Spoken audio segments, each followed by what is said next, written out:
So hello everyone and welcome back to some more Tyranny here on Twitch streams and later on in YouTube as well. We are still loading in, but here we can see the place where we're of course for the moment. We kind of did everything in here though, getting the boss, our boss, so to speak, bow down to us. So hey, that was cool regardless. And then we are gonna be starting with some companion quests. I already mentioned before really starting the recording that I kinda feel that we should have had Ep a little bit more with us too. Maybe she would have actually teach us the Grave Light and stuff like that if we actually did stuff with her a little bit more. But she has not really ever started to trust us as a result. So when we haven't had her with us... Let's see, is this the place where our friend wants to go? Probably. This is the Lantern's hideout, yeah. So River's Break is the place where Verse wanted to go, I think. So River's Break, a small farmstead located near a fork in a small river, far from the trade routes through the valley. Essa tailored this holding for herself for self-sustainability rather than any attempt to engage in agricultural trade. If I can talk, that would be a good beginning too. Alright, an encounter. Your journey is interrupted by a messenger from the mountain spire, a short young man with a lank flop of dark hair and a surprisingly full beard. The messenger bears bloodshot eyes and a nervous disposition. Alright, interesting though, the mountain spire. Ever since your issuance of the edict against your foes at Ventrance Well, the courier tells you the Valley of Apex has been beset by an ever-increasing number of bane. Ugh, the creatures seem inimical to all life, and their predations have the people of Apex hiding in terror rather than tending the fields. If this keeps up, the lands you've claimed will not be able to support your spire, regardless of how rapacious your tax collectors become. The messenger asks what orders you wish returned to the spire. Interesting. Well, that's the reason why it's at least a good thing. Definitely not just gonna ignore the pain. That I didn't go and just haphazardly start doing all of these edicts all over the place. Inquire future first and foremost. You press the messenger for more details. He tells you that there have been scattered bane sighted throughout the valley, but they're thickest around Ventrance Well Citadel and in the mountains that ring the Old Dominion. They've attacked a handful of travelers and devastated livestock throughout the valley. Given that the farmers are still recovering from the conquest, the rise of the Ventrance Guard and the subsequent civil war between the Archons, it couldn't be a worse time for Bane to appear in Apex. Well, give our orders. You consider how best to deal with the threat. Your edict has stirred. Ignore the bane. Yes, that's absolutely always the best. Request aid from your allies or lure the bane away. Interesting. Who allies though? Just Dishonored? Doesn't seem like the wisest thing to do though. Let's see if we could lure the bane away. You theorize that the focused act of magic by a mystic at another spire could draw the bane away from the mountain spire.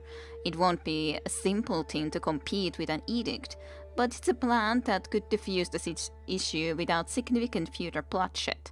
Of course, you doubt the people in the area around the spire will appreciate any bane the magic attracts, but they should be better suited to deal with them than the farmers of Apex. The question remains which spire to use as the lure. Definitely not Lethian's Crossing, I'd say. That seems like the worst place. Lethian's Crossing is actually doing relatively well otherwise. That just seems like a horrible idea to be sending into there. Ocean Spire. These two are then in these regions, which I think would be fine considering Kairos is there, so I guess that would be definitely at least better. This is towards the disfavored location on the other hand. So...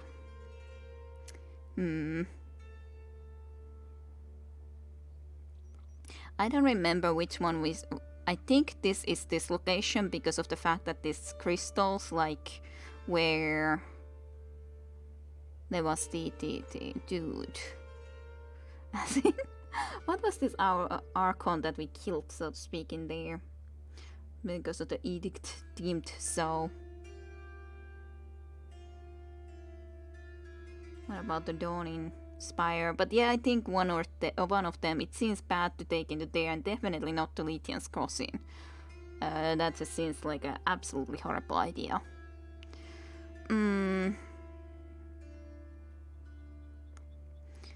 There is more life in this location than in this location, I feel like. So maybe this place? I can't say if that's the best or not, but let's try it.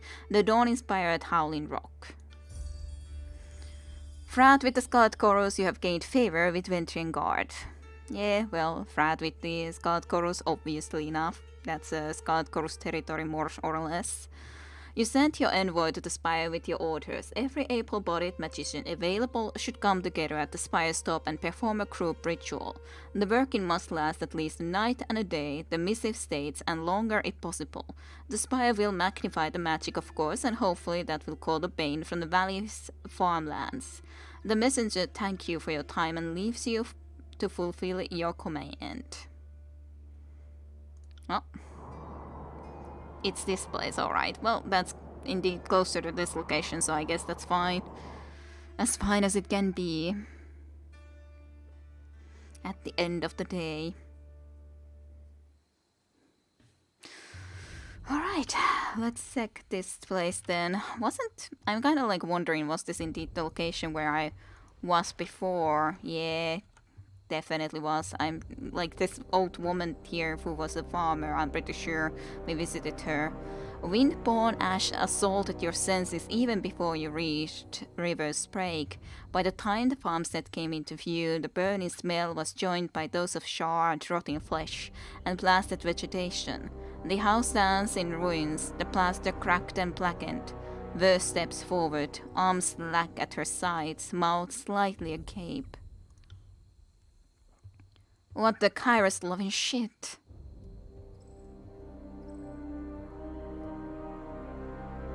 Sure, I'll call out to Essa even though I would assume that this is her, but... Essa! Shit, Faintbinder, want everyone in Ventrian's well to know we're here?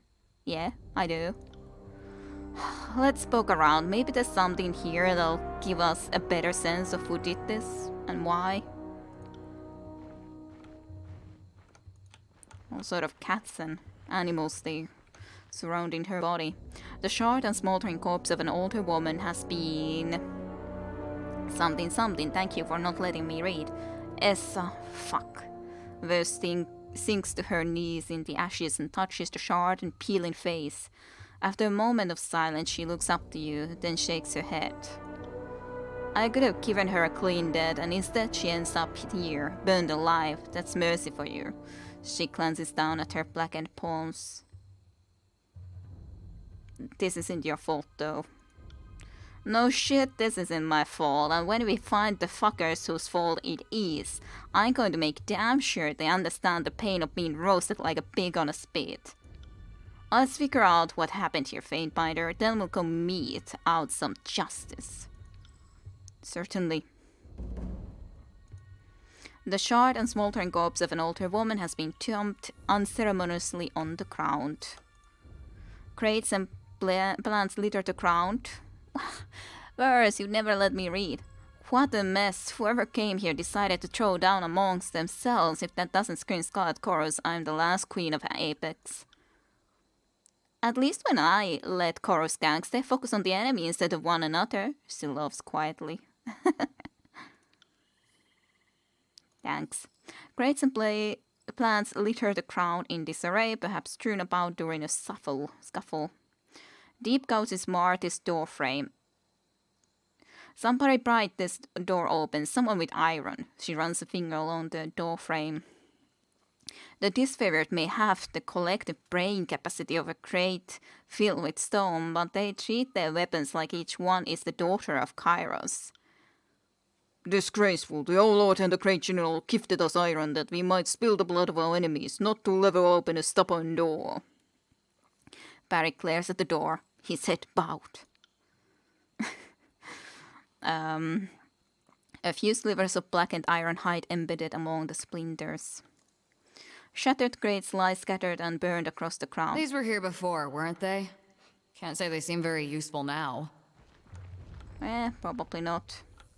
Sorry, I can't. Still exhausted we are.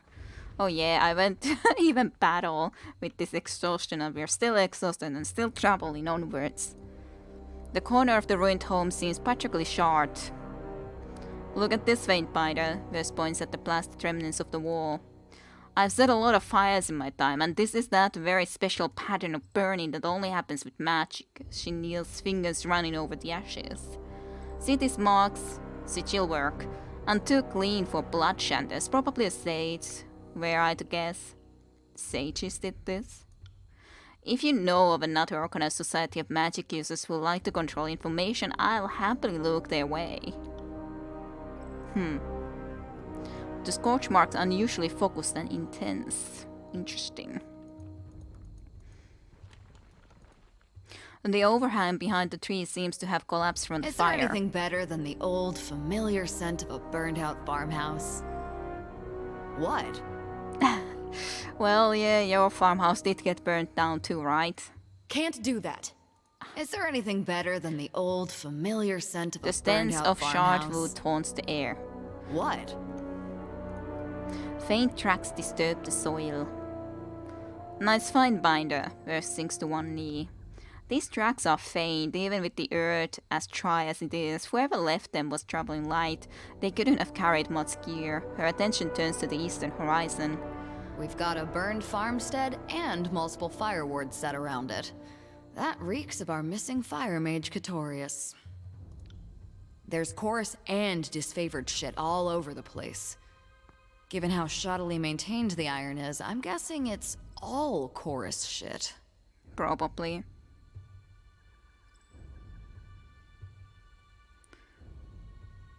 Could Catorius have been conscribed?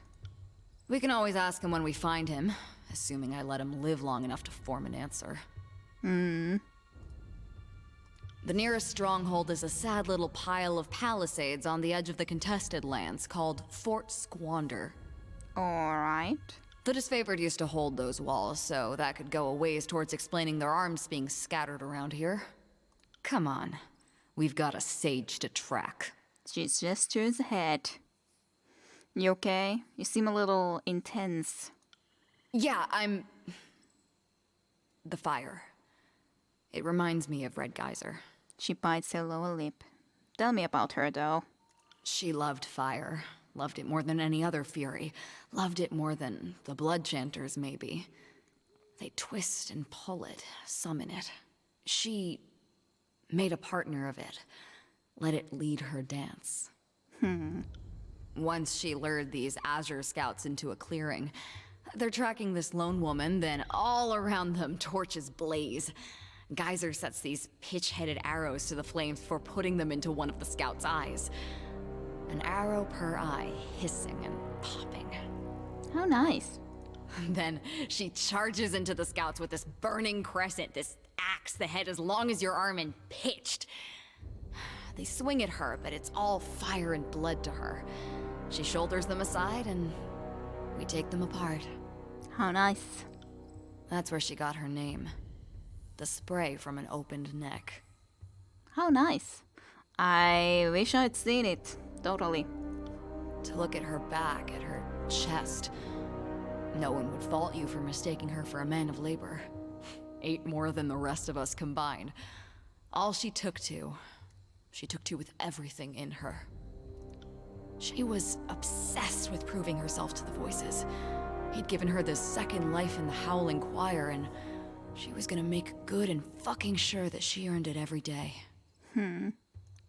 She was one of the good ones, Binder. As good as anyone on this filthy peninsula. I'm glad I got to tell you about her. She lives on a bit in that. Now, let's be off. First cracks her knuckles and nods. Certainly worse. One more thing to check though, as in this. A small bed of rocks just from the rough dirt. Wow, amazing.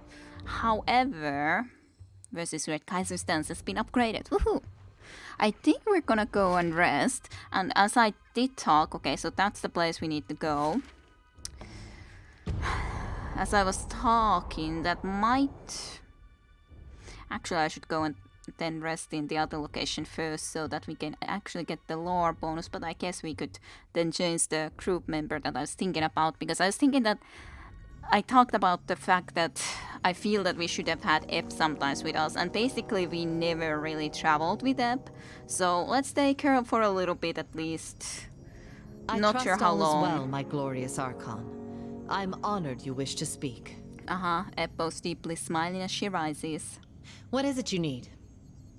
Grab your things, I need of your skills. Of course. It's about time to stretch the old sea legs.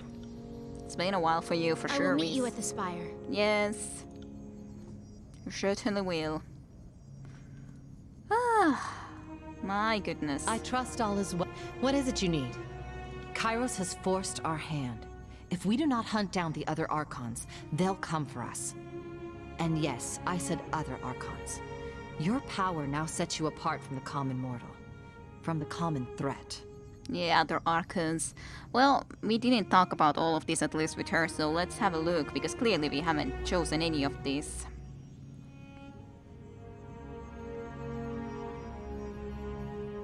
Does my power scare you? In a sense. But I'm more excited to view you as a counterbalance. The edict is no longer the sole property of Kairos. I feel I'm still overwhelmed by what all this means. I can understand that. Kairos has forced our hand. Do If you we have do not hunt down suggestions? the other you have an alliance with Graven Ash. Now's the time to take advantage of that trust. Perhaps you can appeal to the old Archon of War. Get him to lay down his arms and be your vassal? It's that or fight him. And I'd rather save our strength for the voices of Nerat. Indeed. Now, the ideal plan would be to pit the disfavored directly against the chorus, so we could focus on the voices of Nerat with as little interference from his lackeys as possible. You are held in high regard in the court. Tunon doesn't seem the type to bow to anyone, but perhaps Tunon could help you destroy the other Archons, giving you time to figure out what to do with your old master. Yes. Well, Tunon at least already bowed to us. Kairos has forced our hand. Well, if the Overlord If is we do not demanding hunt us down the Archon's other fight, guess we Archons, have to fight. They'll come. I find myself at a bit of a loss here. On the one hand, I'd love nothing more than to own a collection of severed Archon heads. But on the other tentacle, this means doing exactly what Kairos is asking. Tentacle. True, maybe we could have been without killing anyone. Now, I don't know. that said, I would be most concerned about your mentors. Tunon and Bled and Mark. Graven Ash and Nerat are simple. We can kill them separately. I doubt we can divide and conquer the Archons of the court. Well, that's nonetheless, I did go and kill Blade and Mark as a result. Ask away. But yeah, I don't know. You know, I normally charge for this, but for you... Ep smiles awaiting your query. Maybe we can actually get the information anyways, but hey, still feels correct to then have Ep with us anywho's. Do you know anything about the magic of the Archons? Enough to know I'm out of my element. That is to say, I've studied the many Archons a great deal, and I have a great number of hypotheses and conjectures, but, well, I'm no expert yet. Unlike most who have invoked the Archons of times past to work magic, I do wonder what differences of birth or experience gives one that magical potential to be an Archon. Most of my studies have been into the questions of origins or form. It's known we can emulate the magic of Archons that came before us, but is it possible to tap into the magic of Archons yet to be? So far, the answer seems to be no. She looks at the ground with a rumpled smirk. Know anything about the old walls and the spires? Not enough, never enough. Ep smiles, swirling her staff in her hands. As a child, I was terrified of the old walls. I think that's true of most folk. Now that I can arc Gravelite with a wiggle of my fingers, well, I think when I'm a shriveled old hag, dying in the old walls would be a great way to go. What can you tell me of the Bane? What I know is largely taken from Master Camberdeal's work and some near-fatal experiences venturing close to the old walls. As best I understand it, the Banes are a bit of magical will that have an extended life of their own. I'm of the belief that they nest or reproduce the old walls, the only place you regularly find them. Our magic attracts the Bane. That much I know to be true firsthand. Again, this is personal theory, but I'm guessing they can eat or drink magic, so our spells are invitations to dine. Water Mystic's insight is keen. Have also honed claws by hunting Bane? The beast woman sniffs and gives a slight nod, the rumbles a light purr of approval. Well, I left out the part about all the times I've had to run for my life because I got too curious. Ep lifts up a fabric of her sarong to show a deep scar on her hip. She soughs happily, she shakes her mane and snorts. Is nothing. His scar-brewed whelps earn in second season kill. Scars of near death are cut deeper. She traces one of the longer jacket lines that jigsaw her ribs and chest. How are you still alive? Will not die so easily. Am not like humans. That is certainly true, but yeah, I definitely should have talked with it, but it's the fact that when you try to check some of the options and they look like, hey, I've asked already everything about this, and there isn't there like a poke that, hey, you should talk to her more, or Ask something away. like that, then. Overly fascinated by me, I have at least Ask asked away. all of those clearly. We all know how to swim, and we all know how to fight. Ask away. Not entirely. Ask away. I know a great. Ask away. She nods. What do you make of Serene now? We've all heard legends of child Archons, but Siren is the real thing. She's so very jaded for her age. But I'd be a sour ninny shitter too if I had a contraption stuck on my head limiting my greatness. I'll tell you this much. Her hatred of the voices of Nerat is either genuine or a most fantastic act. But being a giant liar, I know another liar when I see one. And I'd wager this gripe is sincere. I definitely think so. I'm well aware that she may have already said something to me to make me more comfortable with her presence, and if she did, how would I know she's influencing me or not? If she's playing me, I applaud how well she's doing it. What about skills in shadow? So long as she doesn't perceive you weak enough to challenge, Kills in Shadow should prove a fearsome, loyal retainer. I find it strange in humans. Kairos' invasion spawned despair, surrender, rage, but the beastmen seem almost indifferent to Kairos and unshaken by the constant state of war that the Tears have seen. And Kills in Shadow adopts this optimism more than any. Seems she has no room to be sad about what the Overlord has destroyed. She seems to care only about what can be carved out of what remains. I'll try to find inspiration in that. Alright. Ask away. What is it you need? Ask away. You know, I normally But I charge for definitely this, here at least but can't. For you... Yeah, what can you tell me about your magical traditions? Now, you know that's a very personal question. The knowledge I have is a centuries-old gift from the Archon of Tides. I would sooner discard my life than the sanctity of that gift. I will speak in generalities only. Aw. I command you. That just seems so wrong to go and say that you have to do it. You must. No, how you tell me something for a change? Sure, I can tell you something. Good, I'm sick of being you're fond of in wisdom. You tell me something. Who taught you magic? Now that's fun that you actually ask from me, but I should have just started to talk about this freaking ages ago. Eavesdropping on a Fate Binder, Rogalus. Self-style. No, Rogalus Fate Binder of Lore. That makes sense. I've known of Fate Binder Rogalus for a long time. I met him in passing over a decade ago at the council in Ardent. Looking back, I know now he was in the tears in anticipation of the conquest. And I must ask, what appeals to you more, knowing all the sigils there are to know or becoming an expert at just a few?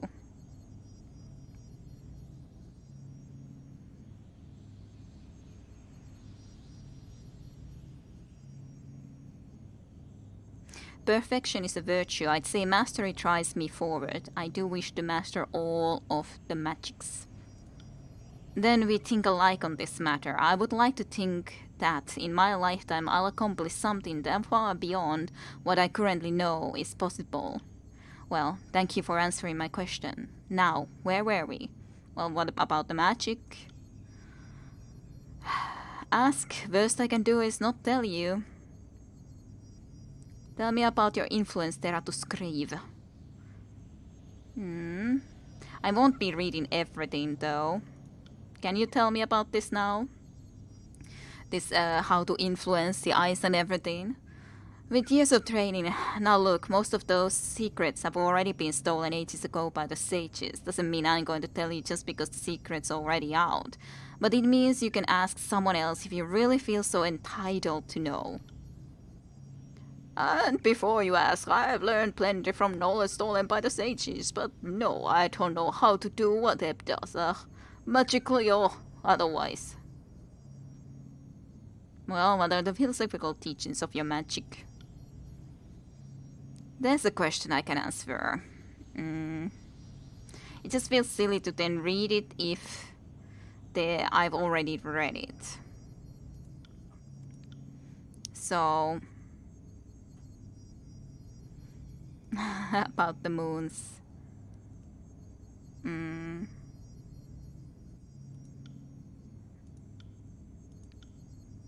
Alright.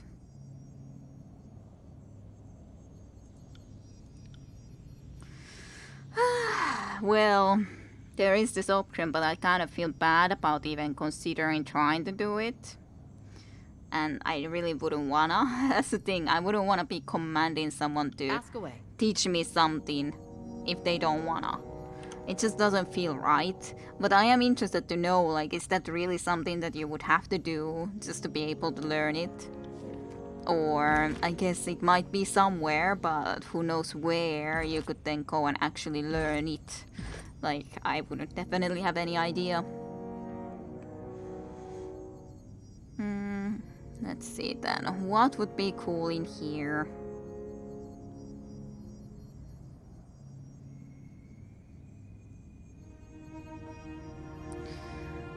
Explosion of Gravelight energy, sure. Let's go to the Gravelight. I can't use it myself at the moment anyways. At night, interesting. That sounds cool.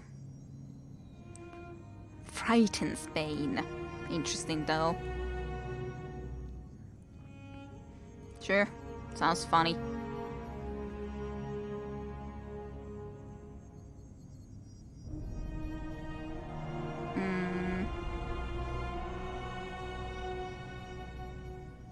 Interesting, the Teratus Grip.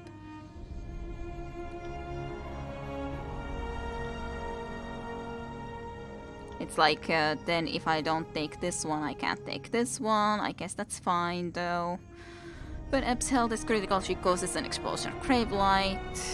Affliction caused by attacks last longer. I guess I would have to take this stuff if I would want to be getting into this line at all. Teleport across the battlefield. Enemies near her castle or destination location are hit with Gravelight attacks that drain health. Sounds interesting, at the very least.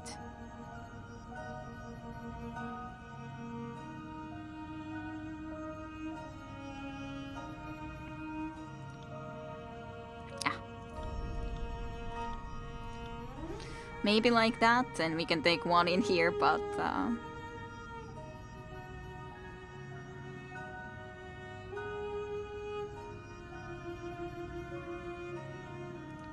Sure. Something like that, mayhaps. I don't know what I should be taking with you when I haven't used you, like, in ages, in any way. Let's increase a little bit of this, and then a little bit of this, a little bit of accuracy too, maybe. Could be cool. Sure. Something like that. Sounds okay to me. Then of course I would like to her also have a lot more of these spells of different kinds. This one of course I can't do anything about because I don't know that spell sigil, which is kind of really sad, but what can you do? Definitely just don't know that. So, which spells were you the best at? You were best with Grave Light, of course, then Lightning Control, Life Control, Force, basically all too. Control Force is this one, and then Immunity to Prone, Haste, Tidal Burst.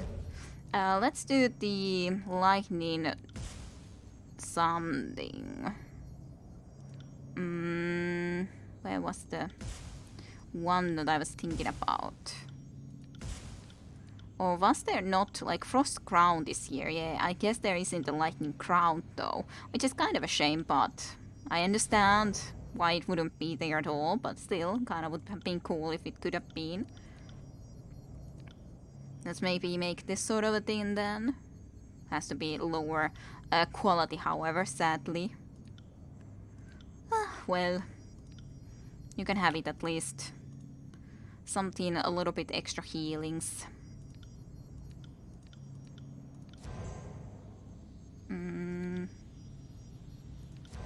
You can have a regeneration too, I feel like.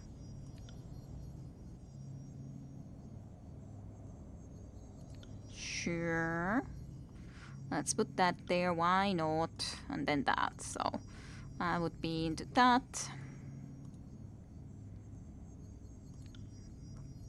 Your jolts of electricity and so on should definitely be improved. That's like a full line. So it goes in a line then? That sounds interesting too. Don't have that sort of a lightning bolt at the moment for myself either, after all, even if I have an electric jolt, but not quite like that. We could make it armor piercing then too, I guess that would be cool. Update it at least a little bit. Let's change the picture maybe if I can, so that it at least looks approximately the same as mine. That I can't of course do anything with. You can have the fulmination, I guess, that's fine. I guess it could have just a teeny tiny bit more range. Sure. Tidal Burst, fine enough. This healing on the other hand.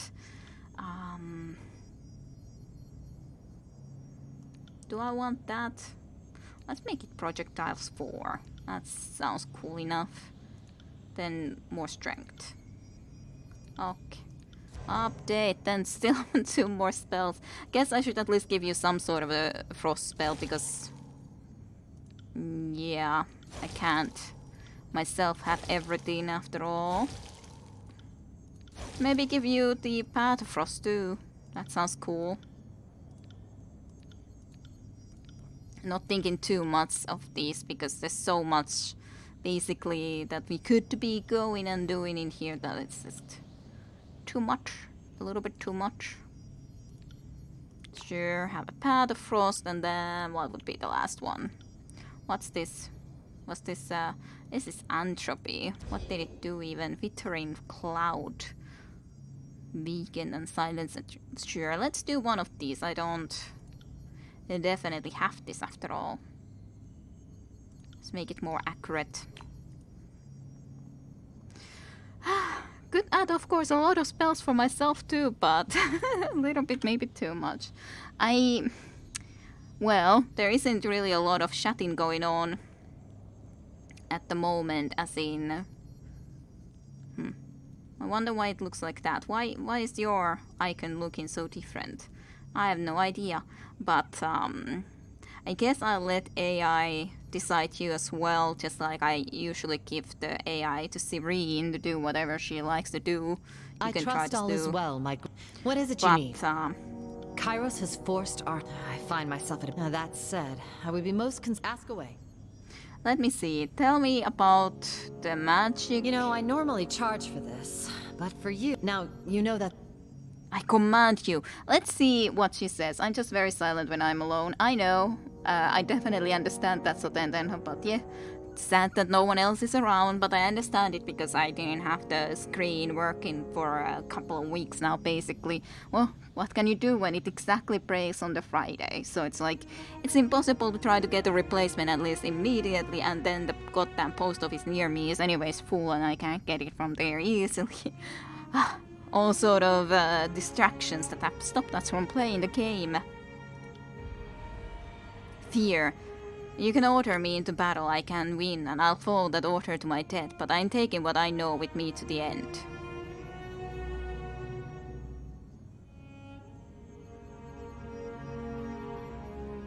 I understand this knowledge is important to you. I assure you it will be used for great things.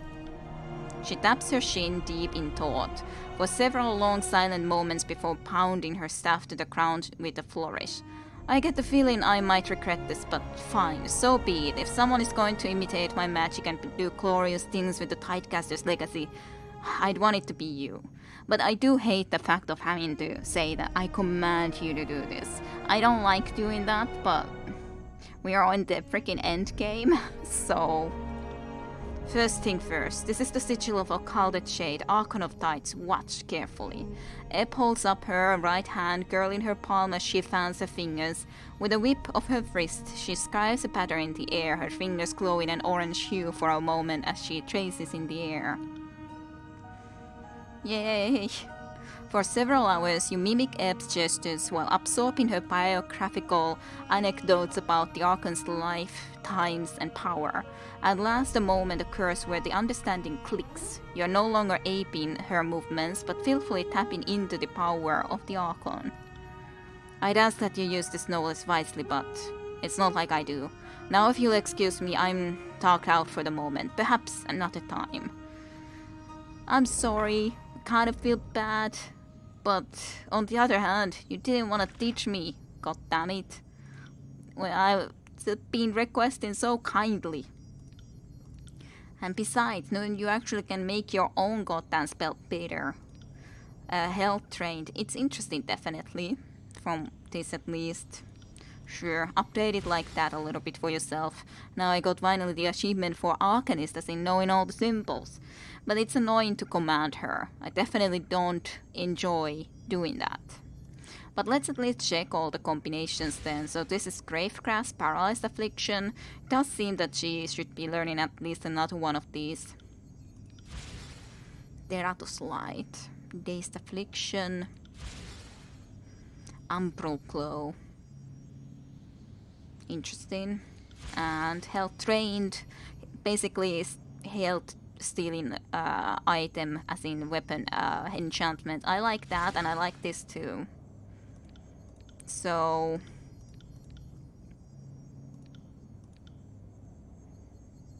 sadly you can't really learn this well enough. Ah, what a shame. Why must you suck so much? Let's get this instead of this then.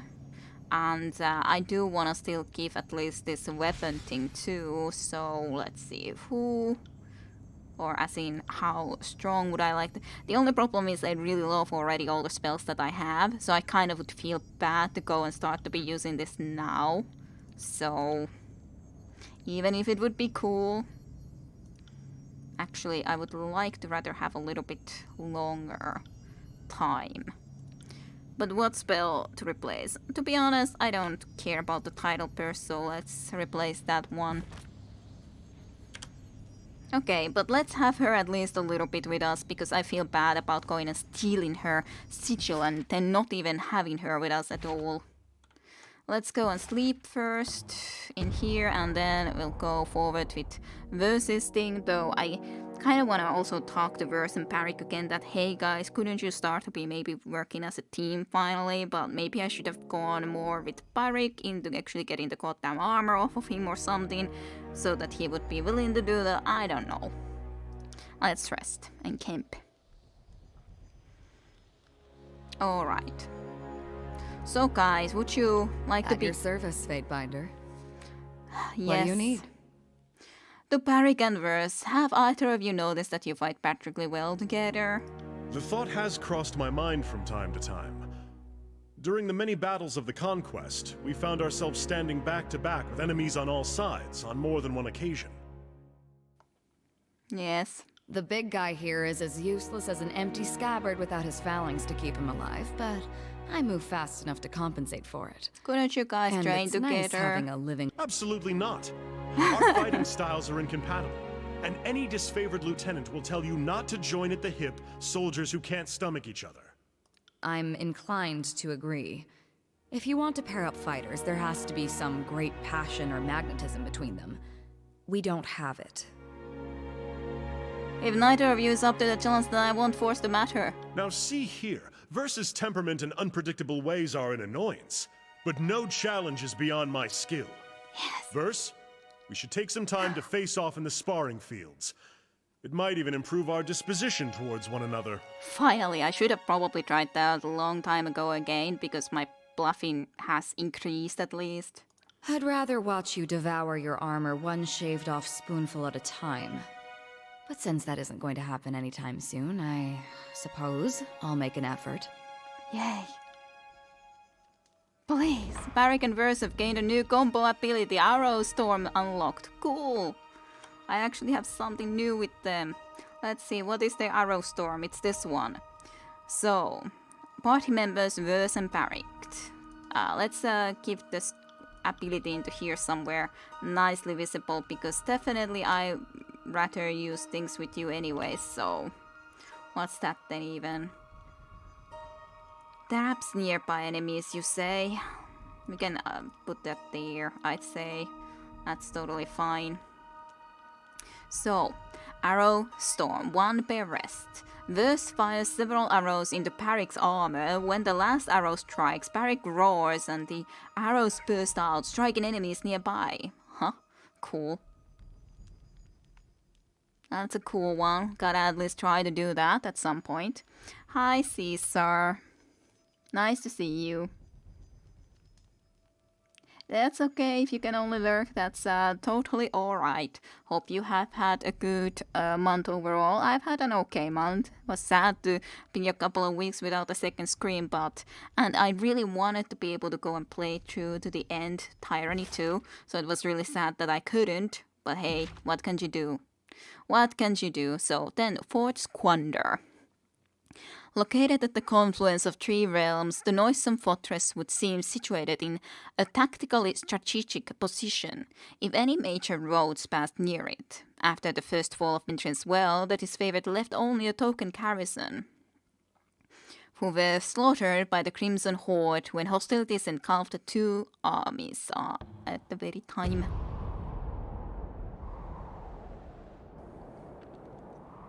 But yeah, because we've been so close still to... Of course, now I talked a long time to companions that I hadn't done. And overall, we'll be doing at least these allied quests first and foremost. So we will be delaying the finish of the game for a bit more. But hey, nonetheless, these are important things to do after all.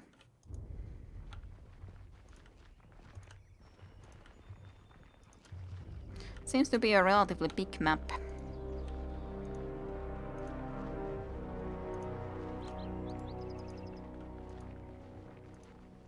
Nothing on the sides here, but on the other hand, I still want to explore everything rather than just and only go into the middle, so guess I'll do it this way then. We started already to explore all the goddamn sides, first and foremost. Eh, that's a fortress.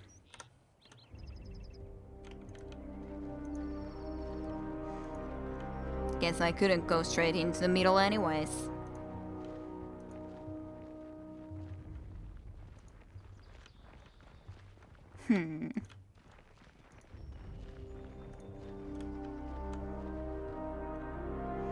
This place is manned by a skeleton crew. Could be that half the showmen are out raiding, but I don't like it. Her nostrils flare. Either way, this is our best opportunity to get in and out without having to cut our way through 100 Kairos scraps.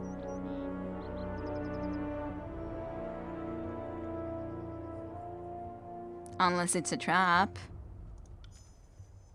never far from my mind, Fatebinder, but it pays to keep on one's toes, the smirks. Let's say you and I go bind ourselves some fates.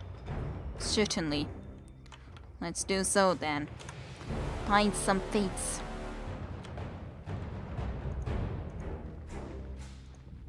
Blood stains the wall, thick as layered paint, and dead flies stick to its tacky surface. There seems to be too much gore to be the result of battle, but if it's supposed to be decor, its meaning is lost in its mad excess. I kinda would like to see the top first before we go in. It is really empty though.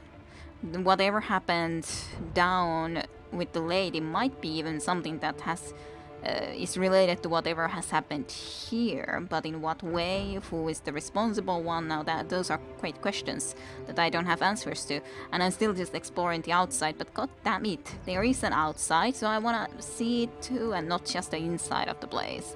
So I guess I'm gonna go all the goddamn way around, even if it seems like a stupid thing to do, Sorry, I can't. in a sense of wasting time and all that, but oh well. It feels like I gotta. I just must. Don't worry about it, it happens. Hope streams are back on the table now. Yes, they are. They indeed are. It's just so wouldn't have been fun not being able to see the chat. Basically would have all the time had to go into Windows to try to see that, okay, has someone said something or something. So wouldn't be the most fun to have to do that or not play the game on full screen, and I'm so used to playing the games now on full screen. Like originally when I did my first streams, I didn't have 2 screens. So at the time I had to indeed play on windowed mode and smaller screens so that I could also see the chat. Which was fine when I was used to it. But now, when I'm used to being able to have this comfort having 2 screens, it's like, I don't wanna have to do that. I wanna play the game in full screen. Hi there, people. Let me see, would you like to start with something cool? Ep, of course, does that.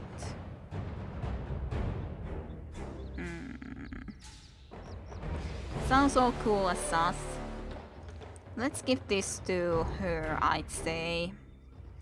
And guess you could at least go into shadows for the moment and time being. They won't see me coming.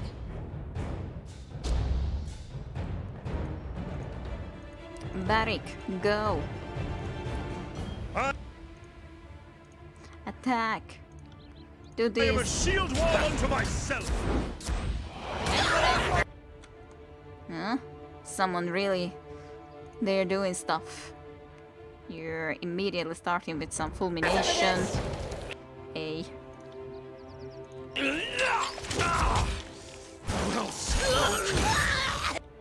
Wow, that guy died very fast.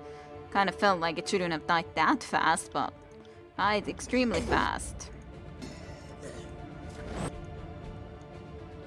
Let's give you some... I wonder if the weapon bonuses can then go and have both of them, as in having the flame weapons and the other one, but it seems like she only has the flame now on, so maybe not possible, but hey, who can know for sure. This person is now really floating. That is a cool ability that she has been able to put people to float and stuff.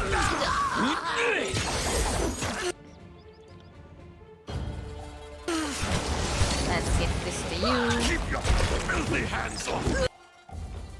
Will do. Take that!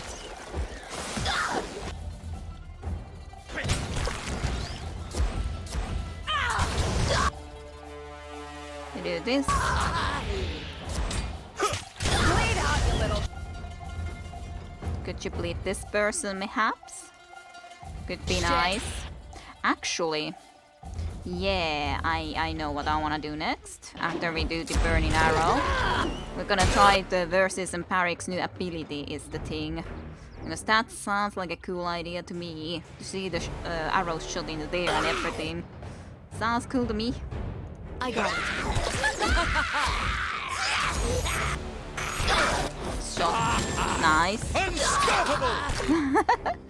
That looked cool. You can go and kill this guy then next. Level up for Barrick. Cool enough. No, you go into there like I asked you to. Level up bonuses. That Kairos is almost dead. That is at least in a relatively poor health too. Not doing the best. Can't do that. You'll have to. Yeah, otherwise seems like it's all okay.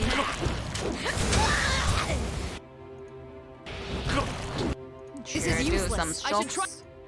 try something else.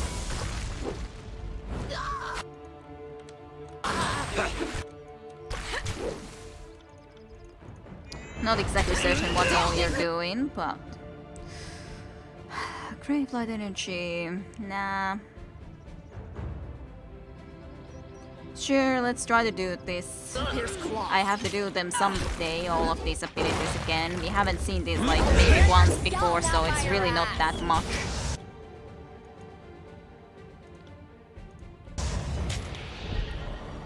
You got it.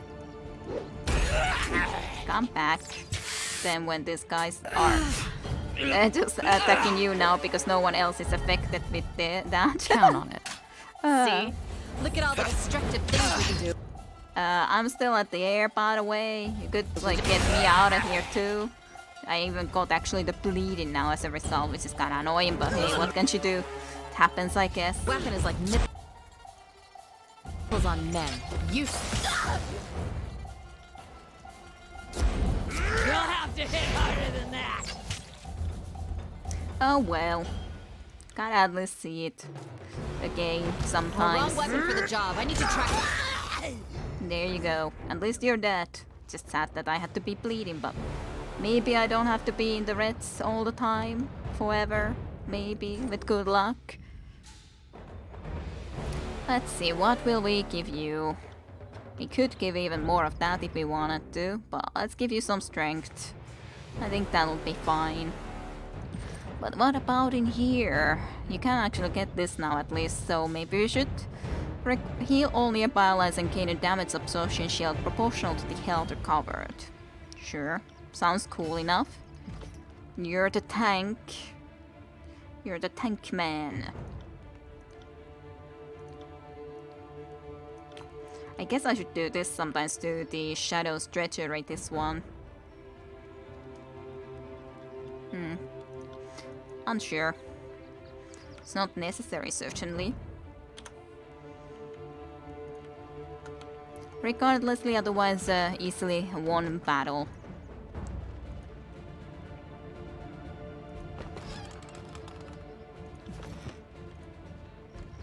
Let's get up into here, check all the places. Can we spot anything new? Some innots.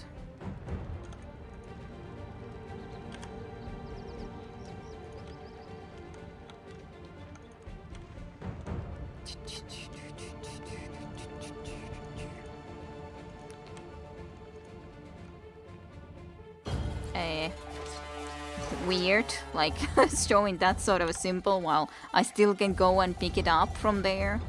Doesn't seem like that's the symbol it should be showing to us, the red symbol like that. But fine enough. Like, it's not like that it shows it there, so strange. Very strange, I'd say. And this place is quite empty, which is very strange. Quite strange how empty it is. Almost no life at all.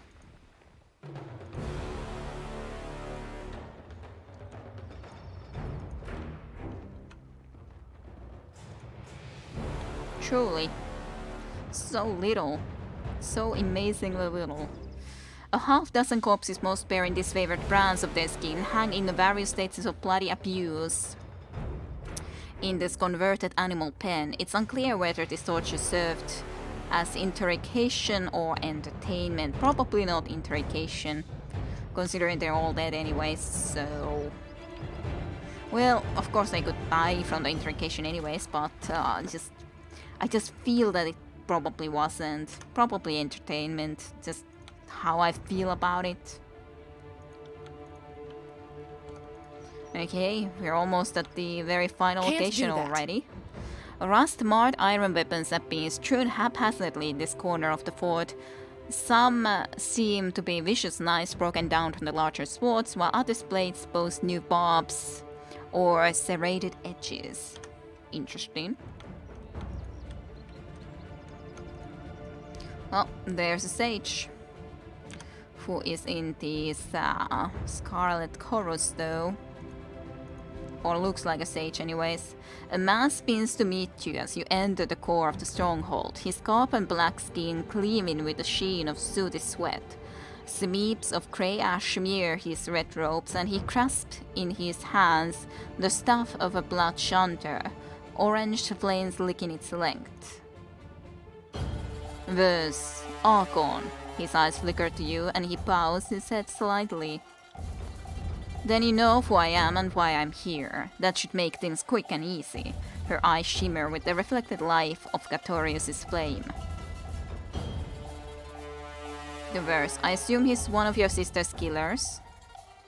None other. I've seen those smirking lips 1,000 times behind my eyelids.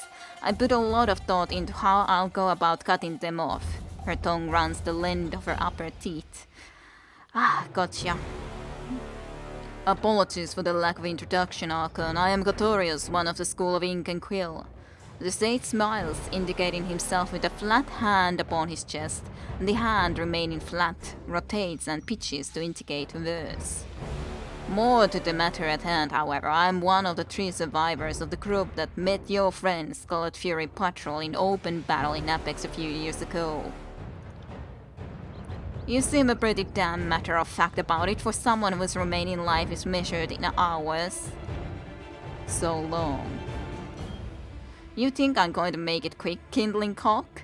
No, I'm going to savor this nice and slow. She barks out a laugh. What a weird thing to say first, though. I guess you made me say it, to be honest, but still it's weird. Gatorius rings his staff with both hands and regards you with narrowed eyes. How did I come to earn your unbridled enmity? You let Crocus live, and he was easily the worst of us. Was he now? That wasn't my fucking call. Versus weapon appear in her hands. Hold, Fury. Aren't you the slightest bit curious about why the man who killed your Fury friends hold a tent in the middle of Kairos' forsaken Scarlet Chorus encampment? He holds out a flat, filthy palm. That stops verse short. Her eyes, when she looks to you, have widened with doubt.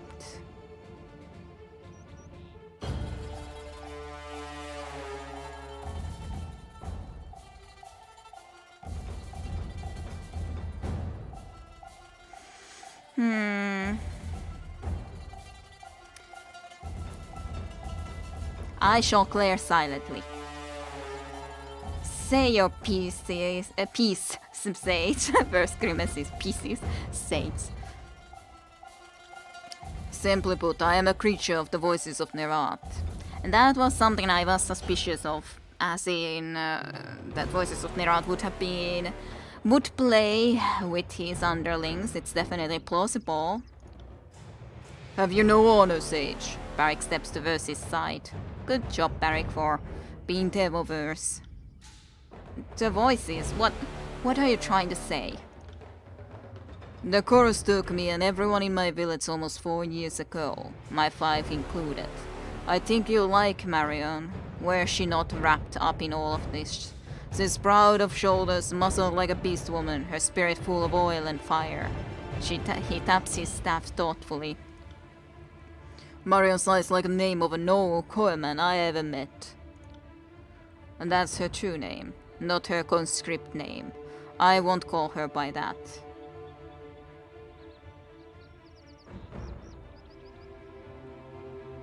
Let me guess, the voices used her to control you. Muscle matters in the chorus, but the vicious killer is just a pawn to the Archon of secrets. Only knowledge truly matters. That made me valuable to them. Marion, less so. He stares into the magical flame coiling at the head of his staff. So you got the deal. Her upper lip curls back, revealing a sharp, yellowed canine. I told them I'd do whatever they wanted, so long as they kept her out of their more sacrificial operations. He let loose another long sigh, shoulders sinking slightly as if under a growing burden. As a tiersman and a sage, I could go places the voices people couldn't. Join causes that they couldn't. Long before the Tarkus clan reached an agreement with the sages to slaughter the Kairos and Adventrians' Well Citadel, I helped Tarkus Demos plan his resistance. And the voices allowed the Oathbreakers to slaughter the Kairos expendable Kangs as distractions for their true objectives.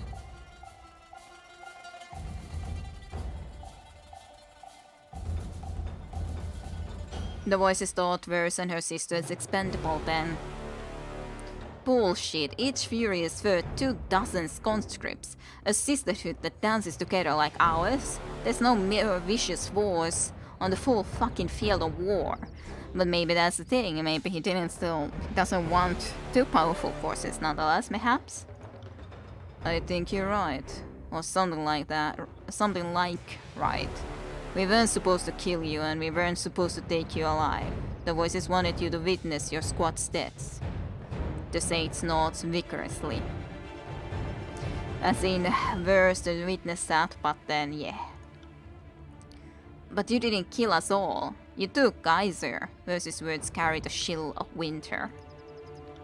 We captured one of you, yes. Irissa wanted to finish her off as a warning. Crocus thought we could sell her. I sided with him and successed the ransom to the Archon of Secrets. That's what we did. I got your friend home to the voices. His gaze rises to Verse's. That's suspicious for a certainty. Where would she then be? You expect us to believe Nerat cared enough about one of his own to purchase her back? I'm not sure it matters what you believe. You lie. Red Geyser, my sister is dead. Mismatched eyes glare from beneath a lowered brow. If so, she was killed after we left her with the Archon. Which I suppose brings us to the present. The voices left me with a standing order. If you ever figured out the truth of it, I was to bring you to them. So, that's what happens next. He rubs the bridge of his nose. Which is why I've kept you talking until the reinforcements returned from patrol. I thought that could happen too, but doesn't matter. In the brief silence that follows, you discern a quiet chatter and the sounds of boots on dry earth from elsewhere in the fort.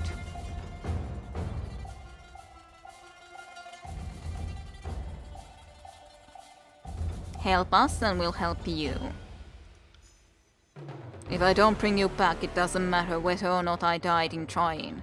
The voices of Nerat will murder Marion. He lifts his staff and the flames along its length brighten, illuminating runes burned into the wood. The only other way to save her would be to kill the Archon of Secrets. Then we kill the Archon of Secrets. There are more soldiers coming into the fortress now than you felt on your way to me. Yet, if anyone can kill the Archon of Secrets, it would be you. His clapped lips purse.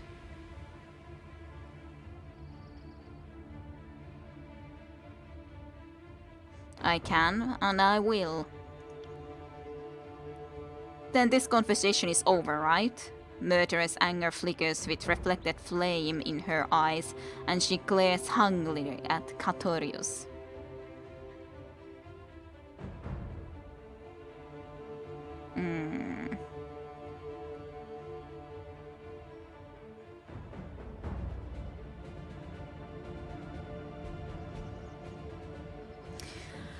I'll leave it to Verse. Verse definitely, at least at the moment, is wanting to go and make him plead. Does she believe him? It definitely seems that he has someone precious with Voices of Nerat. But I think I like the idea the best that Verse can make the choice, can make the call. What do you want, Verse? I trust you to make the right call. Easiest choice I've ever made. I'm going to enjoy this dance, Katorius, for Red Geyser. The screens at Katorius. I kinda hoped you wouldn't, but fine. If you wanna kill Katorius, then we're gonna kill Katorius. That's a damn shame, Archon. Looks like your friendship with this chorus rat will be your demise. He readies his staff as the sound of the approaching chorus gang grows louder. I'm trying to pause. But, was that the wrong thing to try to do? Okay. Took a while. Escape from this place. I'm certain we can do that, at least eventually. No. You do this. Barrick goes here. Ep, you can give, to be honest, I think I'll leave you here for just a moment. You are the one who is gonna change to this weapon set and just go and meet him in the fight.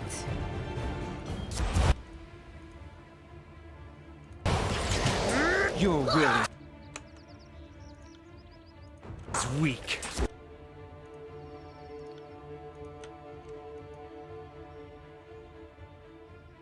And do this. This isn't the best place now then. I was hoping that they would have come a little bit more into here, but clearly they didn't and sadly do that, so...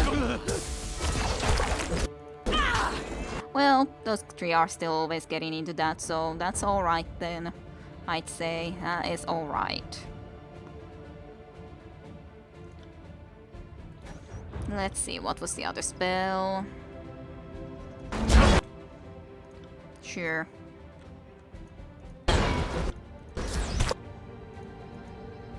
Ah. What a shame you got us.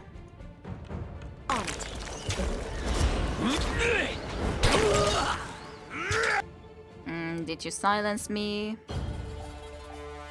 Not exactly certain, to be honest. Let's get us to have a shield, I'd say. That sounds like an alright idea in this situation.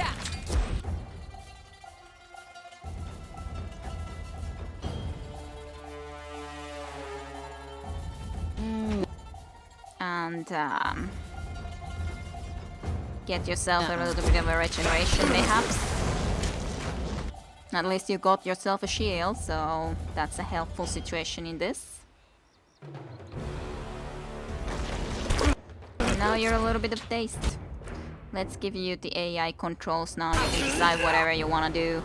Whichever direction you want to do something. Injured, injured, injured. At least they are all injured, so it's going okay in there at least. Not perhaps amazingly, but okay at the very least. Actually, could you just do... Well, you can't do regeneration, at least not yet, for whatever the reason exactly. I got it. Let's get this to you, though.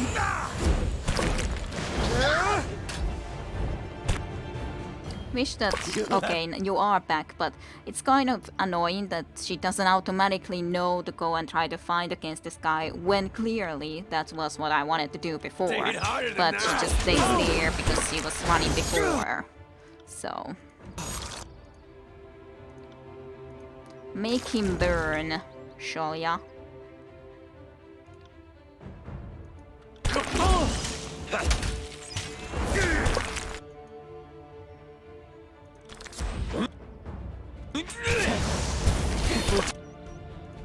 Let's do this. Take more than that to break me.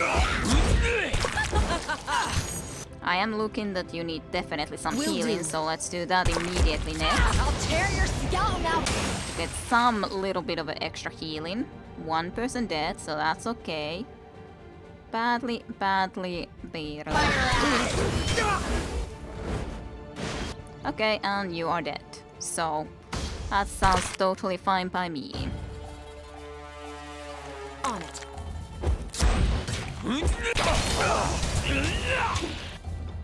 Will do. Damn thing couldn't pierce cloth.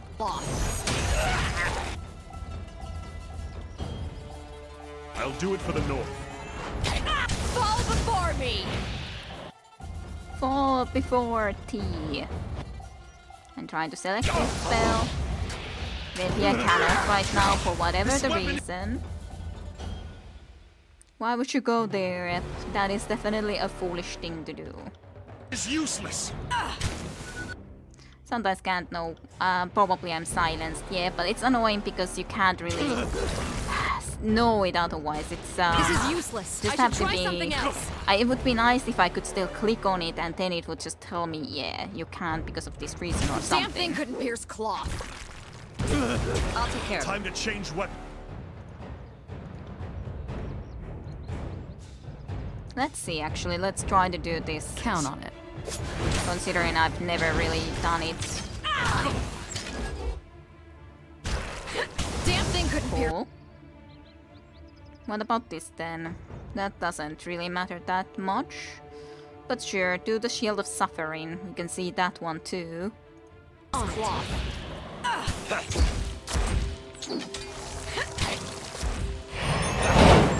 Pity, you won't enjoy this. Lots of healing on Barrick. Need to remember that can do that sort of stuff. As much as I do.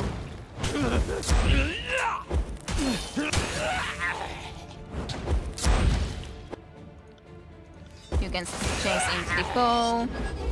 Alright, they're done for. At least this group. I got it.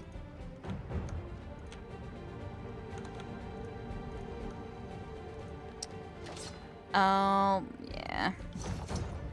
Well, at least he was still doing something he shouldn't have been doing, so as such it doesn't matter, I guess, that we did go and kill him, but still kinda feel bad about it though. But hey, guess we needed to do it. Then I guess there's more of them forward when we go. Yeah, there's some. More of them.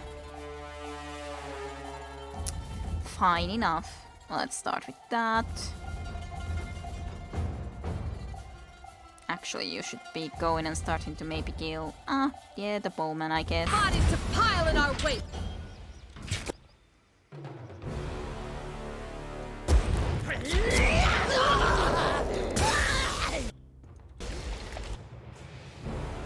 Then let's check this one.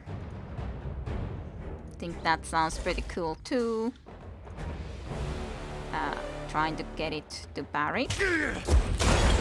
It's a shame that I can't really get you to move here when I would have liked to get into this side, but just couldn't make it happen when I wanted to. Time to change weapons. Just, let's freeze you, mayhaps. That could be nice.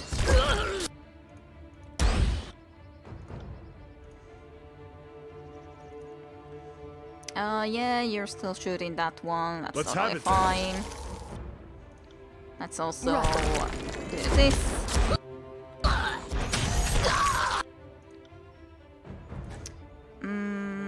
Yeah, guess that's alright. Otherwise, you can give yourself some extra healing.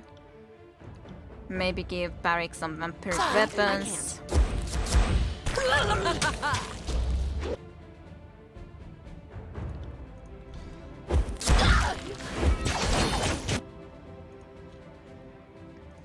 Let's go into here.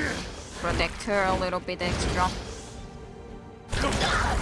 Leave the strongest to me.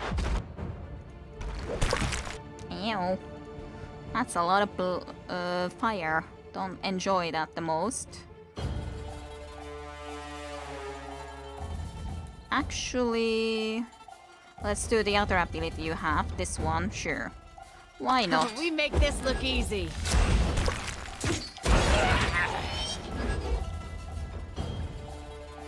I guess that's that. I guess it's done. Will do. Make sure to kill this guy ASAP would be nice. Well, guess you won't. Just get stuck with this guy. Alright, that guy is dead now. Ah, she died. Too much of an explosion there. But I was thinking that I should be healing her, but I was thinking that it seems to be okay for the moment and time being, so then I wasn't worrying too much about it.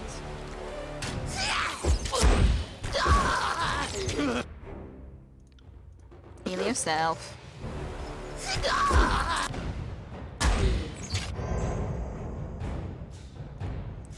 Guess I should also be healing Barik if I could somehow specifically very well do that. Make them burn, mayhaps?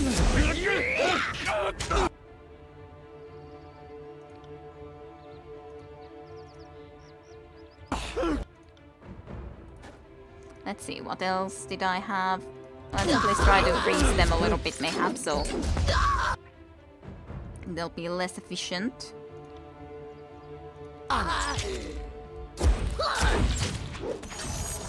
At least you're stopped on your tracks. I got. Okay, now heal Barik, mayhaps, would be cool. Not a problem. Boss. Did I manage to actually click? Smash to pieces! This is useless. I should try something else. Graven Ash protects. Yay, we gained a level up. Just point. You got it. I'll tear your skeleton out by your ass. Ow.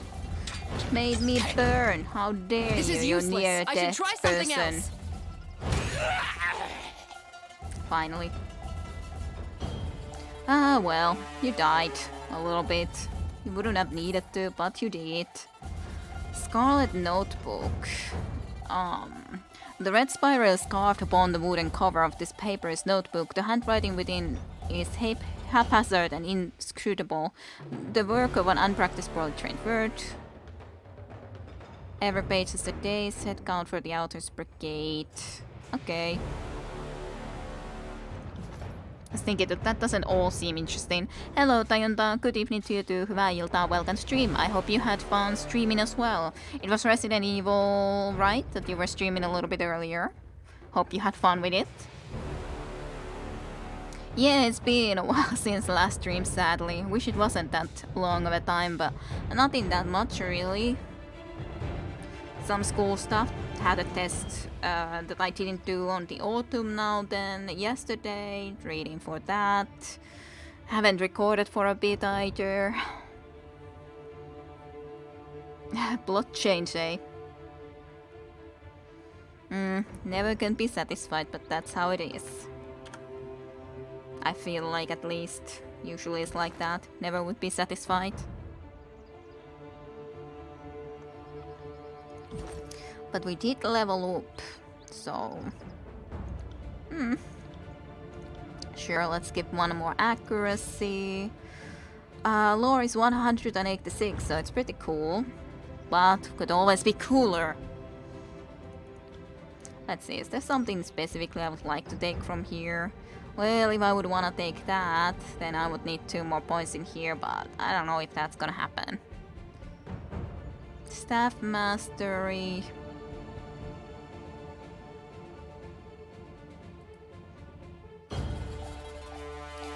Fine. Let's take that, I guess. Pretty basic, but... Let's see, how many high level spells did I have? I have pretty high level, but I could increase them all a little bit basically again. Which is cool. I like to be able to increase them a little bit more. That's at least the max. That's too much. Way too much. Yeah. Yeah. I could indeed increase it a little bit. Like, this I could basically do that it will just reach future. Not just 8 meters, but even 12 meters, which might be okay, but I kind of would like to do something more than just that, if possible, but it seems a little bit implausible, so fine. Let's have it just be a little bit more accurate. And you are already as accurate as you can be. You would have that. That's the accuracy, yep. And how long it lasts, marking, yeah. Then this costs like how much? If we wouldn't have that, then maybe we could have the interruption. What's the point though? What's the point of having the interruption on this spell? Because it already is supposed to make them be stoned, so it's not like they're gonna be able to do anything during that time anyways, so what's the point? don't really know. What would be the point? Lasts as long as it can. This is the...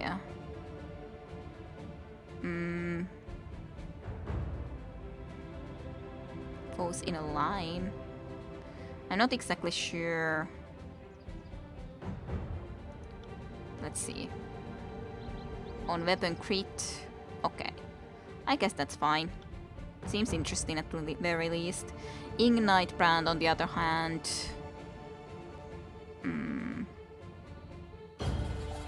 That seems interesting too. If we would change it to this. But that's like self.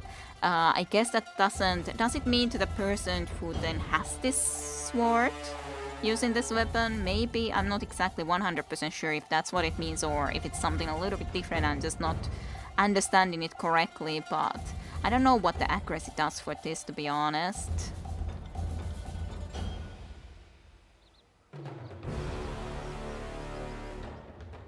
Recovery time being longer seems reasonable. What about you then?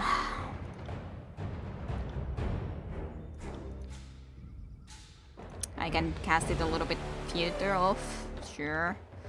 What about you? You have the armor penetration, more damage. We can have more damage, fine. Let's just do that simple little upgrade for that.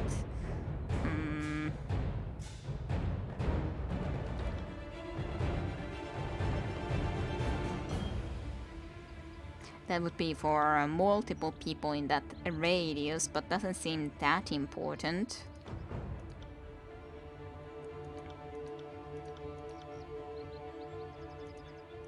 What's the accuracy supposed to mean for this? Easy one is of course just giving some more accuracy or the reach so we can cast it further off. Sure, I guess I'll do that, even if it's not that great. Now this is would be interesting if this skill, these crushing stones would have armor penetration. That would make it more efficient for a certainty. So that would make it already last as long as possible. Yeah. Then this would make it so that radius is longer, yeah. This would of course make the crushing damage in general a little bit better. But let's see, could we do this? We could have the armor penetration, then the damage wouldn't be that much greater, but maybe the armor penetration is better? Possibly, at least. Could try that out. You have that. It's just more accurate. Doesn't seem very good, but hey, I guess it's something. And then this one would have this thing. Oh yeah, I had this thing with the... Causes Theratus and lightning spells to deal more damage to targets with low health and severe damage to those almost defeated, which is interesting, of course. I should be remembering to actually use it for that sort of a purpose, but it's not always that you remember specifically to use that. That would be stunned affliction for just a teeny tiny bit longer, or just more shock damage. Sure, let's do more shock damage. This would be nice too, the accuracy, to be honest, but let's do that. Alright, updated a little bit of the spells for myself to be even better. Ah, you managed to even finish Resident Evil. How long of a game is it actually? I do need to be thinking when would I play those through at some point too.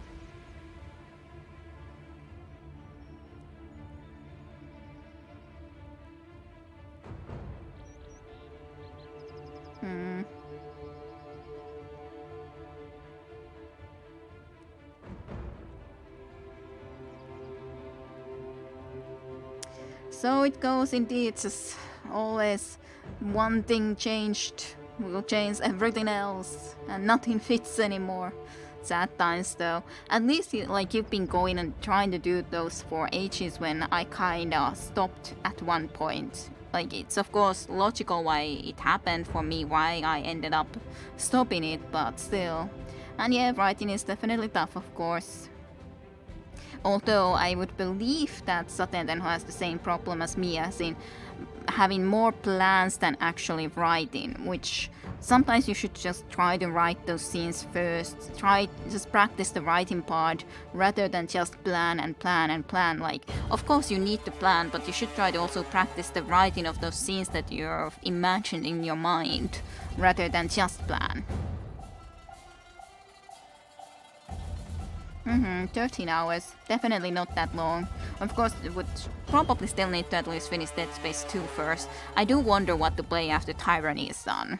Definitely not another game like Tyranny, but then it's like, great question. By the way, you guys can already think about it too, so then Caesar, if you happen to be indeed around, you said that you were lurking. And Tajunta, what should be the next Friday game? Yakuza series is gonna basically take forever to finish on the Sunday spots. Just Yakuza 0 is gonna take forever, and if I'm gonna try to play Yakuza 1 and Yakuza 2 and Yakuza 3 and 4 and 5, then those will just simply take forever. Maybe we will need to just play Yakuza at some point and not even go and play any other games, but I don't know. I've been considering Bayonetta maybe, or I don't want to start Hitmans. Max Payne might be an option.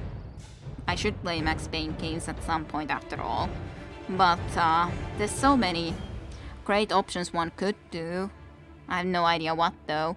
But yeah, I am playing Darkest Dungeon, basically Dragon Age Origins plus the Disco Elysium at the moment as a let's play mainly in my channel on the other hand. So role-playing game not that likely right now. I already have those two role-playing games going, and Darkest Dungeon is Darkest Dungeon, of course, but hopefully you've enjoyed the Darkest Dungeon anyways. Bayonetta is at least a Bombay. And yeah, something a little bit more light on the side, something that isn't too long. Yeah, pretty hefty games all at once, yes. If you mean especially like the Yakuza and also Dragon Ages and all of those, of course, also are still all long games and everything. Really would need to play them a lot more forward, so would be able to finish them at least this year. I wanna be aiming for that.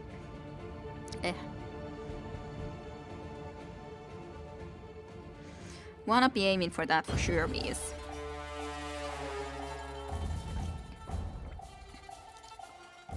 But it's difficult to choose what game to play here on the other hand for the Friday slot. Something shorter though. I should also indeed play the Dead Space 2, but I kinda don't feel like horror right away now nonetheless, even though Dead Space 1 we did finish quite a long time ago, but at some point Dead Space 2 as well. And of course would love to continue the Divinity Original Sin with Satenten 2, but again not quite possible yet. I didn't join the Legion for this. Sorry, Barrick. I'm talking about games, you know. Slow and steady. Let's surprise the next group.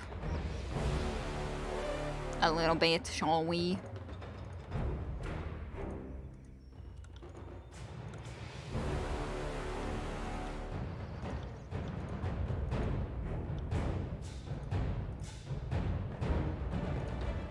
Let's see, what would be the perfect spells to start with?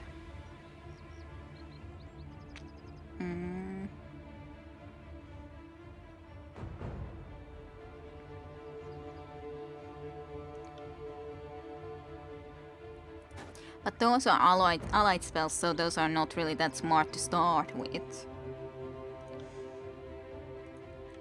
Nope, sorry. You got it.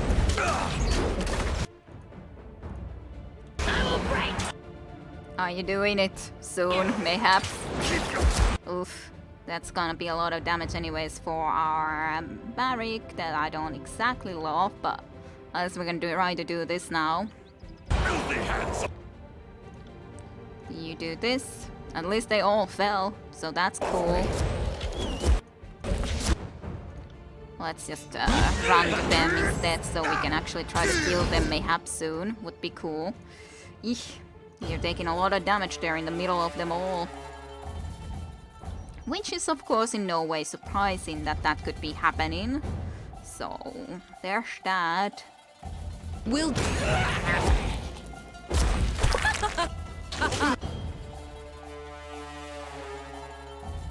Let's just try to buff him up in all sort of ways. Vampiric weapon too.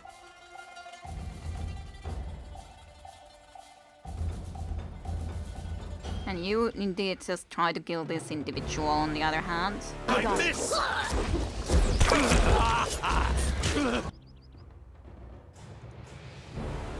Do some fulminations here though. Sounds good to me. Let's do a Path of Frost maybe. Damage some of these guys a little bit. This guy is definitely not doing that great. That horde member is almost dead completely. Sure, let's kill that guy because we can. That guy is already dead, which is cool. I like that. But this is like around me more so than anyone else. What was this like then? Is this near me or near you? I got it. Let's try it out though, because I'm interested to know how that works. Because I don't think I've ever actually done it. So I think that could be cool.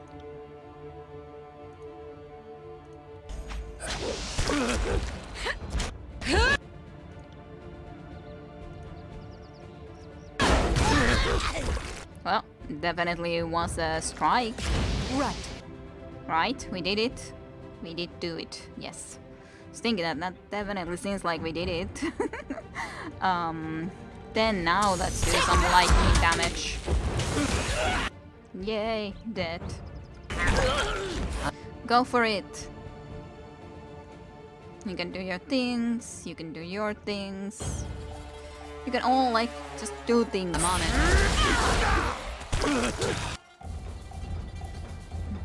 None of you is doing that hot, to be honest, so I don't think I need to worry about that too much. Change weapons. This is you.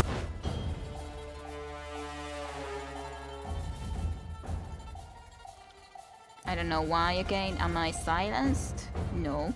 Somehow you just can't. Whatever the reason is. I should try something else. Take that! Let's heal Barrick a little bit, mayhaps. Would be good. Pity you won't enjoy this as much as I do. This is useless. Let's do this I one should try then. something else.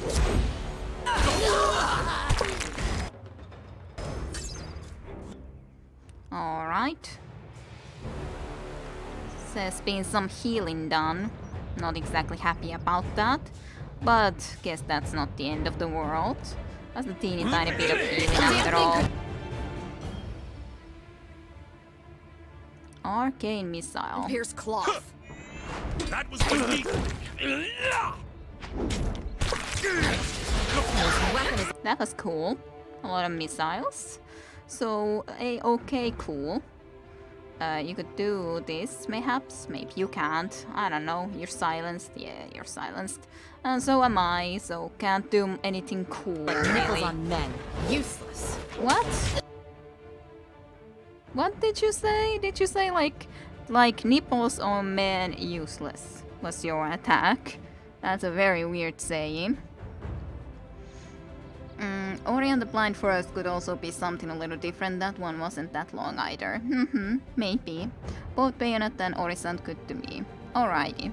So, yeah, maybe one of those. So Max Payne doesn't sound good. What a shame. Finish game My bad. armor is dented. Your armor is dented and you're almost dead. Drink the Let me small healing potion, that's fine. Fall before me! Well struck.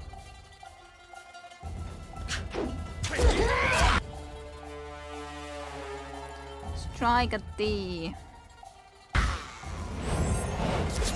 Damn thing couldn't. You got it. Will do.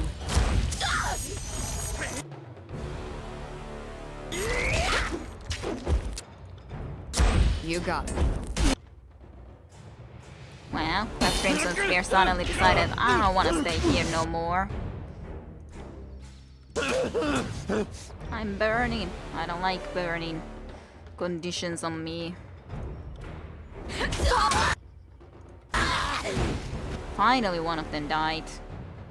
This guy's been really the most troublesome person when they've just been doing those spells all the time on all of the other people, so I haven't enjoyed that much, to be honest. Have some frost now then, you annoying bloodhound. There's been too much healing.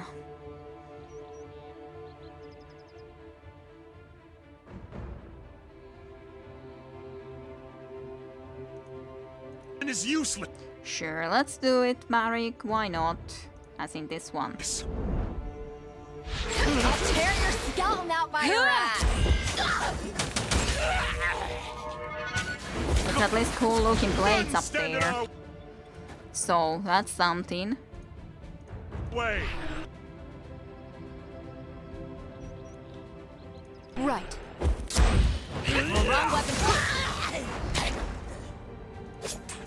We have a cool light now. You did this for us. Was fort armor, magic defense. It's cool looking thing for certainty. I like how it looks. Stuff. Stuff is ours. I got it. She has a point. Max Payne is alright too. She has a point, eh?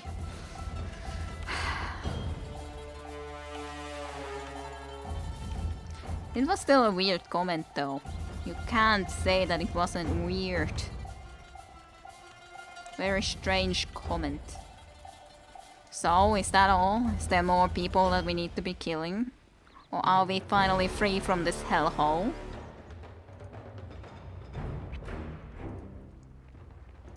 But yeah, at some point at least I should try to play the Max Payne series, I just don't know when. Show that in your ballast holes, you bird bone scrotum shits. Verse makes a series of creative hand gestures. Her voice shatters the thick silence that had fallen over the palisades.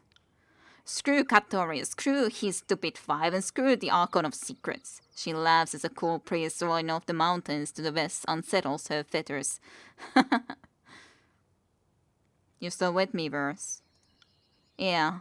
Way to young me out of the moment, Binder. I was close to enjoying myself. Lapsing into silence, Verse stares up into a sky still smeared with the smoke of the burning library, puts both hands on her back, just above her hips, and stretches, jutting her pelvis forward until her spine releases a series of satisfying snaps. Nothing simple in your wake, is it? With the voices I listened when I was supposed to listen reported everything I heard. Kill what he told me to kill. Black and white. Black and red anyway, she smirks. I guess it was always complicated, I just ignored the complexities. I can't operate solely on cut instinct anymore. My cut would see it as full damn peninsula burned to cinders, and then what? She massages her right eyebrow. There are those reward strength. I didn't think I was strong enough to move in, well, influential circles and that. I don't know, makes me nervous. Ha, listen to me. Next thing I'll be wearing robes and making you call me Archon. Let's finish this later. I want to get out of this hole, Binder. She brushes dust from her palms. Sure thing, Verse. Dark the Verse at the mountain spire, certainly. Any other game suggestions that come into your mind as a possibilities? Okay, another encounter in the Ventrian's Well. While making your way through the wilderness, you come upon several dense shrubs liberally dotted with crimson berries. The fruits are plump and ripe, with a thin skin that, under the pressure of the touch, hinting at the juice within. Sure, what do you think, Eb?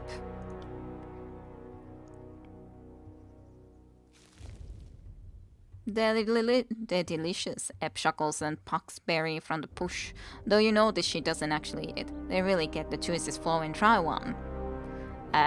Refuse her. Suit yourself. Years from now, when you're squirming in your dead bed, you'll wish you listened to me. But you didn't eat one. Lore skill points, yay.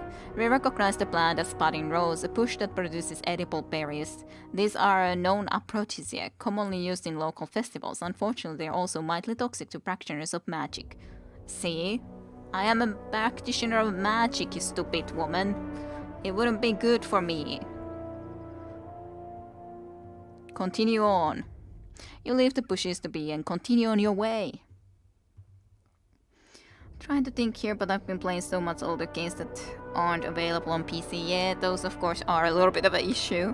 More difficult to go and start to play through, nonetheless. Of course, emulators are always a thing, but still. Nonetheless.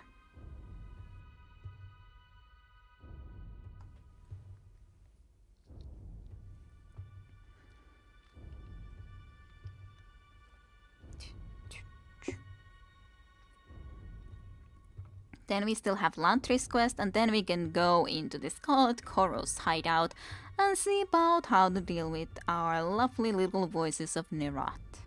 Still quite a bit to do though, in general.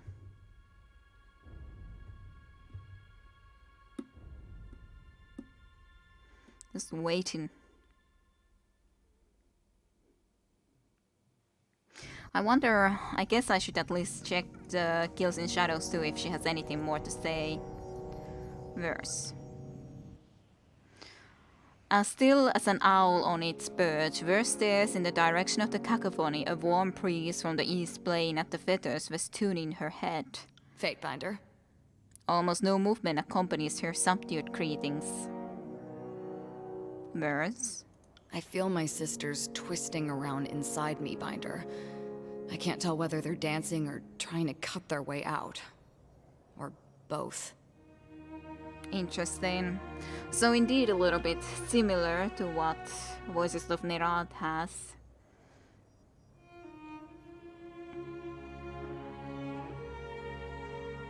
Doesn't that sound familiar to you? Like I'm going to start referring to myself in the plural? She releases an extended sigh. She splays her fingers before her, apparently taking a vested interest in her crime beneath her nails. It feels like all that's in front of me is a gorge so wide and so deep that there's nothing to see but wide open air. She looks at you. Say we come out of this with minds and bodies intact, you've got the tears and the Overlord has everything else. Then what?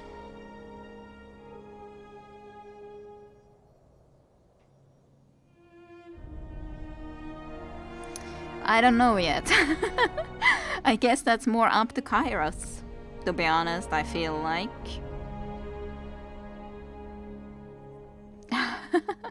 I have more the problem that I have too many to recommend and too much annoyance to inflict.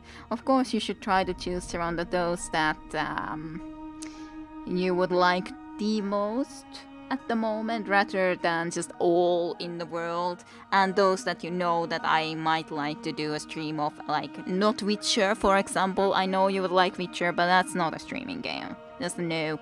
Big no on that. Then what? Well, yeah, I'll burn that bridge when I come to it. Damn, Fatebinder. You're sounding more like me every day. I wonder if the voices saw this coming when he tossed me on Law Dog detail. She releases a peal of laughter. The voices... I can't imagine him bending the knee to you. Whatever you've got planned, if you're walking into the heart of his power, you'd better be kitted for war. Well, we're gonna be, Verse. We're going to be.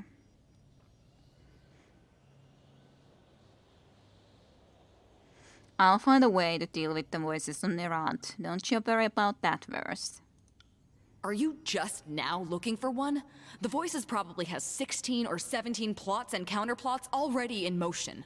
And what do they matter? It's not like he's gonna get us. The Voices has more years behind him than a person can rightly imagine. If anyone's ever dug up a way to cheat the Void, it would be him. What if that way is me? We know he was preparing me for something. What if he made some trap door into me? What if he's hiding inside me right now? Well, that is of course a great fear.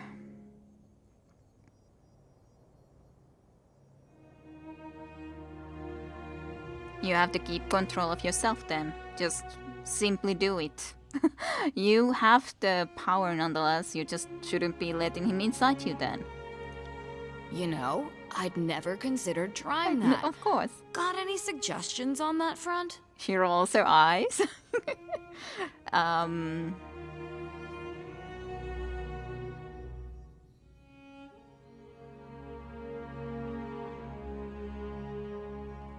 I don't think that's the right part, although Voices of Nerat definitely isn't very humane.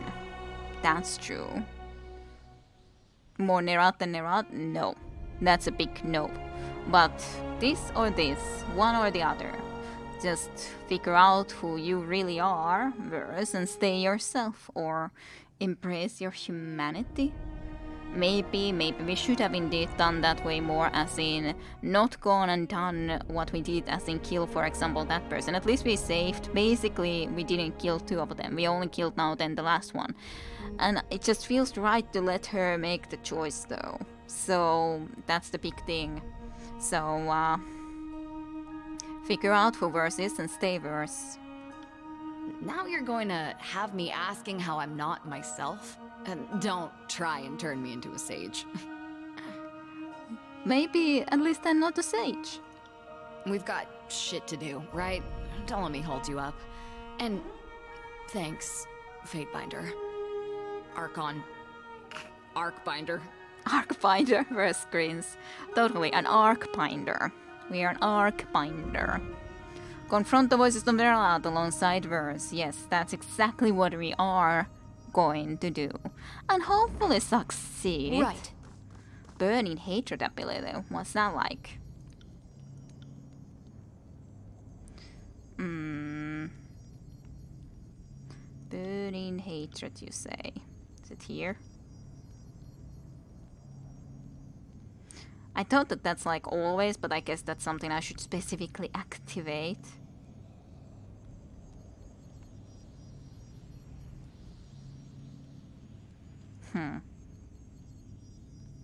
That's a chromatic arrow. Like that looks like Fury's Rage. Was it just Fury's Rage? Project Intense Flames the Watchverse. No, I have had that before already. Unless it just means that in here she has an extra thing. I don't know.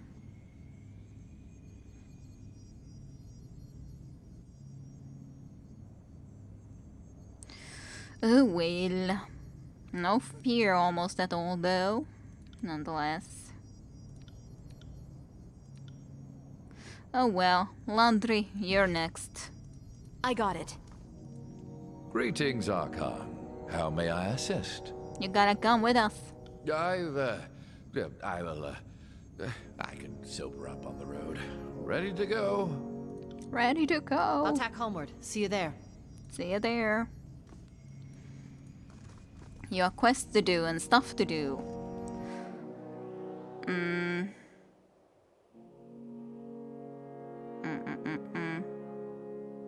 Little Chitterbird has pledged to Alpha of Kills and Shadow. He is good for Chitterbird's chance of survival, but bad for Beast Woman's ears. Alright. I don't exactly understand what you mean, but... So the Beast Woman squats on her haunches, back bowed and face tilted forward as she meticulously grooms between the long, calloused fingers of one paw.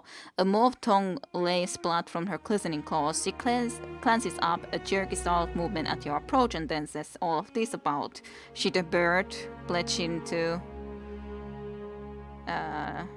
serve by the bathroom. She rubs the ridge of pointed ears and eyes lost in thought. Human Shadow Mystic.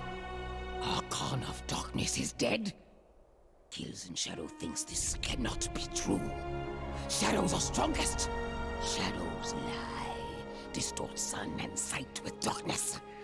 Win with deceit. Well, but yeah, we went against the Archon of Darkness and they're supposed to be dead indeed. The Beast Woman snorts. Fatebinder sees now? What do I see? Fatebinder wants Beast Woman? The reek of unwashed feral animal, bloodied and battle-worn sways you like a wet blanket, and you breathe through your mouth to keep from retching. Are you happy that I rescued Left Claw, by the way? Yep. Fatebinder is good alpha to kills in shadow. Listens to Beast Woman's demands. Must like Beast Woman to fight for former pack whelp. She shoves and shakes her head. But apparently that was something that we did that was good.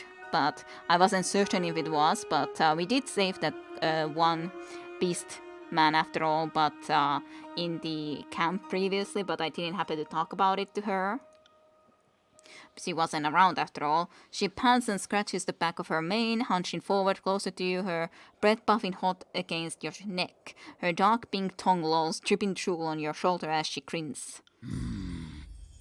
Beast Woman too likes Fatebinder. Have any good hunts lately? Good, yep. And many more than 5.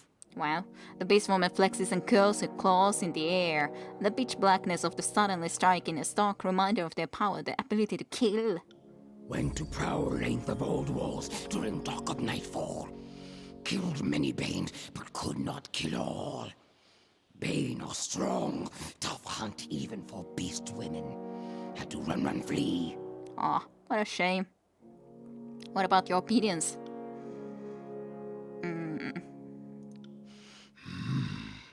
Fatebinder has good musk. Smells of bloodlust, of predator, of savage strong alpha. She could use some cough drops, possibly, yes. It's good to ask Beast Woman for advice. Even strong alpha needs cunning of bulwark at side. How would you assess our progress? On stealing territory of Beast Women lands humans call realms of Tearsmen. No Fatebinder claim territory of Vendrian's well. Is good for pack, good for disfavored. Should killers in shadow care outside of that? I don't know. She crouches down and scratches her lower curve of her back. Fatebinder did good in stone lands.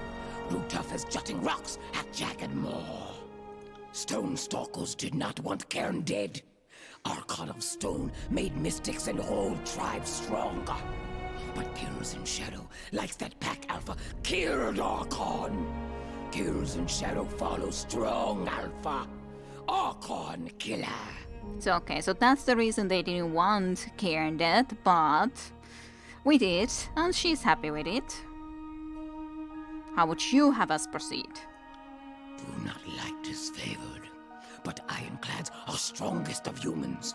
Return from throes of death. Fatebinder should help disfavored death defeaters. Should always side with pack that will win. Good to know. But after, Kills in Shadow will slaughter, rip rend. Will kill ironclads extinct. Will not hold back even for Alpha. Alpha. What do you think of others in our pack? Are brazen, callow, are not as savage fast keen as Beast Woman, but are not weak. Fatebinder whelped good, tough pack. She bobs as she thinks, gaze darting about, watchful. Her eyes, red eyes darken with cunning, and she shifts her stance, hungering low as if to spring an attack. But rather than strike, she rakes gloved fingers through her thick mane, thinking, assessing. What about Lantry? Aw, insufficient reputation. What about Tarik? Beast Woman does not like disfavored, but Kills in Shadow likes Barrack. Will not kill human yet. Want to hunt good and long, make bleed, scream, writhe, mangle before kill. What if I say that I won't want you to kill Tarik ever? Her eyes gleam darkly and she puffs out a longing breath, morph tongues leak from salivation. Human is tough like stone wall. Is hidden behind iron's shadow where Beast Woman cannot smell or scout weakness. But is noisy like crashing boar, easily stalked. This is the first time since Stalwart that I've felt vulnerable. I don't fear swords or spears, but this beast is something different. Yeah, Parek, I agree. What about verse? Good hunter. Reeks of blood to death. Is savage swift like beast woman. That's a higher compliment to the beast than to me, but I appreciate the thought. What about Eb? Human brood mother. Mystic. Gilshin's shadow tilts her head to one side as if listening intently to a sound discernible only to her ears. Is strong. Breathes in gusts like ocean gale. The first time I've been called a brood mother. That's not wholly inaccurate. Twins count as a brood of 2, right? Well, I'm mostly certain you meant that as a compliment, so thank you. What about Serene? Insufficient repetition. Sad.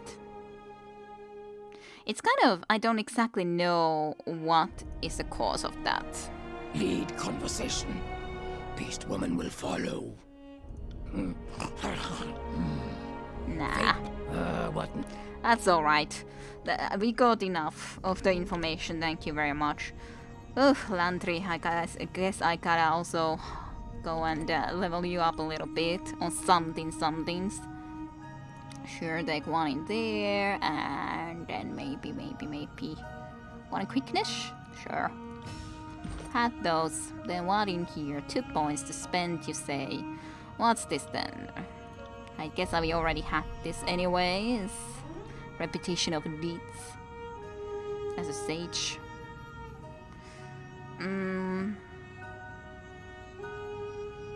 I could go more into the quilt because I've already started more in there. These on the other hand could be cool, but a lot of these at least are just improving the healer gifts and so on and forth.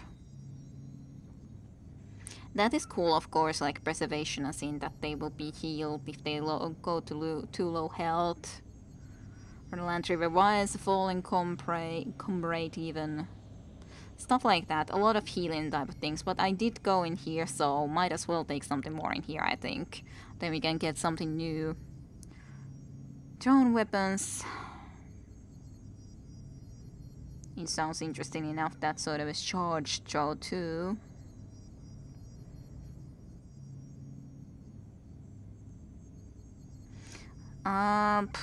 Let's do that, sure.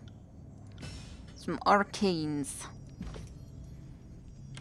Could also look at his spells, but that's all takes so long time if we do that all the time. Let's go and sleep first. And then we go and try to be doing Landry's side mission. And after that, indeed, like I said, to the Scarlet Chorus finally. To try to deal with the rest of the Archons that happen to be about and around. At least Versus side missions are closer to the end. However long this one for Landry will take, that I'm not completely certain. Maybe I should make certain that I've talked everything with Landry too, to be honest. Kind of feel that I probably should. Greetings, Archon. How may I ask? Of course. How can I help? Do you have any thoughts about the fact that the Kairos has unleashed a feud amongst us Archons? This feels like a logical continuation of Kairos' Edict of Execution. The Archons are still not playing nicely, and so Kairos would let his children fight it out for the title of Lord of the Tears. You are close enough to Graven Ash that you might be able to convince him that fighting is not in his best interest. You just need to somehow pierce his pride and show him you're as worthy of his fealty as Kairos is. True. Of course. How can I help? Know anything about the region we're in? Lethian was a merchant, fearless one at that. Takes a rare breed of profiteer to risk settling a corner of the old walls. These days, the settlement is bustling. But really, displaced war refugees are the reason for the crossing's recent growth. You were the governor of this place for a time, right? That must have been an interesting experience. Care to discuss it? I need to take him into all the corners too and talk to him about, hey, do you know something about this location? I want to know everything. So this favorite soldier falls in love with Serene. Anecdotes, eh?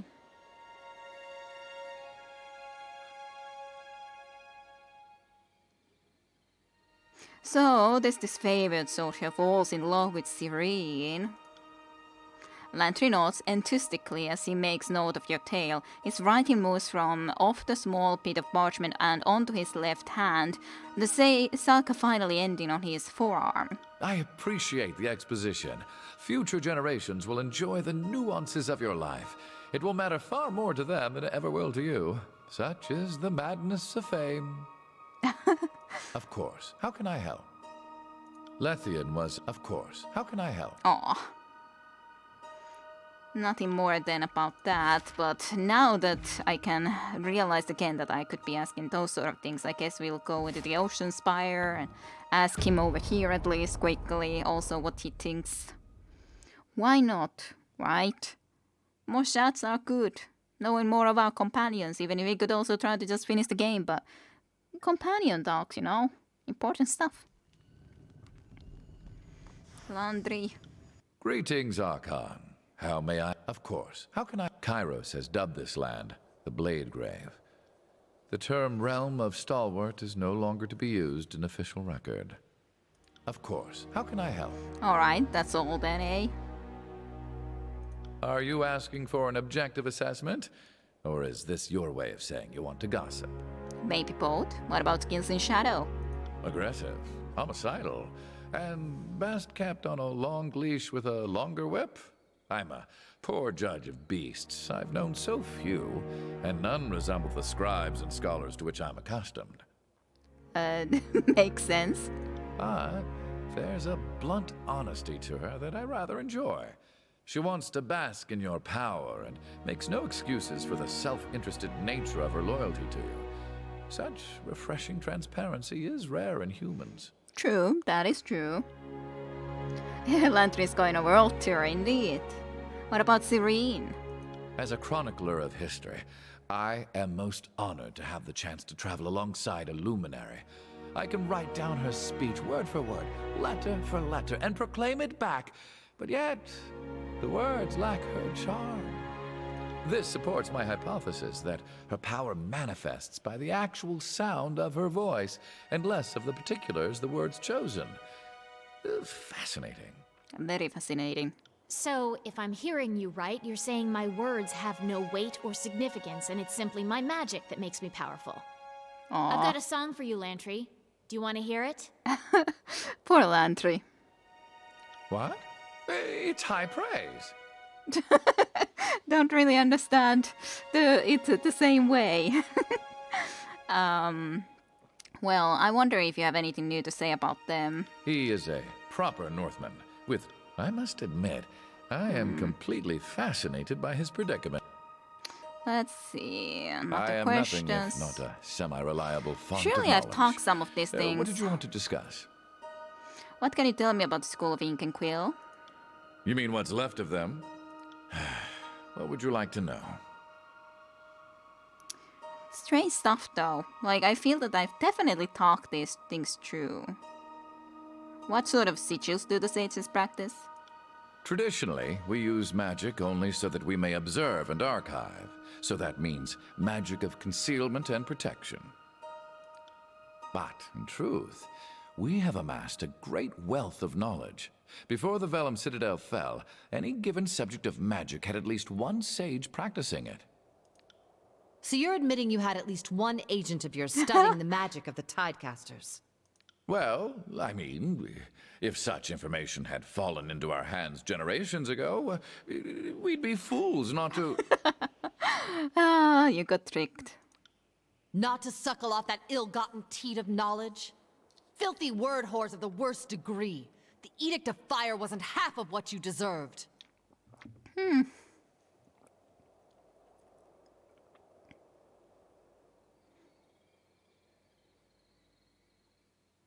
I can see this conversation going to very constructive places. Both of you, drop it. What would you like to know? Tell me a bit about the school's history then. The sages trace their days to a generation after 5 Wives, when the first settlers moved west. The Vellum Citadel began as a scholastic retreat, slowly blossoming into the finest library in the continent across the generations.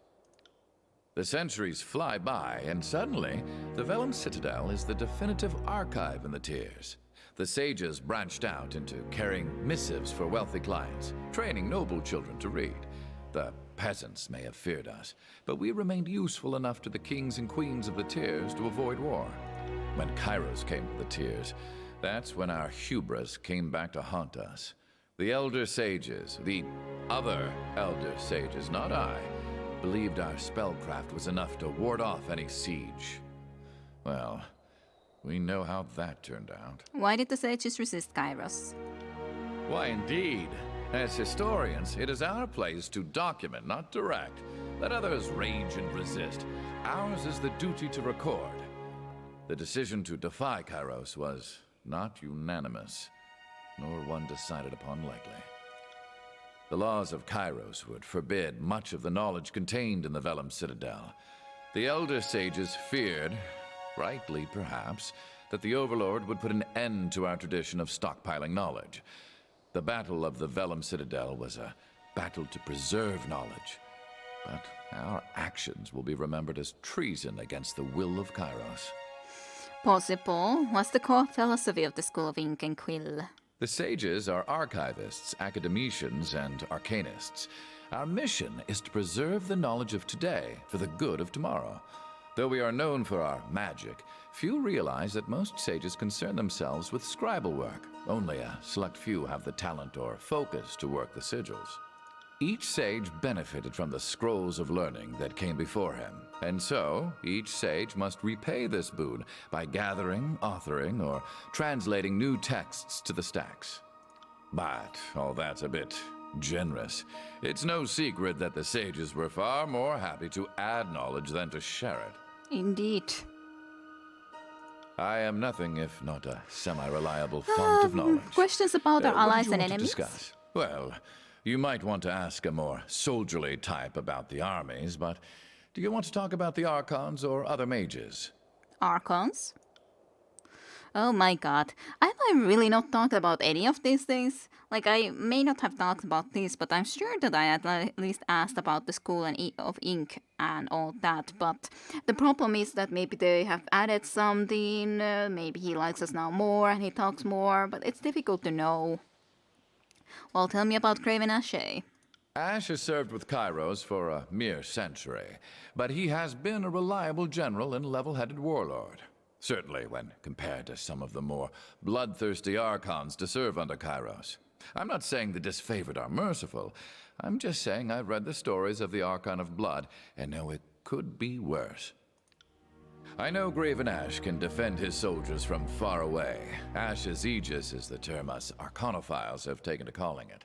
Not surprisingly, Graven Ash is beloved by his troops. I mean, if Tunon could mystically protect you from cudgels and sharp sticks from leagues away, you'd like him more. Would make sense, yeah.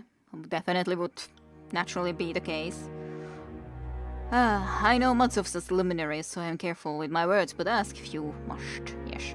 What about the voices of Nerat, the Archon of Secrets? You're not gonna say this? The voices of Nerat is one of Kairos' most dangerous and unpredictable servants. He can pull memories for personalities if you believe some reports from his victims, and over time this has created a single Archon with the knowledge of countless lifetimes. Beyond that, I know he served Kairos for close to 200 years. He was one of the generals of the War of the Northern Unification and Small World. Graven Ashe was his enemy at the time. And I guess they kind of are enemies still, after all. What about Tunon, the Archon of Justice? First, I suppose I should ask what you know of him.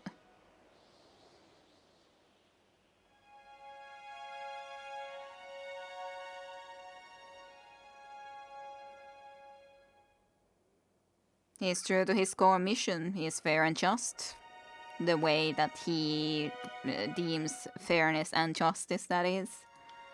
Fair and just by your measure, that is. To know an Archon of Justice exists in texts spanning back hundreds of years. I can't say I know how he came to be the Overlord's educator, maybe you know that one, but he oversaw the conquest of the Tantra sovereigns, and they bowed to Kairos in the year 83. I know much, yes. What about Blade Mark then, Archon of Shadows? Very little. His name is not printed in many texts. I know that he is wanted to Dawn and Axis is his assassin. I know he goes back a long ways, though. I've long assumed he served Kairos about as long as Tunon, give or take. What about Serene, Archon of Song? Not the youngest Archon in history, but certainly one of the younger, and history has yet to write much about her. And if I happen to be the first to write about her, well, that will look nice for my legacy. My life isn't a performance for your amusement, Sage. If you want to write about something, make your own miracles.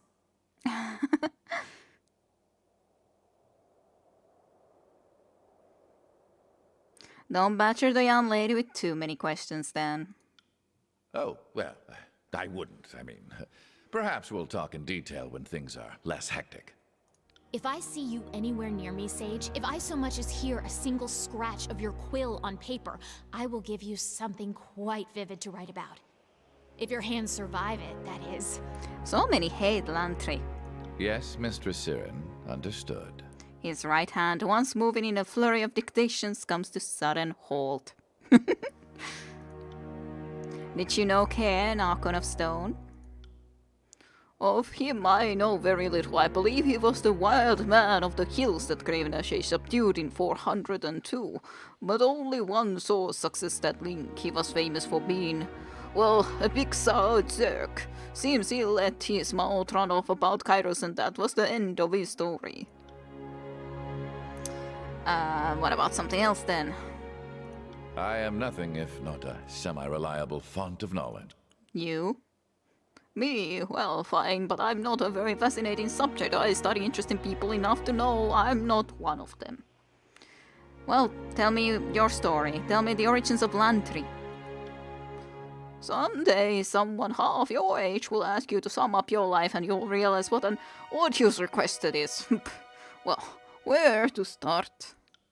I grew up in Thunder. I was born right after independence from the realm of Starboard, so yeah, do the math and you'll realize I'm old.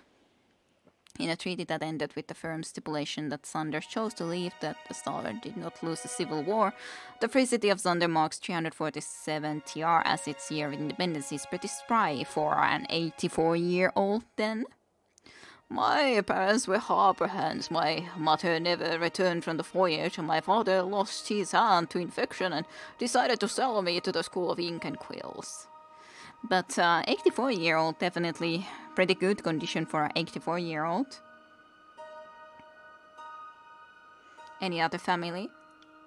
Irrelevant. If they exist, they are as strangers. Family ties are severed when joining with the sages. At least in principle, the school has had its share of favoritism for blood relatives. As a novice, I was assigned to the Dovecals, where I learned how to raise and chrome birds to carry missives, and most of my early tomes are on that subject. 10 years and several tomes later, someone decided I was ready to be welcomed into the inner circle and shown the ways of magic.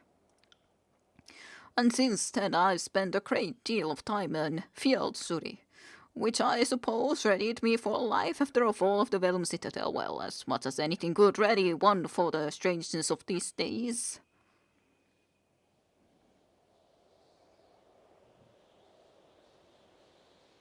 I was kind of doing a lot older voice for him already before, to be honest. I was, not just after the 84 years. At least tried to. You mentioned raising birds earlier. Think you'll go back to doing that? At some point, yes. Good birds are needed to keep the missives moving through the tiers. I set all my best birds to fight before the edicts. 10 of praise, constant call, and the rest. What a name, constant call. They're out there somewhere, and maybe when this is over, I'll summon them back and start a new Doveco. Alright, that somehow just stuck out to me. So really, what's your story? What do you mean by that? That would make sense if he was a Chorus spy. To be honest, considering he was then as a prisoner with the Chorus too, and sort of was on their side a little bit. We both know you were part of the Chorus spies in the Citadel. What's your real story? Well, it was part your order that we were taken to the disfavored company, yeah. Not denying it, I was with a group of spies. I wouldn't say we were loyal to Nerat, just paid by him. The Vellum Citadel was supposed to flip to Kairos without a drop of blood. For a bunch of well-read scholars, you'd think they'd have learned the only true lesson of history. Kairos is inevitable. Most people think that the war began 3 years ago, but the voices of Nerat had his hands in things sooner than that. I was part of that early invasion, and eager kid happy to accept the 30-year assignment that comes with an education. I thought I had you all turned over to the disfavored. How did you wind up with the Chorus? Oh, I spent a few weeks with the disfavored, but I used a concealment spell and slunk away in a short order. I might have been better off in that case, as I wound up in the Chorus camp thinking I'd be eaten by the Archon of Secrets. The Archon of Secrets didn't even remember me. I guess I looked at some tuck the wrong way and got jumped. My imprisonment isn't anything more interesting than that. Dreadfully and unamused.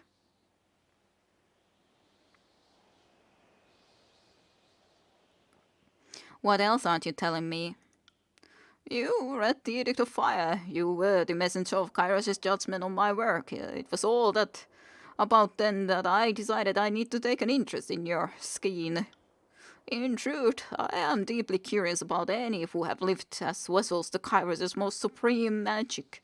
When I heard you were proclaiming the Second Edict, I had to find a way for us to meet. Being tied up in a prisoner's camp was not the intended plan. Yeah. I would assume that you wouldn't want to be a prisoner. You wanted us to meet. So you advocating surrender to Kairos was the end of your long plan? Yes and no.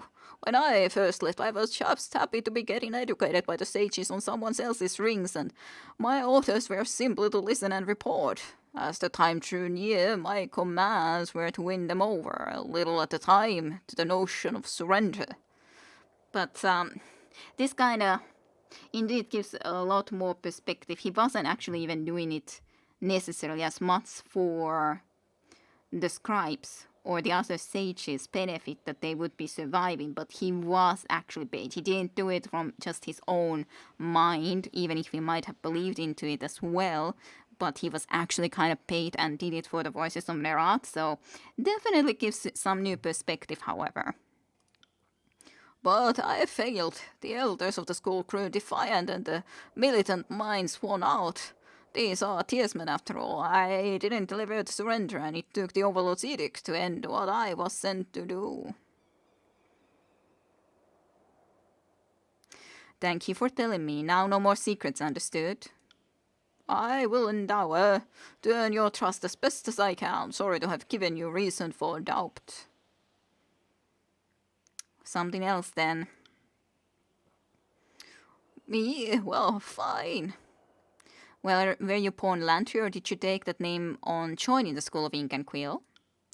Most sages take a new name when they join the school, but for me the transition was difficult at first. I stuck to my old commoner name and then just never got around to picking some high-falutin name like says Apophysis or says Dangling Particle.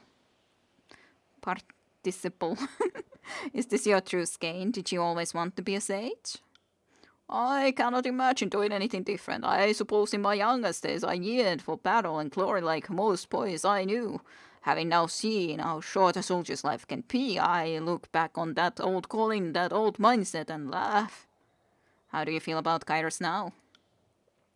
And how can I not help but find him to be the most captivating person alive? The man has spent empires, claimed continents. Where he goes, history follows. I won't deny he has killed millions at least, but I contend more would have died in petty wars across Terratus in the void of Kairos. I've seen what tiny despots and merchant cables and mage guilds can inflict in the names of all sorts of righteous causes even. I will take the rule of Kairos over the tyranny of every idiot on Terratus.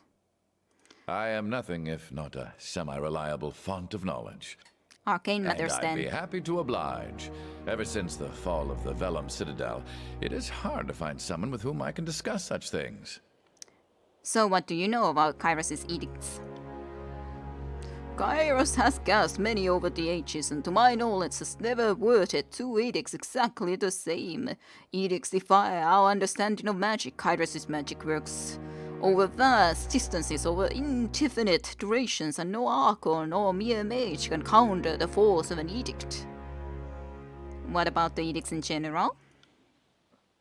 I explain it to my students like this. A spell is to an edict as a drop of rain is to a hurricane. Edicts and spells are both magical cantrips, but differ in intensity by order of magnitude. Edicts are almost commands to Terratus that must be carried out until the instructions allow for the magic to end. If Kairos wants a plague until next judge's day, accept copious pulpius until next judge's day. Nothing has ever dispelled an edict, nothing outside of an edict's zone are sunset clause, as I like to think of them.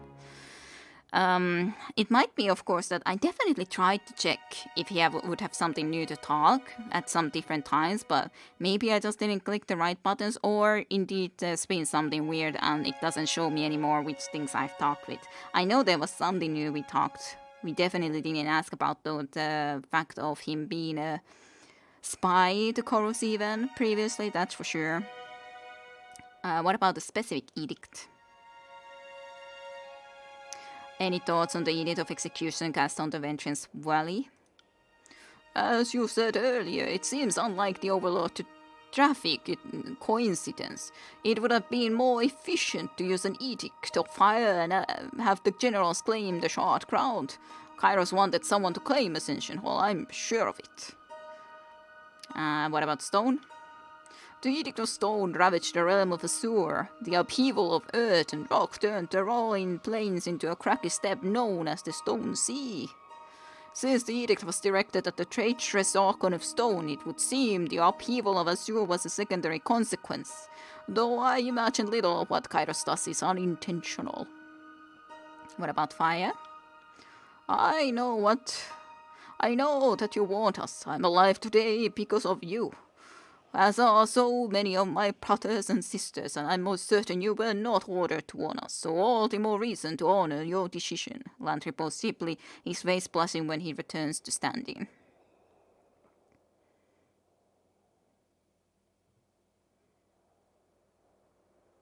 Given the destruction involved, a warning seemed the humane thing to do. A most noble sentiment. The edict had its intended effect. It crushed the will of the school and scattered the sages to the wind. I'm glad it brought an end to the conflict, and thanks to your warning, without future loss of life. What about storms? The Edict of Storms turned the once four-stand lands of Stormwood into a windswept wasteland. They call it the Blade Grave now, since only the iron and bronze ornaments remain. Hurricanes, breezes, rust winds, and relentless lightning have destroyed the housing and farmlands. What about something else then? Do edicts work on the same arcane principles as spellcraft and other magic? Edicts are the strongest manifestation of magic we know, and they seem to violate all other lesser phenomena. No dispel cantrip has ever dented or abated an edict. Even Archons with powers of great durability cannot shrug off their effects. Just look at Cairn. Now, what I find curious, edicts can flex a little, or so my studies suggest this is the case. Take the Edict of Storms. While the day it was proclaimed was the most violent, the actual radius of the storm has changed over time. But most will have none of my hypotheses on this matter. So, fine, I'll take the bait. What's your conjecture about the edicts?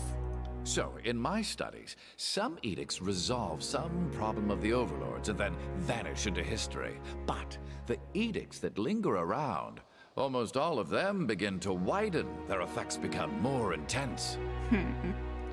Here's the intriguing part. The older the edict, and the more that's written about it, the more the reports of that edict get more dire over time. Interesting.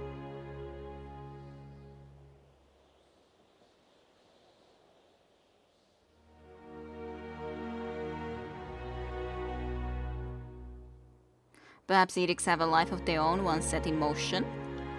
Something to that effect, at least. I contend that edicts are powered by fear.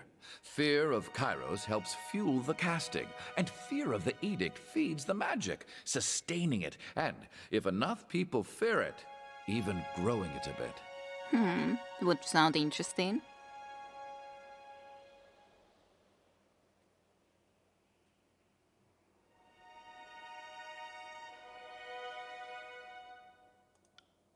I thought just that.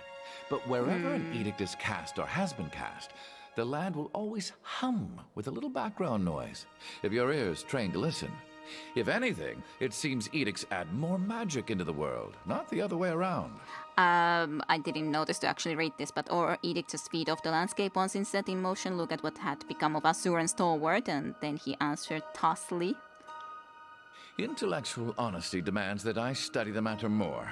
If I'm correct, the more people fear and obsess over an edict, the stronger it becomes. Anyway, another study for another time. It would make sense if we talk about also that Archons definitely clearly also get more power because people know already of their power. So more people believe into that, so they have more power. That's how it seems to work. Edicts are the... Let's just see. Now, what I find curious, edicts can flex a little. Or so my studies suggest this is the case. Take the Edict of Storms. While the day it was proclaimed was the most violent, the actual radius of the storm... And I'd be happy to oblige. Let's go Ever elsewhere since the then. fall of the Vellum Citadel, it is hard to find someone with whom I can discuss such things. What about the magic of the Archons? I've studied many of the Archons for many years. Compared to the other sages, I'm an expert on the subject, which is sad because I feel like I've still so much to learn. How does the magic of the Archons work?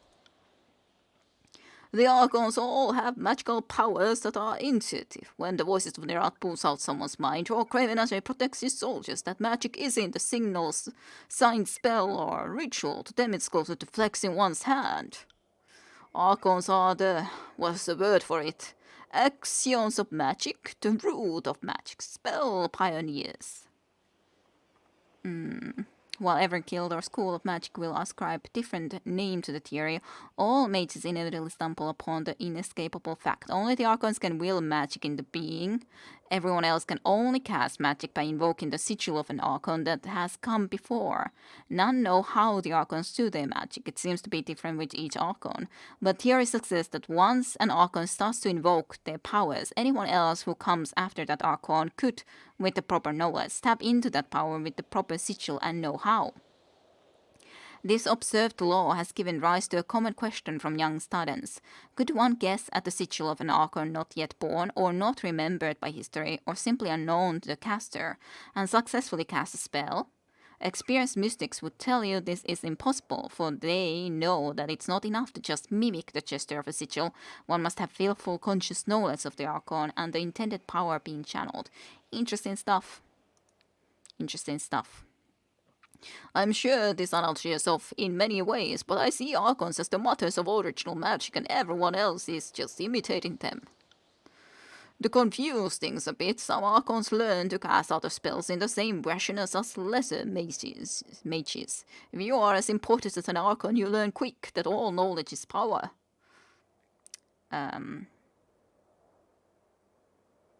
Are all Archons loyal to Kairos?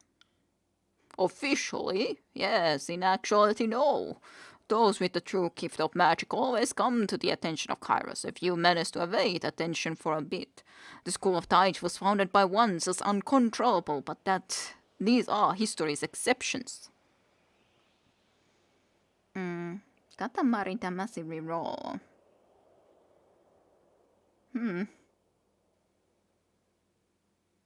Alright, a weird game, eh? A weird game. I have no idea what that game is. I have to remember that name, or you gotta mention it to me in Discord or Steam or something. So I'll check it out. Thanks, Untitled, for the suggestion, regardless. So, Occulted Jade, Archon of Tides never bowed to Kairos, and it said she survived the assassination sent to silence her assassins. It makes her flight from Kairos before the war all the more troubling. We knew her as this symbol of strength, but when threatened, her weaker nature won. When we write biographies of the Archons, we often refer to them as exarchs in their formative years before stepping into their prime, but officially Kairos is supposed to grant all titles of Archon. It's quite the folk's past to self-appellate. Exactly why Jade insisted on calling herself Archon of Tides. She didn't need Kairos' approval to wear the title she deserved, and I know she loved the fact that doing so must have annoyed Kairos. I've studied many, yes. How is an Archon born or bred?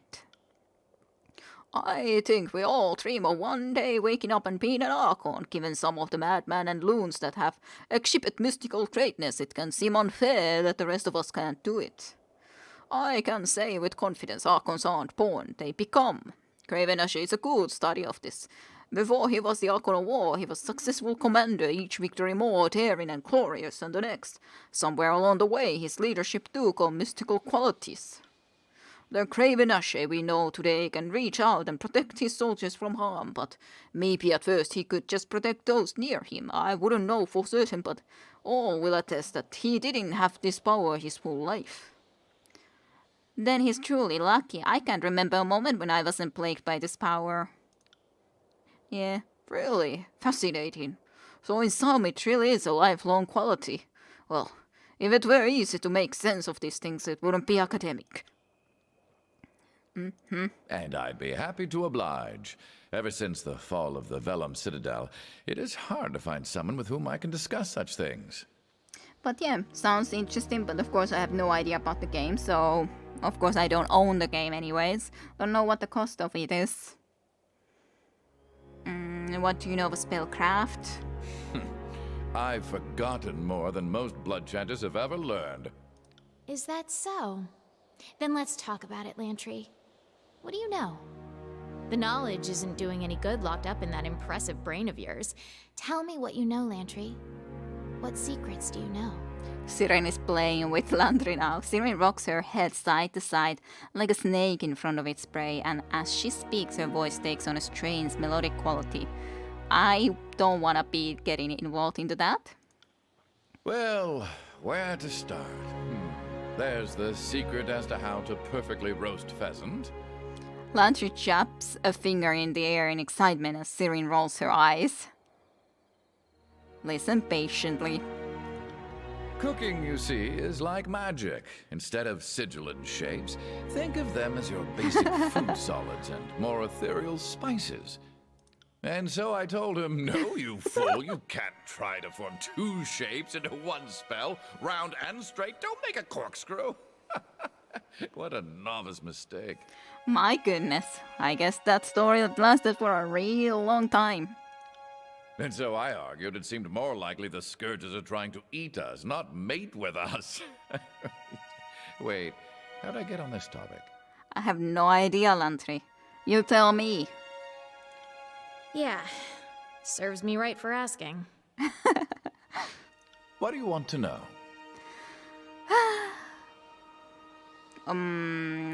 So what can you tell me about signing magic? Scholars don't have a good word for what Archons do when they cast magic. Couldn't tell you how Craven Ashe casts his protection over his soldiers, nor would I know how Blade and Mark consciously decides to move through a shadow.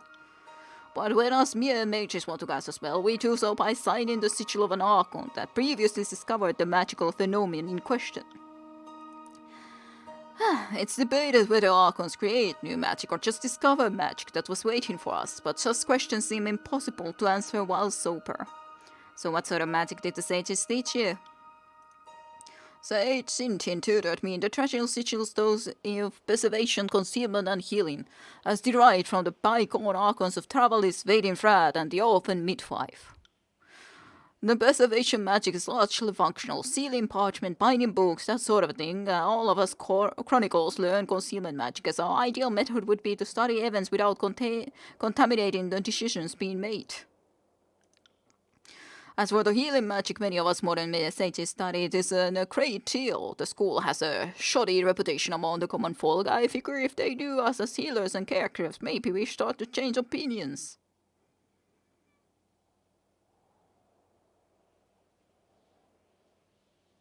So, you study magic to spy on people? You call it spying, I call it studying the subject without inducing causative elements. But I suppose, yes, my magic is useful for doing the stealthy sort of things one expects a spy to do.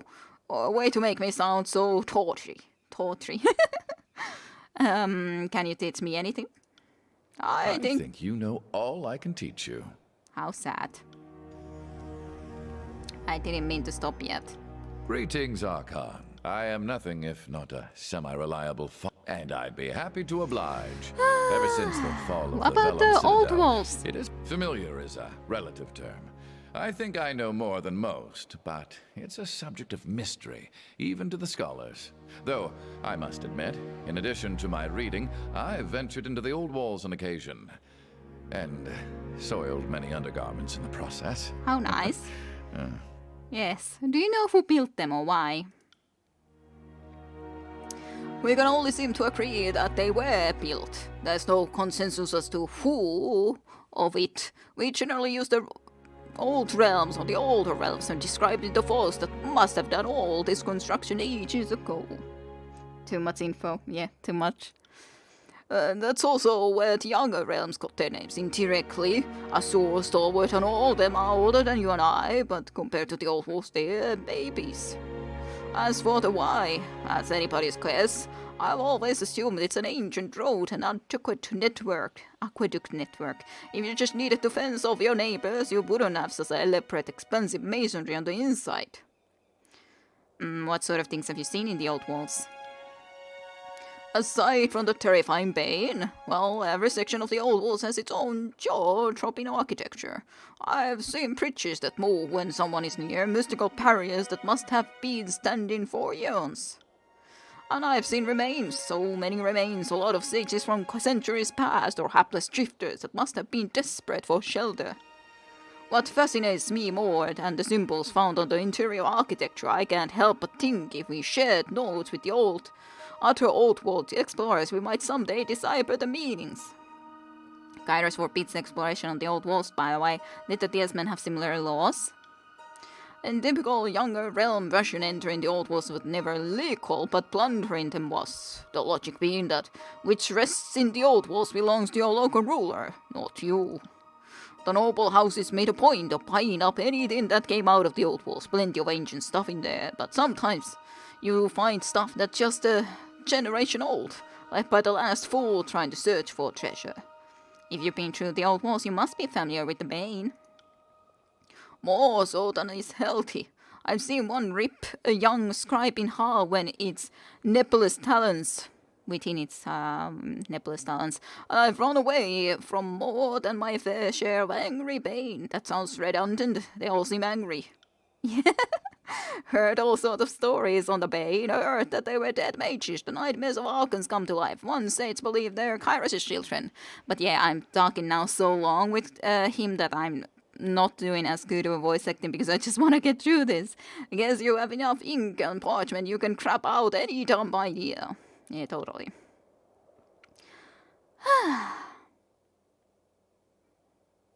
I profess to know very little and stick to what can be observed. They appear cunning, but lacking language, and they have animal-like qualities, but they seem drawn only to magic and commotion. Food and water seem irrelevant to them. And I'd be happy to oblige. What about Ever since the fall of spires? the Vellum. At this point, I'd say you know more about than I do. They all spires all over Teradus. There are spires all over Teradus. I don't know the count, maybe 40 or so. 5 of them are in tiers, and generally the spires follow the old walls, often occurring at junctions in the old masonry. The mountain spire is a notable exception, and the other spires in the tiers connect to the old walls, but the mountain spire just freestanding, a sore thumb in the middle of the tiers. Any idea as to their purpose? Lightning rod, bird from which to survey the lands below. Signboards for society of folks that flew like birds. On this matter I have only conjecture and flights of fancy. The best hypothesis I have heard is that they were all built at the sites of major settlements now long gone, so maybe their haphazard placement is a hint about how the maps of old might have looked. Any idea why magic works better near the spires? The physicists likened the phenomenon to heat radiating from a candle. The air is just thicker with magic the closer you get to the spire. It can be deadly trying to work spells close to the spire if you aren't wise to the effect. It'd be famous if I could tell you why this happened. I've always assumed that they are magical equivalents of river sources. Just as water endlessly flows from certain special sites, so too are the places where magic pours endlessly from the natural source. Any idea of who built the structure on top of the mountain spire? No, any sculptures with superhuman strength and the power to fly? If not, I'm out of ideas. Structurally speaking, it looks vaguely, and I too mean vaguely, similar to the sculptures in the old Academy of Tides. But if that were the case, I think we'd know more. I also noticed the resemblance, but I can assure you, if it was built by an old tidecaster, it was the best kept secret in a school that prided itself on showmanship and posting about your exploits. Gotcha. Oh, so you studied the art of being insufferable, and here I thought it was a natural gift. The symbols on the structure certainly look like they could be related to the symbols found in the old walls, so I'm all but certain that the structure was built by the same craftsman that built the spire. And I'd be happy to oblige. Ay, ay. I am nothing if not a semi-reliable font of knowledge. What? I know everything, except for who's been saying that. What's... Okay, I guess that's enough. course. My How can goodness. Okay. Did I have At your something service, a lot Fateback. What that do I you needed need? to talk with them? If you insist. What? Until then, I plan to take whatever I can from No. life and... Not really. Don't seem at least that have At your something service. special What do you in need? here. Yeah.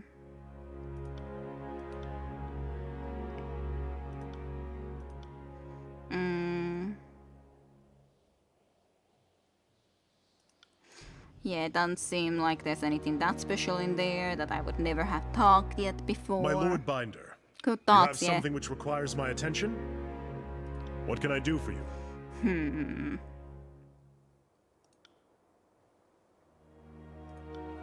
I guess I haven't actually asked about the new companions because I've asked about Verse, of course. Let's see what you say about Verse anyways, because it's been such a long time.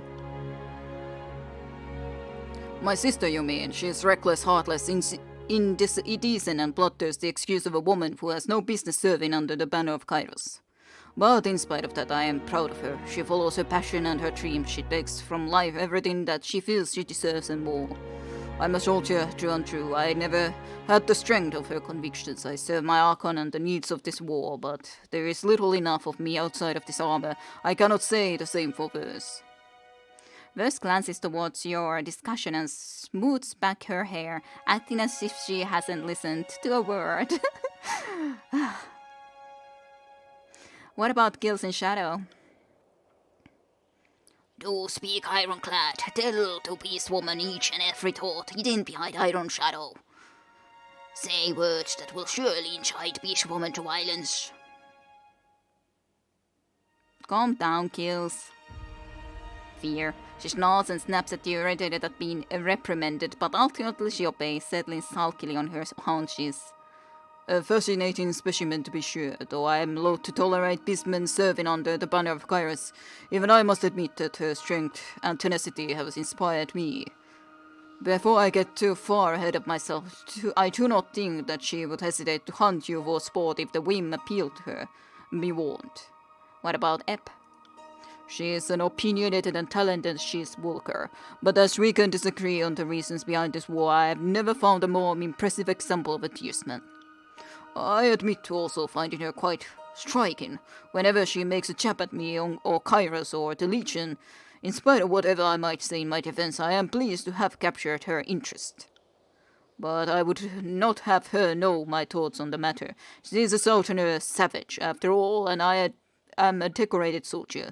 No need to overcomplicate our feelings in a time of war. What about Lantry? I do not know how many years he has walked the face of Terratus, but he clearly knows more than he claims to. Since he claims to know a great deal indeed, there is no limit to what he could be holding back. What about Serene?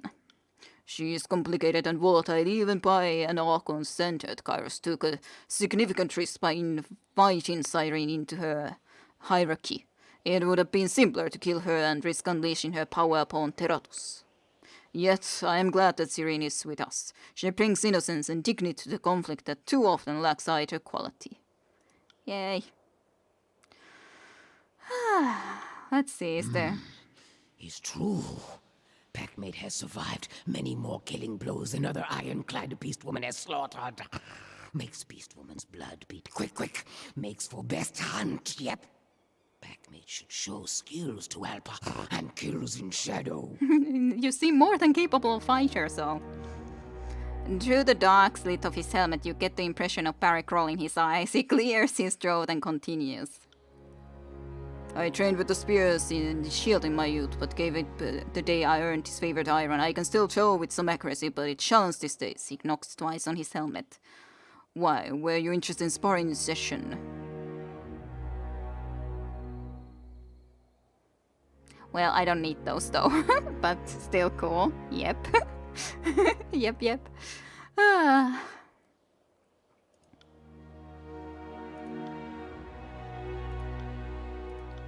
I'm just checking if there is Good. something Let's move on. we haven't discussed with him.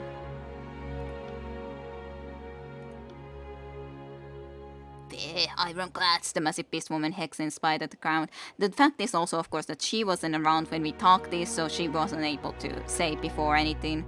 Come, tell Beastwoman all about lumbering prey that bleeds rivers but still defies deaths twice and 3 times from Beastwoman's killing claws. Okay, but I guess that's all good enough.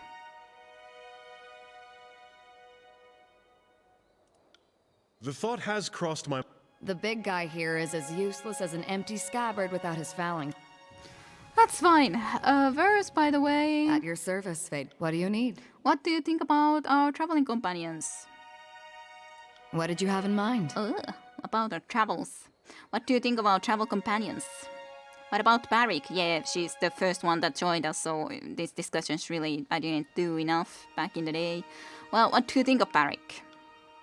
You mean my stinking brother in the iron suit? Her nose wrinkles with disgust. Well, I'll give him some due credit. He's more complicated than he looks. He's still an intolerant and unapologetic bastard, but that's more his business than mine. What about Lantry? I've been meaning to ask you about him. Lantry's talkative, reads when he isn't riding, and brings as much to the battlefield as a sick bird. The warriors at your side shouldn't suffer from Elder's ache in the sword arm. You would be better served by putting him out of his misery. I like Lantry well enough, I guess, even though he is also a weirdo, but I still consider him a friend. Loyalty lost with verse. Oh, pardon the fuck out of me, Faintbiter. If I had known we were out to make friends, I would have brought my tea set and some stalwart hotcakes. Don't you think I'm your friend? I don't trust Lantry, and he's going to get us killed. If I see him twitch, I might just make the first move myself. What about Kills in Shadow, then? I've been watching her fight. She's fierce in a way that the Scarlet Girls could use to our advantage. We've tried to conscript beastmen in the past, but the results have been less than successful. In truth, the results have been ugly. It's tough to capture something that's a net won't hold. As often as not, we either have to talk her kind into conscripting or murder enough of them that only the weak are left. What do you think of Ep? It's easy to respect someone who brings that much passion to a battle. Even so, when she gets to talking about pushing Kairos out of the tier, she makes me want to carve my opinion on the matter across her back. What about Serene? Take this in the spirit in which it's intended. If I had her kind of power at that age, the last thing I would do is take orders from you. How nice of you. You may think you're leading her around, but it might be the opposite. Would any of us even know the difference? All I need to know about Tyranny is that she scares Kairos. That pretty much says it all. Cool. Any practical reason you've chosen to travel with me? What? Did you have something in mind? It isn't that I'm not flattered, Fatebinder. I just don't think I'm your type. Well, no, obviously, not the case. I don't have a gang anymore, and I wouldn't throw in my lot with any of the killers floating around the Scarlet Chorus ranks. The fact of the matter is you're doing important work, even if you stumble and flail along the way. Thanks, Verse, thanks. If that puts me at odds with my Scarlet Chorus ties, so be it. I'm not such a camp follower that I don't look after my interests first.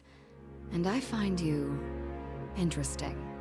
You've satisfied your curiosity, so let me satisfy mine. Why are you keeping a little scrap of a thing like me around? I don't have feelings. I consider us friends, don't you? Oh, boy. We're getting into that territory, are we? Look, I know that folks tend to buddy up when they're in a camp together, but I'm not really friend material. Hate to let you down, but that's the long and short of it. Well, still, you're a friend to me. You like it or not, you're a friend. Goddamn Verse. I can promise you I'll stay loyal to your cause for as long as you'll have me. But I can't promise that we'll share anything more intimate than a stiff drink when all this is over. Deal? Fine, have it your way, Verse.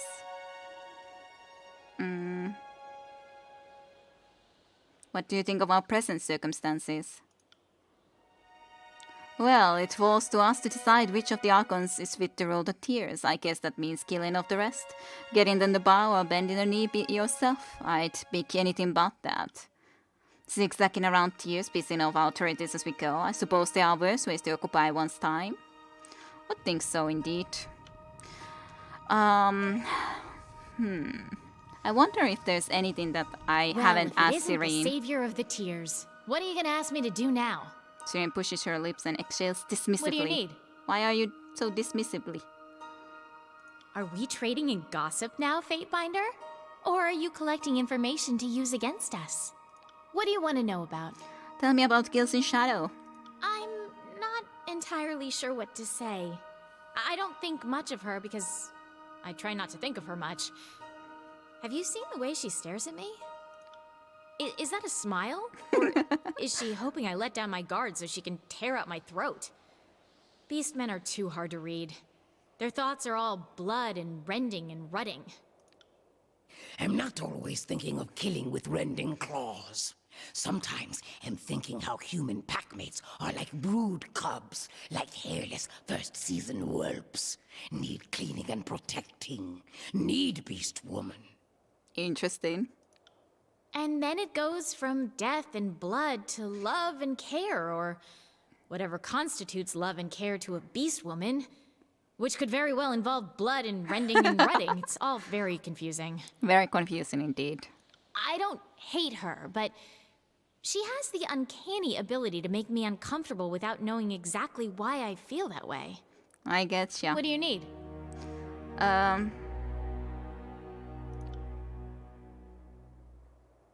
What do you need? I did talk about that stuff.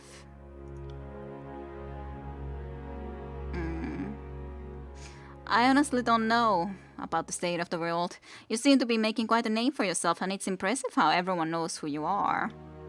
Kairos isn't going to like you taking over the tiers, though. Invading someone else's territory is the perfect way to get yourself attacked.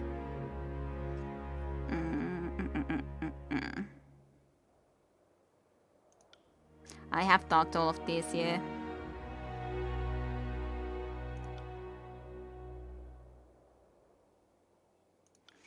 But yeah, the headdress thingy.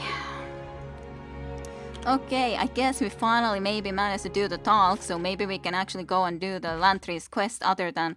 Of course, I was talking that I would like to hear what he says in different locations, the goddamn Lantry, so let's do that quickly. Let's travel to the few other places in here, and then we can finally go and do his damnable quest. Yeah, sounds good.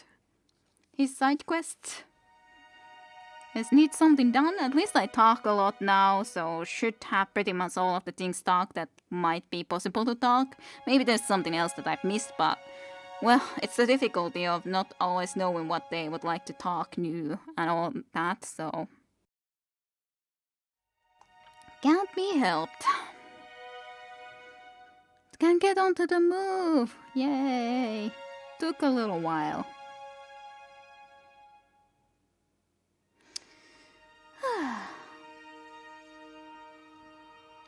So, Tayunda, have you at least watched the Darkest Dungeon Let's Play, by the way? Thus far, what has happened there? Or have you not? I wanted to talk with you. Greetings, Archon. How may I assist? Of course. How can I help? Do you know anything about this place? When I was a kid, this was all rolling seas of ridgeweed and sugarcane. Kairos outlives the landscape, not the other way around. What used to be the realm of Azure is now the Stone Sea. Kairos' Edict of Stone has crumpled the landscape. The once endless and fertile plains are now jagged cursed. Want to wager it'll have another name in our lifetimes? I don't know. Maybe. Of course. How can I help? Maybe, maybe not. I wonder if this Aura Spire has done anything different, considering this is basically the same location, though. What's the latest episode this morning, then? I have recorded quite a bit more, though. Quite a bit more than what I've put up, but at least it's relatively up to date. But that's before going to my parents' place, I recorded a lot because this was fun to play Darkest Dungeon. Now I haven't for a few weeks then recorded basically at all. I still got at least a couple of weeks worth of episodes or something like that. Anyways, Lantry. Greetings, know anything Archon. different about this place? Of course. How can I? When I was a kid, this was Kairos. Yeah, it's the same thing. How can I? Good to know. Good to know.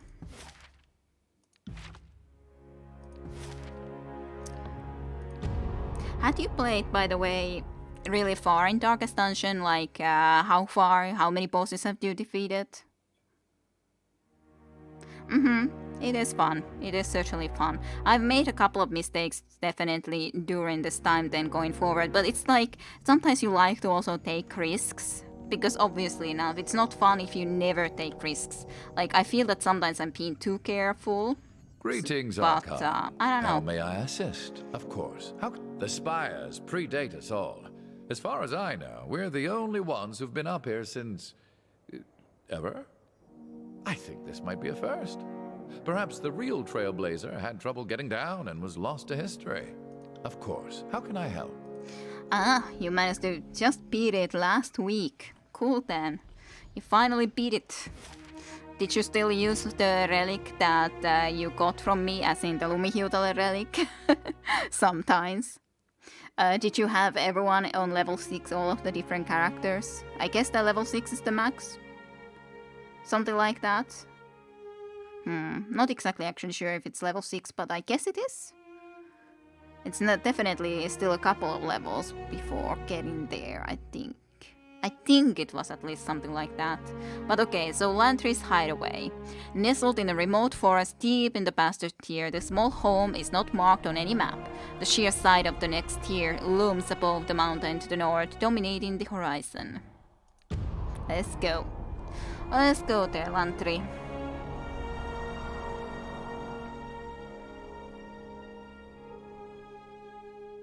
Antiquarian is the only one.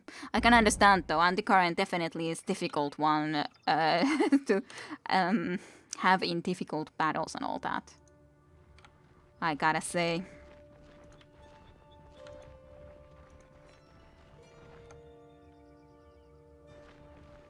Oh, how nice. Tormented Summon. About time. Do you realize how difficult it is to get your Kang to just sit in ambush and wait? Without a daily rot or tussle, this Mudley is a stubborn punch. Alright, princess, you owe me a deb of blood. You come here in Scarlet whining about past steps. I owe you nothing, and now you're trespassing in the only corner of Teratus I call my own. Kindly shuffle off, lest things get ugly. Princess? You disguised yourself once. It became this recurring topic.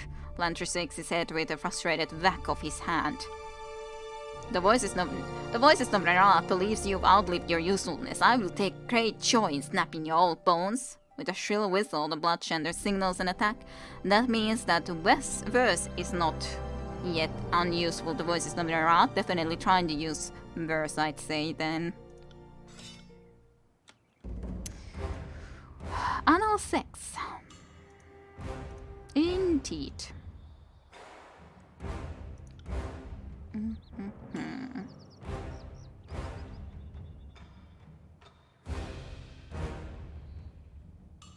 What to start with? I like this though. You have the right weapon set? Yes, sir. Though we could set this guy into the fire because I really dislike that guy. Gotta say, maybe we'll start with that. You got it.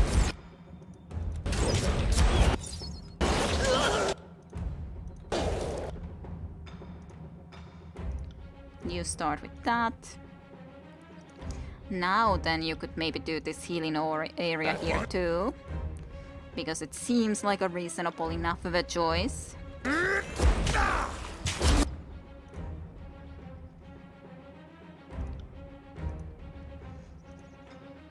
got it. I do not enjoy having you come and try to get to me. That's certainly true. Definitely don't enjoy that too much.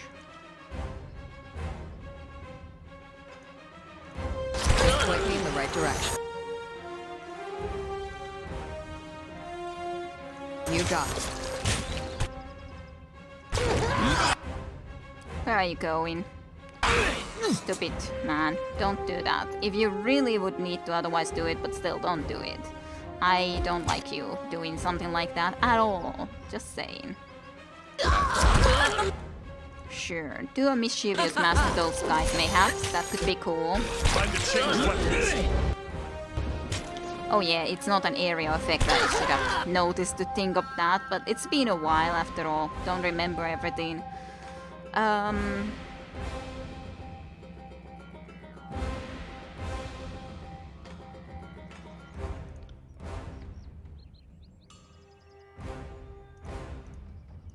Just give me the signal.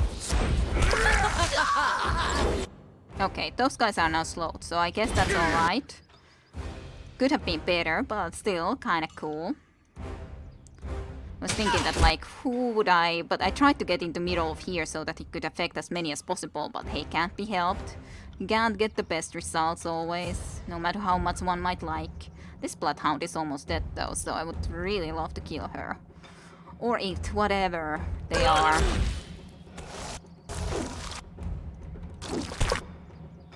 What about this then?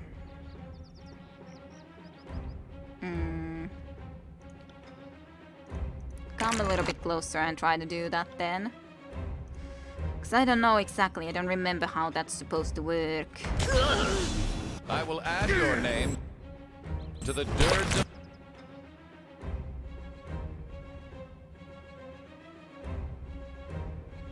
Recounting tales.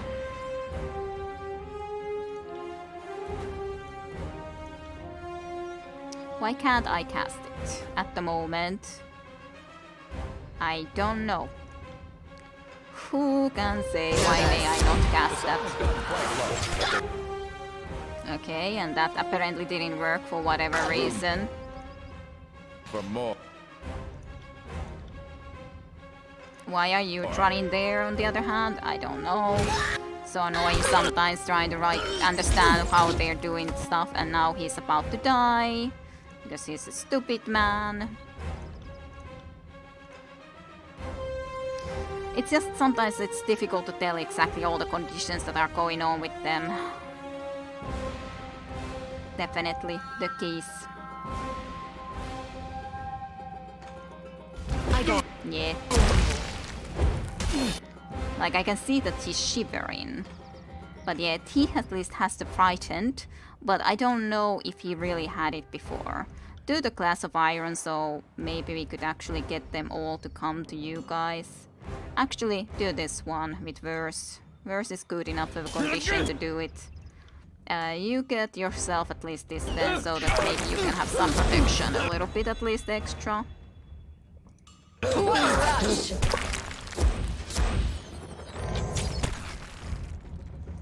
And I haven't done this actually a lot, so let's go and do this. You'll have to hit harder than that. Because it's cool.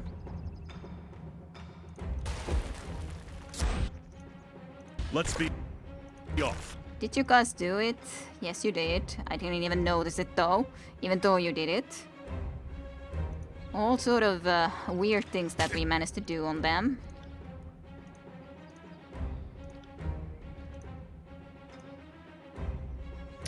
Alright, so what next?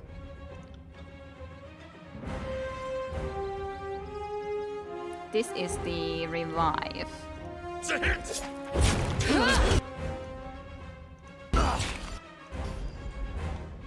You need to heal yourself, like ASAP, unless you want to pretty much go and get killed.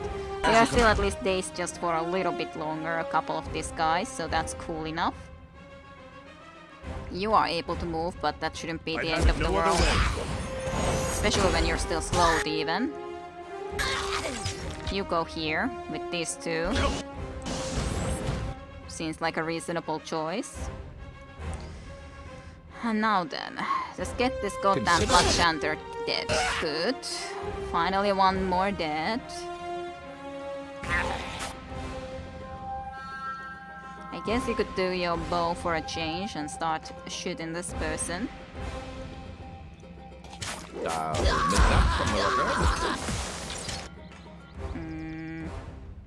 Do this one.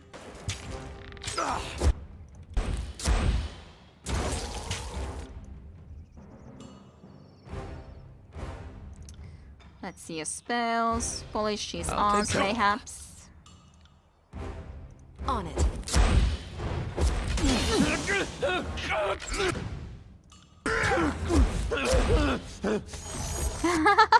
He's not like in the air while doing some flips or something, stoned, petrified into stone. That sounds painful. Kill this fool who is almost near death. Almost near death. He is near death, but would he die one day? Who the heck knows? Will he allow us to kill him? Finally. Sure. Go and try to kill that guy.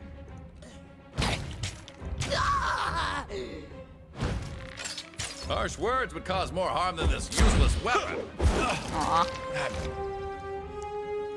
Why do you have such a useless weapon? At once. I will break you! Let's just petrify you again. Because why not? Sounds like a fun idea to me. You're dead. Extra dead. Harsh words cause would a little cause bit more harm than freezing. this useless weapon. Why gotta I have such a useless weapon then?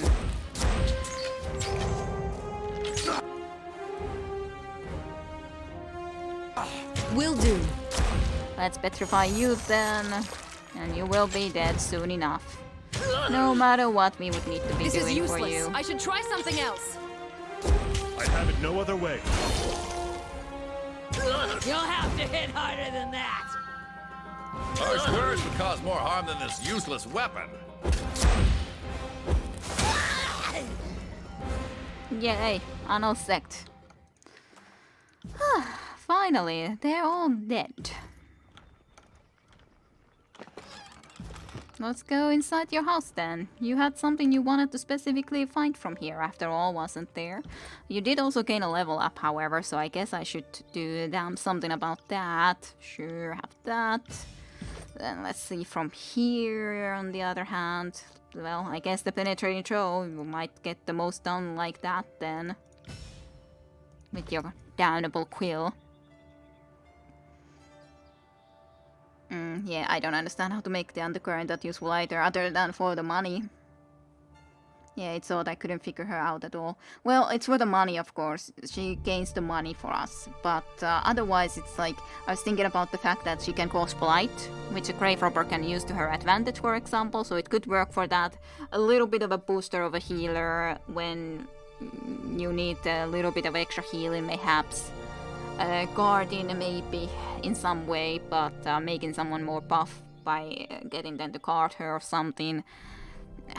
But yeah, it's not as easy. Yay, Lumihiutale for the healer in the final battle. Woohoo! Yeah, it does feel like there's a ton of other better choices. Like I said, it's just for the money. She finds the antiques, which are valuable, plus then the 2,500 gold stack, which is real cool. But otherwise, yeah, she isn't nearly that good. Which I guess is understandable, but still. Right. Your old place then, eh, Lantry? I guess I should be letting you go and investigate. These buckets each contain some sort of bush or shrub. The bushes have been dried up. Curse my negligence. I was going to make ink from those leaves. Well, dried up and dead for years. Oh, curse my These shelves contain countless number of scrolls organized in a way that can only be... These shelves contain countless number of scrolls organized in a way that can only be described as chaos. I assure you, I have a system for what goes where. Totally. The writing desk looks as though it was well used. The current parchment on it is only half written as Prime if... bird watching from that desk. When you're older, you'll start liking boring things too. Uh-huh. As if the writer had to leave in a hurry before finishing it all. Half written. Prime bird watching from that desk. When you're older, you'll start liking boring things too. These shelves contain countless numbers of scrolls organized in a way that can only be described as chaos again. Alright. Just an item, and then what about your bed? Nothing too much. Anything else around? Something in these. These shelves contain, scrolls. Chaos. After a few minutes of searching, Lantry grabs hold of a dusty tome with a triumphant smile. And Kairos is still here, I'll only be a moment.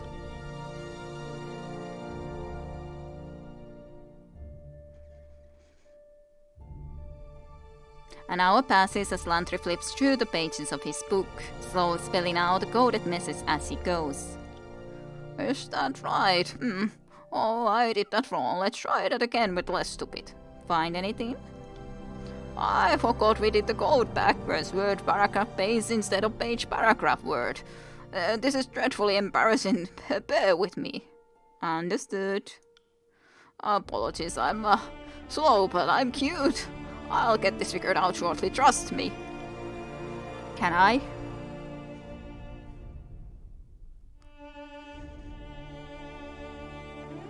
Two hours pass and still Lantry has yet to finish his work. Find anything? Well, I've discovered this is dreadfully slow way to communicate long sentences. It won't be much longer, I promise. Alright. Hurry up. With a cough clearing of his throat, Lantry strides back into his task with nervous energy.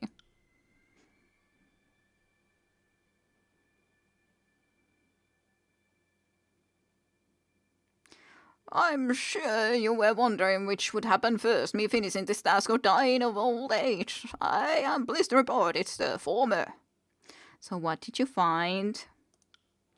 Well, I have a set of instructions that will take me nowhere near any village or town I can think of, and that sounds like an ideal place to hide things. Okay. Any idea what's hidden there? Not exactly. The obvious answer is something salvaged from the Citadel, but I can't say for certain. This is telling me where, not what or why. How do you know this isn't a trap? Consider someone was waiting for me here, I can't rule it out. But we're deceptively competent in battle, so the joke will be on them, right? So are we done here? Indeed we are, thank you for your patience.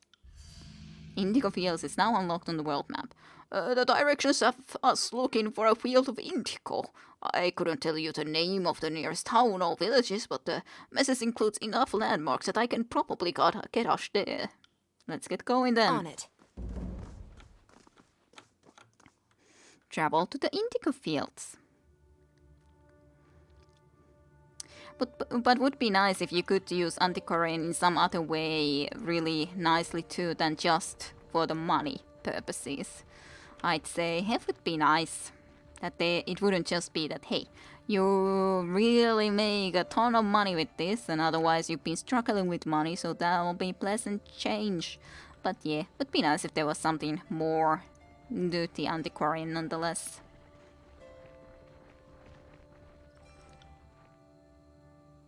Okay, you still have this here for some reason. A little bit confused. Maybe it was left there accidentally. Okay, all the way to their indigo fields. The indigo flowers crazed in this field can be seen from leagues away. A light breeze carries the scent of pollen. Sure, let's go.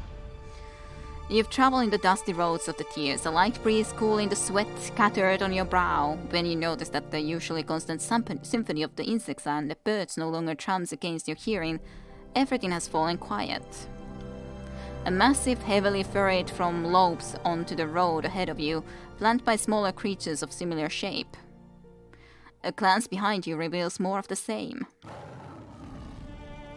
The creature before you straightens to her full towering height, beats her chest and releases a bone-rattling roar that sends a cold shiver through some primal part of your mind. The beastman beside her takes a step towards you, claws raking the ground, lips curled back over the hook-like teeth. A small beast woman, her skin a twisted canvas for messy scarification, slaps her palms rhythmically upon the ground. Behind you, the other beasts fan out, cutting off your path of retreat. Flee the area! Attempt to parley. You step forward without throwing a weapon, hands raised, and call to the beast to heed your words. Whatever caused this, perhaps you can set it to right. Probably not, but hey, I guess I might as well try.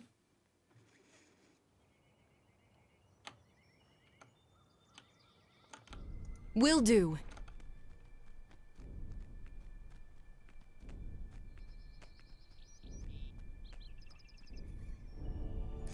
The pack of beasts growl, ears twitching and muscles taut and ready to pounce. Their leader, a massive beast woman, extends a single long clawed finger towards you.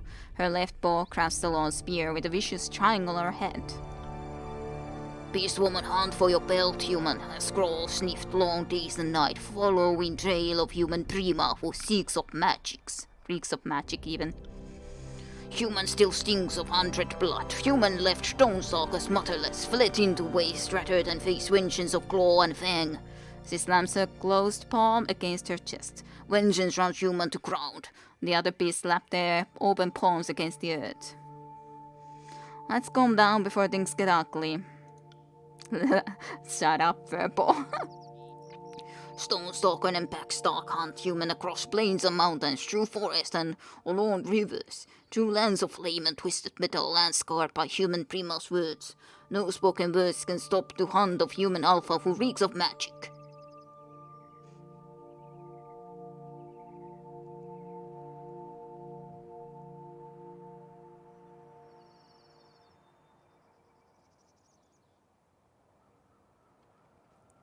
There's a place in the New World for the Stonestalkers, but if they fail to adapt to it, they will be swept from history. Adapt, she snarls. Beast woman adapt better than human could ever hope. Beast woman swim the seas and stalks the stones, hunt the shadows and revere the snow. Her ghost paw strikes his chest. Despite cowardly human tricks, Stonestalkers remain strong. Stonestalkers survive. Stonestalkers will adapt human into little bits of blood and bone. The pack howls in one voice and stalks towards you. Yeah, but I didn't want to choose the other choice, so... The bad thing is that they are like really annoyingly on the side, so to speak, you know. A little bit on both sides. I could try to do something that we just try to indeed change our I'm not here well, get here with the ones that are weaker, and yeah, which I think sounds the best in general. Okay, Barrick. Barrick is prone. And all of that jazz.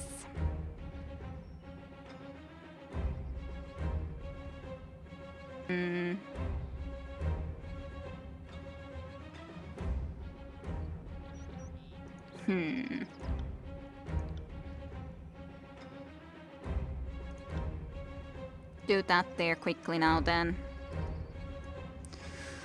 Unfortunately, it's prone right now, so can't do too much about that, but I do think that these things would be good to do quickly now, so we can actually get some advantage. This is definitely a good one to do after all. Extremely so. I guess it doesn't matter too much which one we will otherwise target first. Let's try to get that person even more vulnerable right away, though. Think that will be alright. Not a problem, boss. This is embarrassing. You are attacking, correct? I hope so, at least. You try to make them come to you. Maybe we do actually the Arrow of Storm quickly with you guys. That sounds like an okay idea. And your stone, yes. So that at least will make sure that you are more vulnerable, which is cool to me.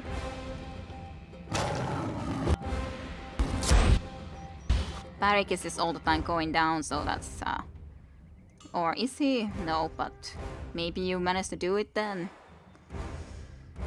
Iron Tolin.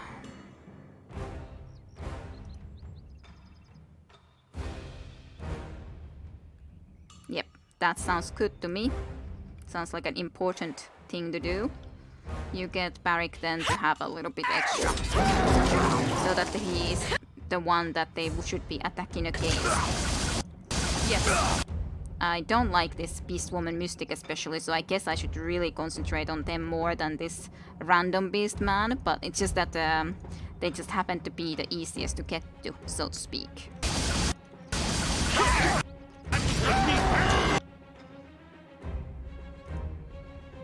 Let's go and try to kill this guy then. Mischievous Mass is something we need to be ready with. That's certainly true. Do that for Barrick mayhaps. Help him a little bit. Why can't we give this to Verse? Is it just because I'm not close enough, so you're just like, nope. Why exactly? I don't get it. Are you again silenced? I don't see you being silenced. So why? Why can't we not do it? I don't get it. I definitely have this still available here, so is my lore now suddenly again lower than it used to be? Is that the case? Yeah, I guess so. It's lower than it was just a little bit earlier, so that's kind of annoying. How... Sometimes it's difficult to know exactly like what is causing that. That's just so annoying that I can't now do it just for that reason. Because my lore happens to be just a teeny tiny bit too low. Really annoying. Sorry, I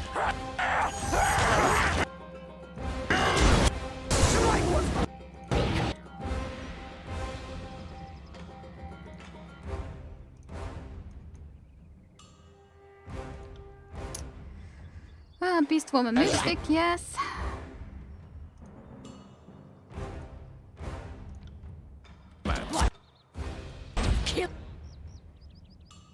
Killing teeth. Give this to actually greatly the Barrick, because that would be so good if we just have it alone. Alright, at least that Beast Woman is almost dead, this Mystic, so that's at least cool. I was hoping that maybe we could even hit this person, and I think we did, so that's cool. Okay, so that one annoyance is dead. Quite a few others who are injured well enough. You can concentrate on that. You can come and start to work on this guy on the other hand. And you could just make them stoned. Doesn't that sound best?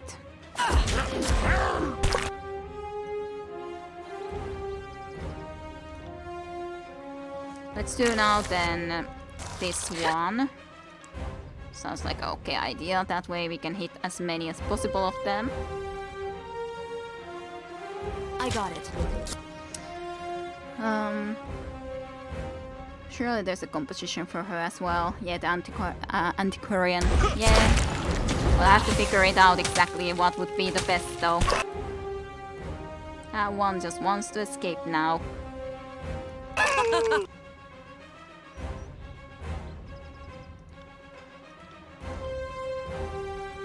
Sure, let's go and do this one, because why not? Considering we learned it, we haven't done it nearly enough. And it's a really good skill. I just usually go and do my spells because it's just like, well, I have this spell, so why not, right?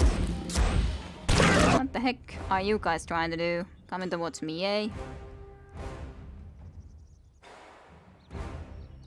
Sure, shield me. They're trying to come and kill me, then shield me.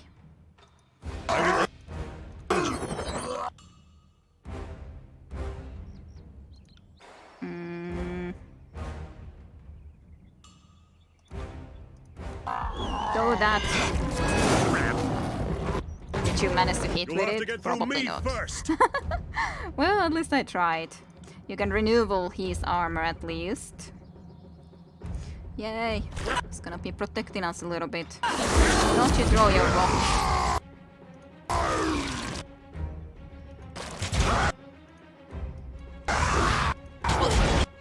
Not you. Don't be silly, I didn't even try to move that first.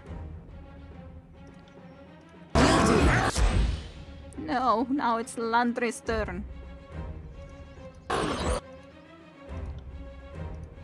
I will aid you.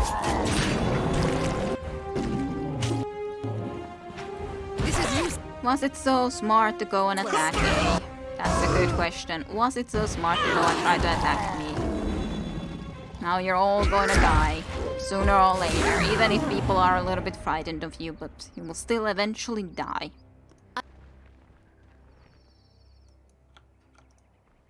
Well, like I said, they would eventually die.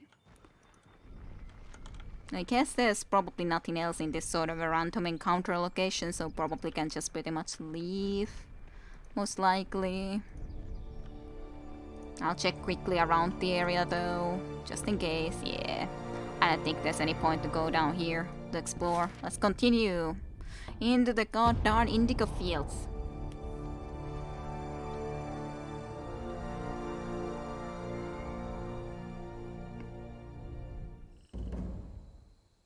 Search the indigo fields. That works out for me.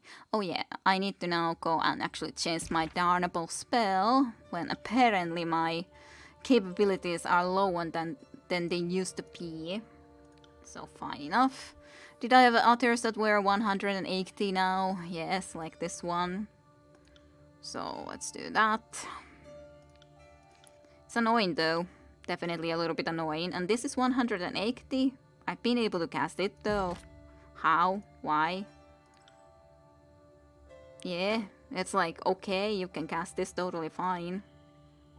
Now at least I can cast that too. I haven't noticed that any other spells would have been difficult for me to cast anyway, so I don't know. I don't know what's the problem with that exactly. That seems to be the right place. Sure, let's go there. Lantry, check.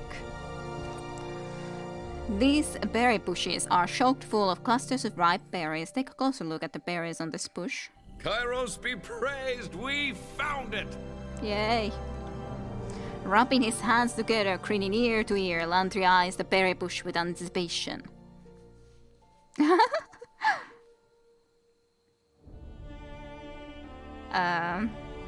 Did you drag me all this way to make some new mind-altering ink? And the old man stares at you for a long moment, his face twisted in thought. Yes. Oh my god, that's really the reason?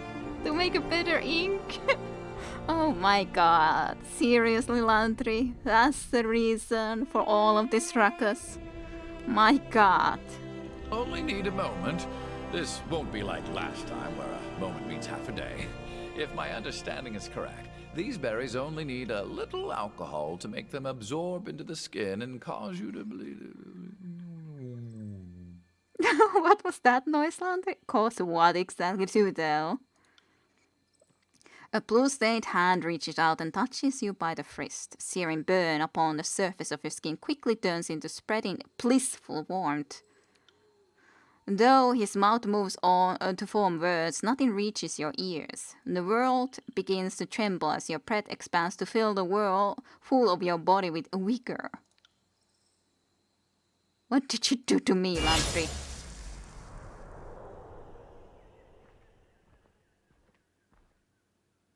Oh, this takes me back. Okay. Alrighty then, Lantry. You know some weird shamans or something. A calm of tranquil haze creeps in, unhinging your muscles from your mind. For 8 days, the Archon of Shadows would lurch from the dark, shaping your posture back into right order at first sign of slouch. As the berries dissolve your motor control, the muscle memories of those 8 miserable days rush in to fill the void. Okay. But there isn't... I killed the Archon of Shadows already, so it kind of seems weird, but fine. I guess because, yeah, really strong berries, dude. Really strong. But I guess, like, the memories of the Archon of Shadows, because we kind of absorbed some of his power, maybe, perhaps. But, alright. Moment of the past come briefly into view. At first, the figure of Tunon takes shape, followed by faces from your childhood until memories of recent years flood your mind's eye. While the faces come and go, one figure emerges from the noise, unwilling to dissipate into the fog of the past. Remain calm. No point in panicking. Then we have a deal. You'll receive further instructions by way of missive.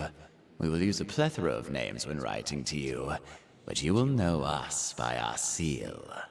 How great. So the voices of Nerat like this. Cool. So, totally, that's exactly what I would be wishing for. I guess we see his memories of how he was dealing with the voices of Nerat. Future instructions by way of missive. We will use a plethora of names when writing to you, but you will know us by our seal. In the form of voices of Nerat, Archon of Secret conceals from the visions, flipping his scepter as he paces triumphantly, of course. You hear the voices in your head. Of all the people in Terratus, you dream of us? Oh, Archon, you flatter us so. It's almost a shame the Overlord insists that we play this game of murder and dominate amongst us Archons. But such things were inevitable since long before this war. How nice.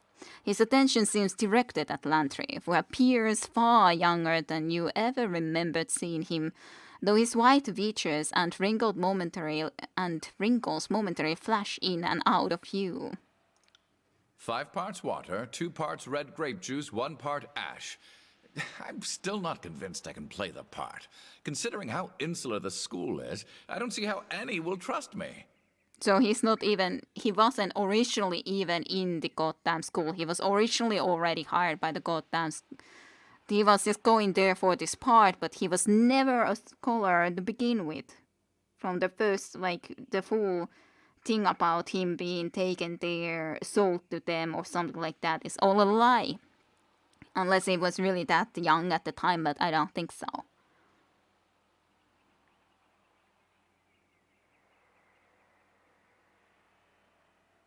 I shall remain calm. I could address them, but this is a vision from the past after all. Oh, they will suspect you. And when that time comes, we will make sure our other sage is discovered. You will point the finger at him. Your dedication to rooting out trouble will be hailed by all. We have a contingency for most everything. Relax. How cool. The voices of Nerat turns its head until one face is squarely looking at you, the other at Lantry. The Archon emits a hearty shackle as it juggles its scepter. Wait, you already have someone there. How do I meet up with this person? What did we tell you? Your first objective is to blend into the school. Besides, if our other sage is discovered and you're close, we lose you both.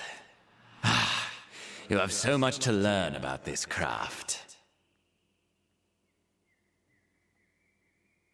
Trust the voices. How long ago did you and Lantry meet?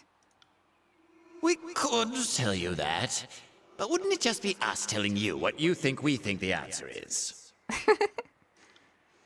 Lantry is one of many agents we seeded throughout the tiers years before this war. One can never plan too far in advance. He certainly did plan a lot.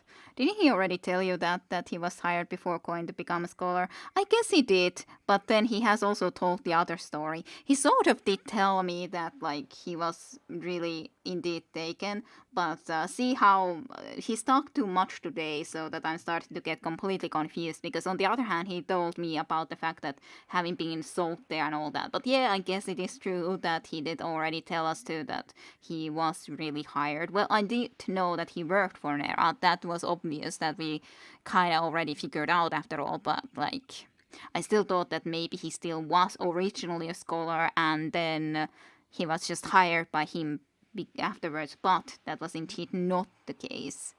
I just got confused about that, but you may very well be right, because after all, people can be blaming me about, oh, I didn't pay attention and so on. It's just that there's a lot of information and conflicting information, and then something comes more clearly into my mind as the correct information, even though it might not have been the correct information after all anymore. So much to read. And to answer your question, yes, all will be forgiven. Okay. The Archon passes his scepter from one hand to the next, humming with each toss. You hear the voices in your head. All will be forgiven. Those were the words Kairos spoke to us oh so long ago, back when we were I. Resist or serve. They are two sides to the same role. Makes sense. Let's address Lantry. Just what will be forgiven exactly? Forgiven? Wait, just what are you seeing? I guess he doesn't see this stuff. Wait, just what are you seeing? That's the problem with pretending to be a confused old man. How do we know when you're genuinely confused? Yes, my answer is yes. Are you confused? We're going to have a beautiful future. Serve well, and you just might be a part of it. Cool. The Archon set spins slowly. Each time its face passes you, the expression on the mask becomes more and more twisted and taut, until at last its features are no longer a face.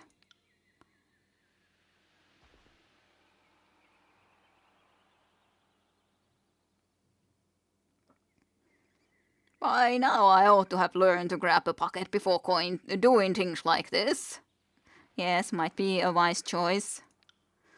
The vision of Nerat fades into a swirl of flames, your surrounding ripple distorted by the heat of a blinding summer day that seems barely tepid to your touch. A new figure emerges from the fire. Chiasmus. And it will be the third time I turn you down. Even the youngest scribe learns that repeating a thing does not make it more true. Then what do you plan for a second archive? Pretend I'm wrong, pretend Kairos isn't coming. A second wall would be ring well spent considering the schools of tides and well. What happened to the voices of Nerat? The voices? So that's what you were seeing. My condolences. After a drink from the memory well of dead scribes, the Perrys rewarded me, even when I closed my eyes. Prests. Oh, that's what you see, eh? Cool. So glad to know what you're seeing with these berries. At least we're finding out secrets of you. Our defense is rival that of a 7 sentinel stand keep, yet you would waste your efforts building for the day they fail. My dear Lantry, stick to your chronicles. Your job is to record our dishes and not to decide what the record will be. You know I hate it when you talk to like that. Even the most adult scribe learns that covering your ears and out in effect doesn't make it go away. If we surrender before war breaks out, we have a chance to. The enemy needn't muster a single battalion and you're ready to give up. The very dumbest thing we can do is let the Overlord's reputation onto us without a fight. So long as I am in charge, we will not cover.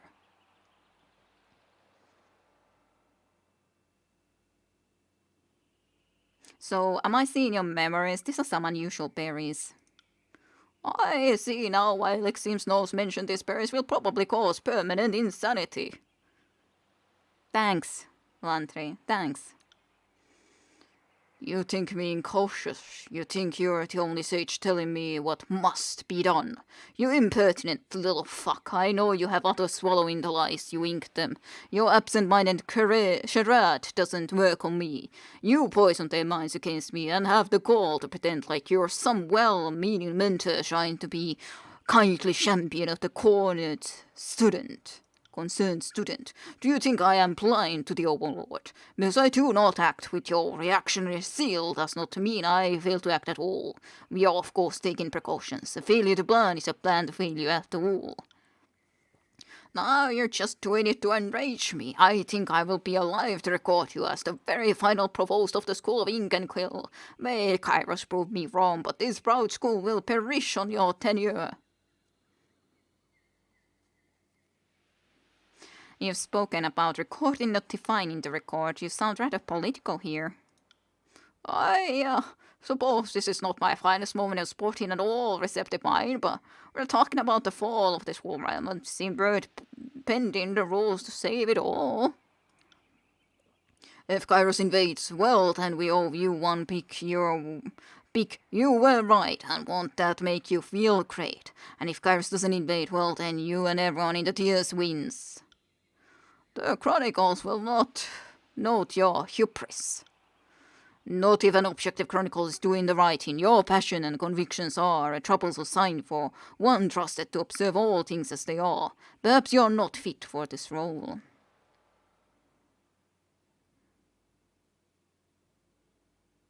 So how did you describe the school's passing in your chronicle?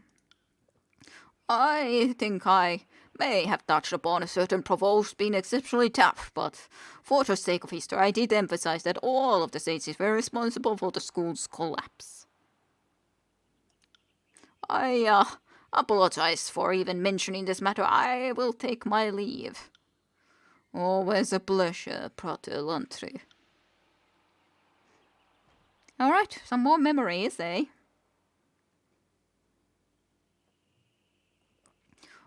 You see my memories, because it sure felt like Fate by Calio was grabbing my crotch, and I would have remembered that.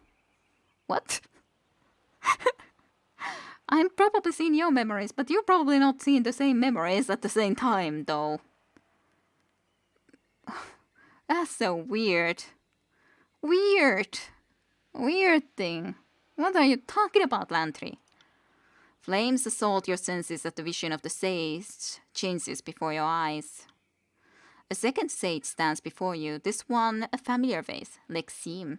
Though dressed in the tattered attire you saw her wearing, her features look decades younger and her face alight with the joy and energy you did not see in the sleepless Lexim of your own memories. No, splay your pointer and lazy finger like so, then do a two-third twist. Try to follow along with Lexim's magical gestures, thanks you very much. Even if it could be cool also to see what he would respond to us, but right now, no. Your hands slowly trace the same pattern your body is still lacking from the berry's debilitating effects. Try as you might, you can't seem to work any magic from the gesture, though you conclude that, in theory at least, she would be casting a simple illumination spell. The last step of her hand gesture is unknown to you, and you are unable to mimic it with certainty. I know you are immune to flattery, but I assure you have some sort of natural accent I can't replicate it for the life of me. Yes, I'm sure you say that to all the lassies your quill wants to dip. And I'm not some phenom. Hush. Aren't you the one who says Kairos is some shadowy hunter that kills would-be Archons? If I'm as special as you insist, you best keep your lecture spout shut.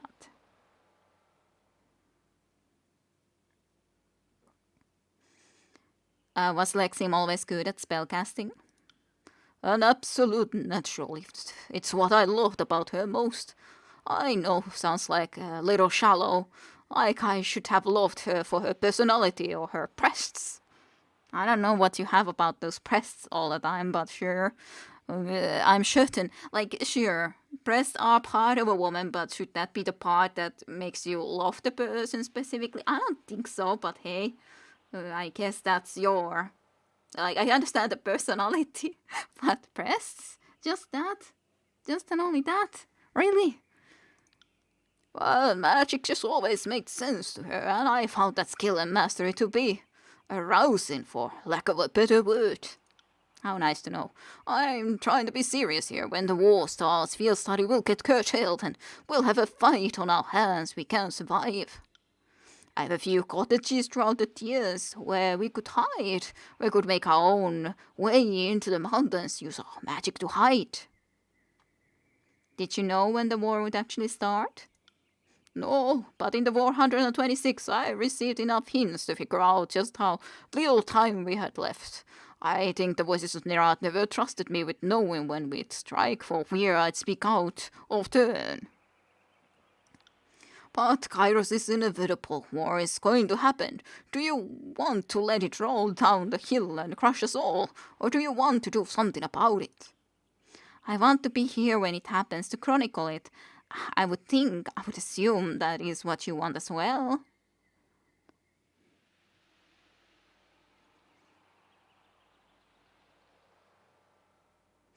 She didn't believe you in this memory, but she did flee with her life. You probably swayed her. I don't know if her fate in Baston's wound was better than dying in the flames, but... Yes, I see your point. My warnings did have some effect on her. What I want is irrelevant. We'll burn that bridge when we come to it. May it be a long way away. Now I have some spare sepia, and we have several hours until dinner is served, shall we?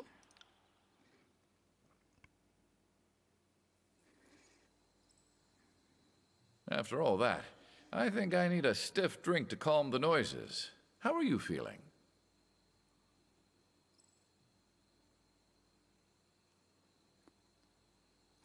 Was it what you were hoping to experience? Well, I don't know what I was expecting, honestly. I think I just wanted to talk to the Lexim I remembered. Truth and Recollections achievement unlocked.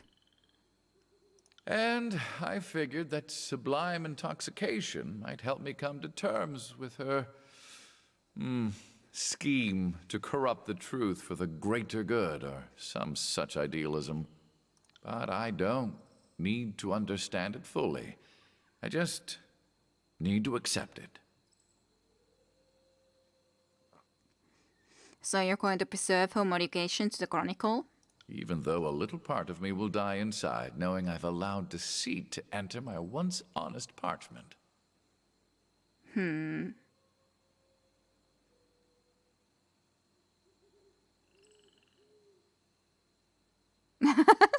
Speak well of me. No. How are you sure you've never written something down incorrectly or recorded a convincingly told fable? Every historian grapples with that question.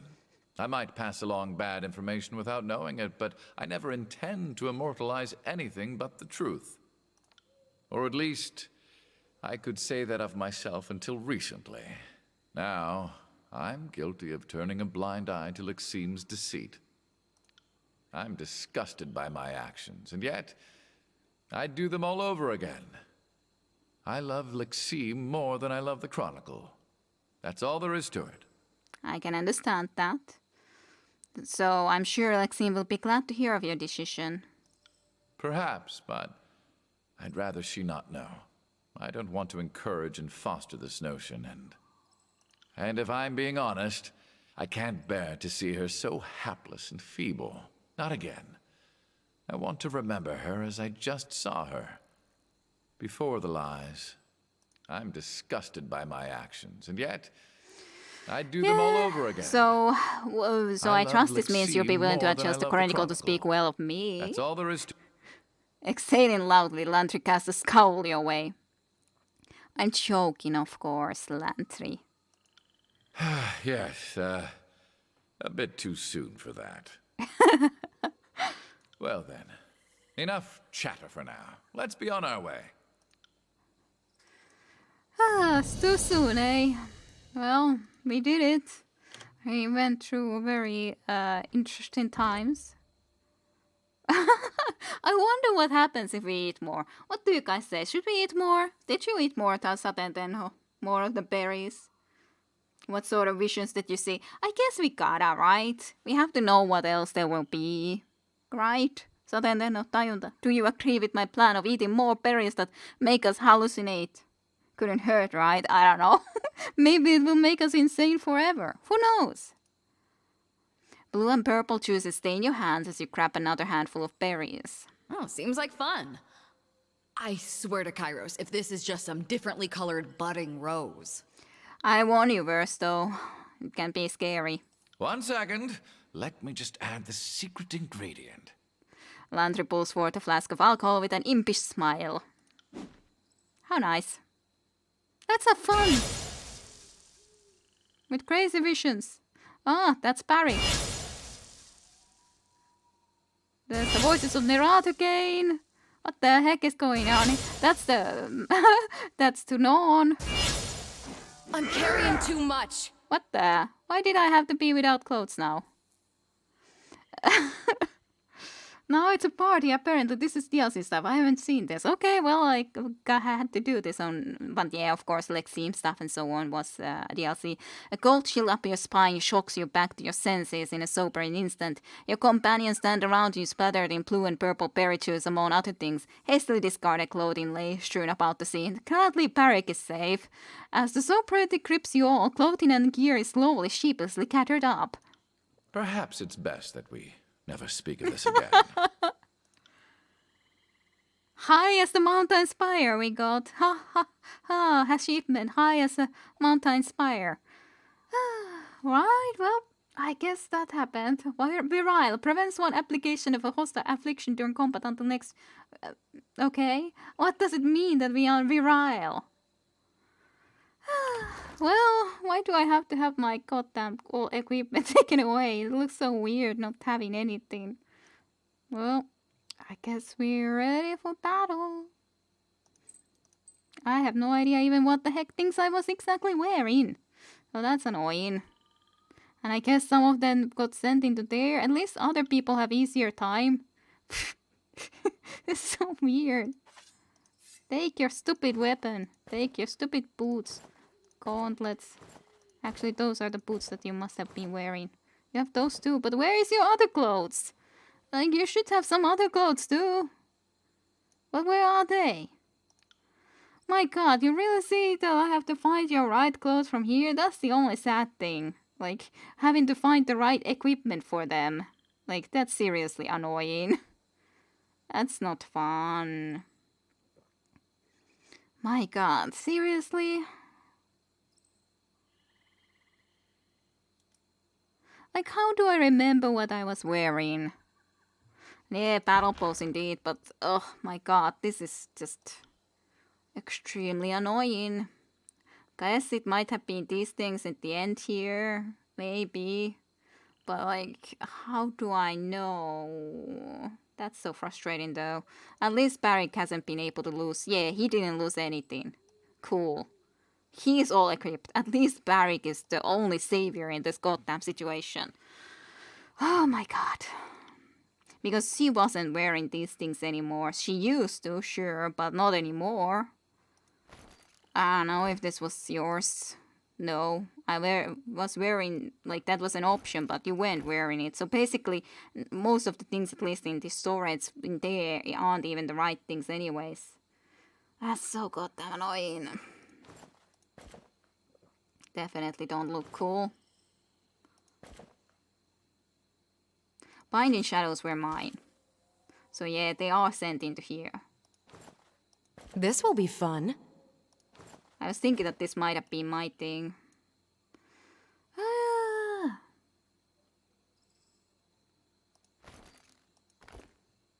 Maybe. At least that may look okay. I guess. Lantry's quill, you must have had something better, right? I don't know. I don't know. Sage's gloves, you were wearing them, certainly enough. Your own scholar's robes, okay. Call of Disbelief must have been your thing, yes. These were then your boots, certainly must be. Then Verse must be wearing these clothes, correct? That, yes. Yeah.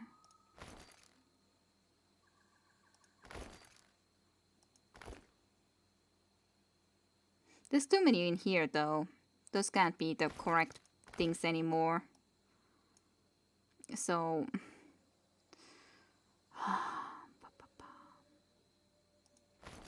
maybe those, I don't know anymore. What are your boots anyways? Are these the right boots? Maybe. So difficult to know anymore. And where's the weapons? No, Staff of Entropy is probably my stuff. No, Staff of Hours was mine, right? Yeah. And I might have been wearing this thing too, but just in the not really ever using it. Then you definitely had this sort of iron throwing dagger. And no, this is circular reason must have been Versus, right?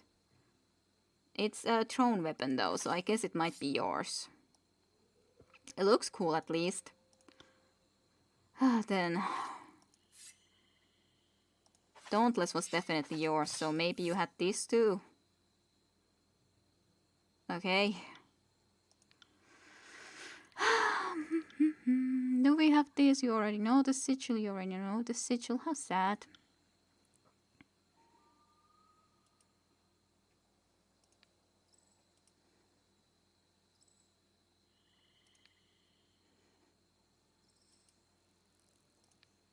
Parine, were you wearing that still?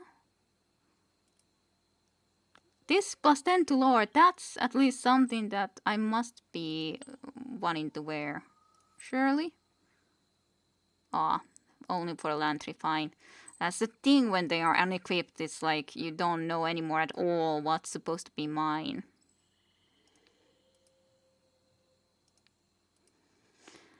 Quickness, subterfuge.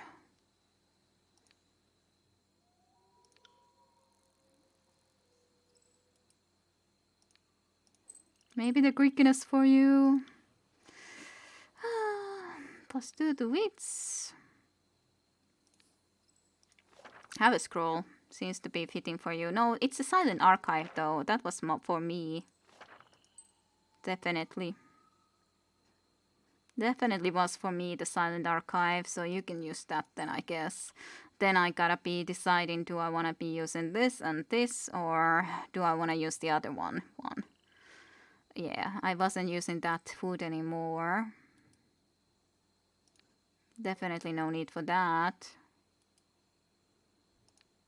I guess I'll use this because, yeah, that's pretty nice nonetheless for the shock damages. My god, that was annoying though, having to have all things unequipped. Like, otherwise cool and all, but...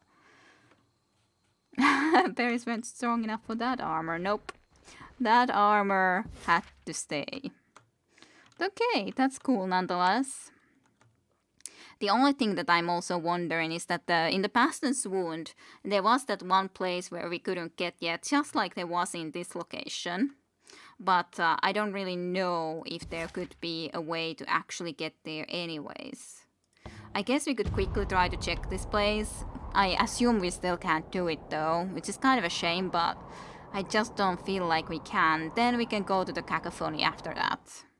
And at least see if we can get still all the way to the end of this game, but a little bit doubtful how long these all things have taken us at this point. But guess that's how it is. Not sure I should be starting from this direction because I don't remember how to get exactly into the middle. Probably would have been faster from the outside, but hey, can't always remember the best way to do things. Yeah, outside would be the best. In here it's also the problem that beacon chamber. I have definitely been there, surely. So let's just try to get into the other spot. Yeah, I've definitely interacted with all of those at least. I think in here I did do everything. It's just some other place that I definitely didn't. I came here with Lantry too to check stuff. But we have learned some new stuff, so maybe we can do here the one thing as well. It's at least plausible. Because I definitely remember I wasn't able to do this here in the middle of the main chamber, so to speak. At least I think so. Yeah, from here downstairs still. This area was cleared. As much as it could be cleared. The clothes were restraining them, clearly. I wish that I could have paused in between those scenes too, that what the heck was happening. There was voices of Nerat, there was all sort of weird stuff going on. But yeah, it's exactly this place which is shown here, which I'm thinking about that we didn't manage to get into. And we have some new knowledge from the Bastard's Wound at the very least, so it's plausible that we could go there now. We can even see that there's the enemy that we haven't slain, this sort of a wisp. So, maybe it could be plausible. Would be cool if it would be. Yeah, definitely at least that's a place where we could try to do one of the sigils from that Bastard Wound. And then from Bastard Wound, there was also stuff that we couldn't do. Maybe from here we can get the thing that would allow us to then go there. Maybe, possibly. It definitely is something reasonable to do at least before we try to go completely to the end game. I wish I would have thought about it already earlier though. That's the only thing that I wish would be a bit different as such. Let's hope we can do this. Because I don't know where we're supposed to find this. I thought that we would find it from another like old war location, like in a spire or something, but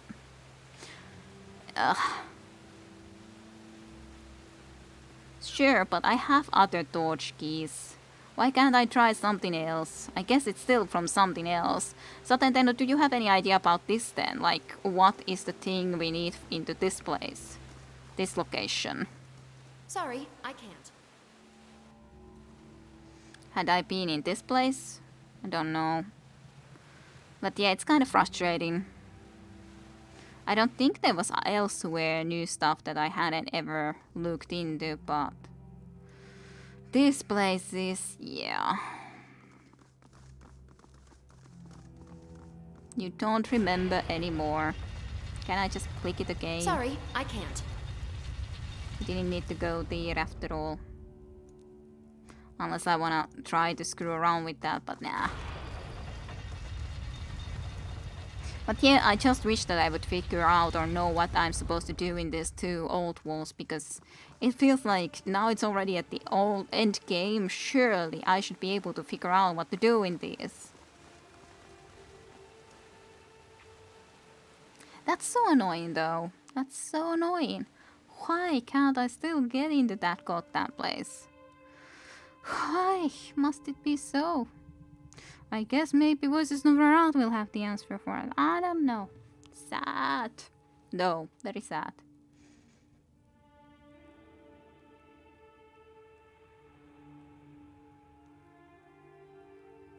I guess I'll leave this on, but did I not sleep in the correct location when I camped? Because I definitely should have had the lore bonus from the spire, but clearly I don't now, which is sad. Ah, well, guess can't go there, which is very sad. I really wanted to be able to get that done. Would be nice, but no, sir, we can't do. It's been a while since we've been here. As of course a sage here too, but I don't think this sage had anything to say to Lantry.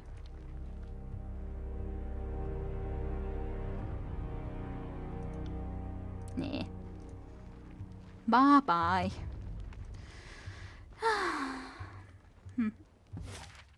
Well,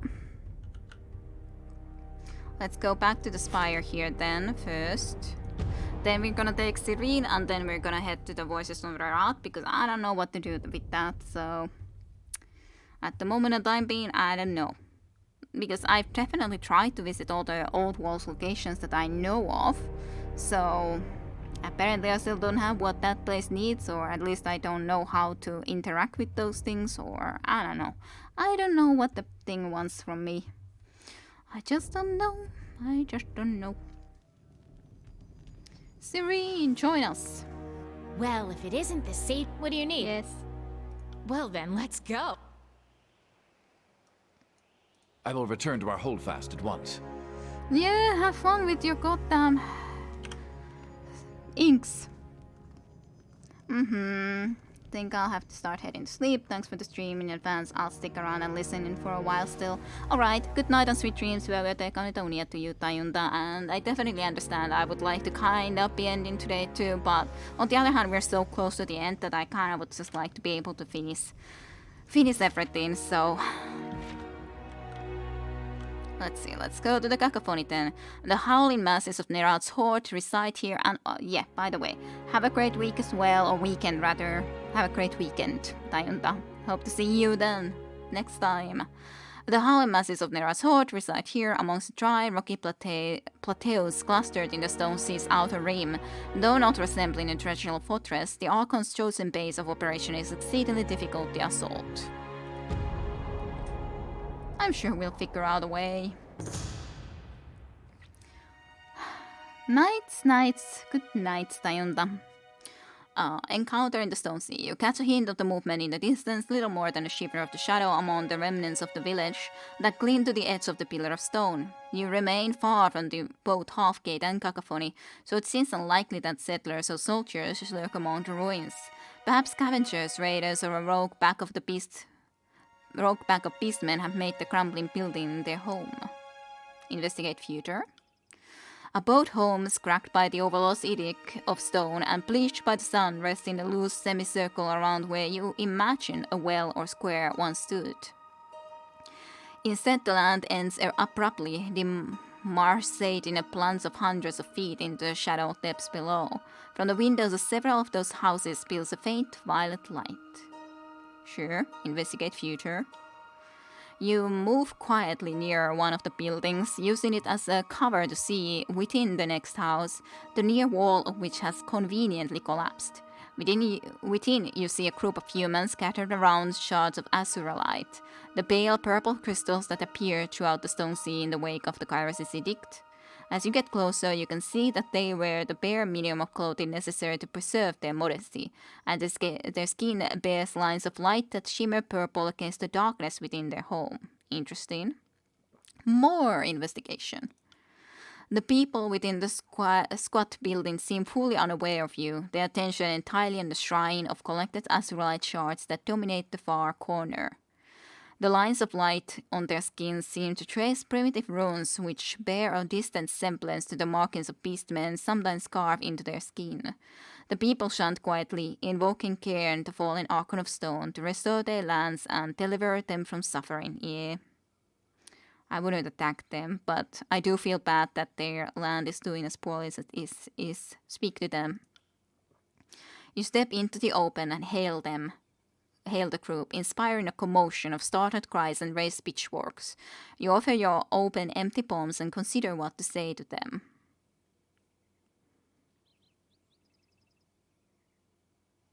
Interesting. What are you doing out here? One of the villagers, a lanky man with stringy hair, steps forward. You notice that his skin seems dry and dusty, cracked in some places like the parched earth of the Stone Sea. His eyes shimmer with violet light, but it may only be a reflection from the azurite.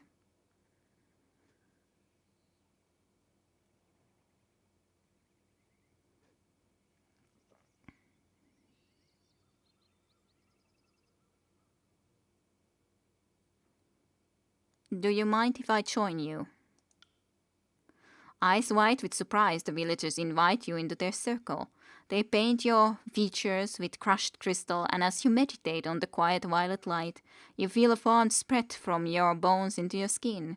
You leave the villagers behind, feeling hardened against the dangers of the tears.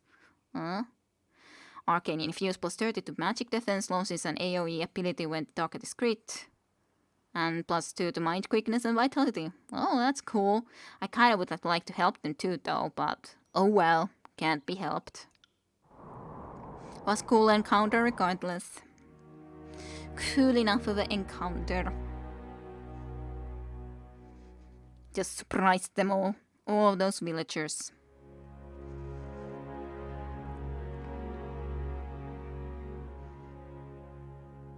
This random stranger coming and random Archon coming and joining them. Okay, defeat the Scout Chorus forces. There's quite a few of them. That's the objective, clearly enough.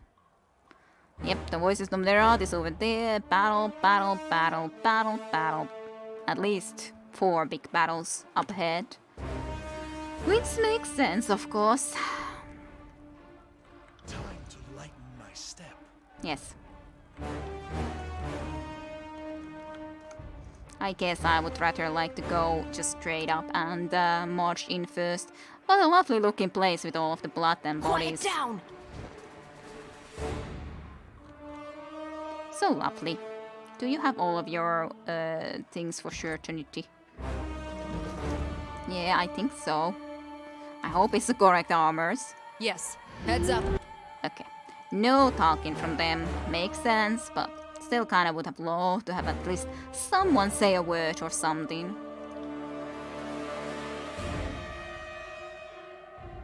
How did the aura of fear exactly work? Sure. Make that happen, mayhaps.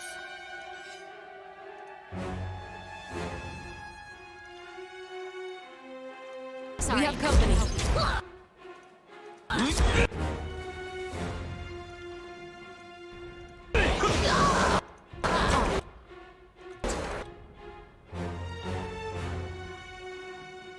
Let's do this. You can definitely just shoot into that direction overall. Think that's alright. Aw, hit only that guy, but I guess that's alright.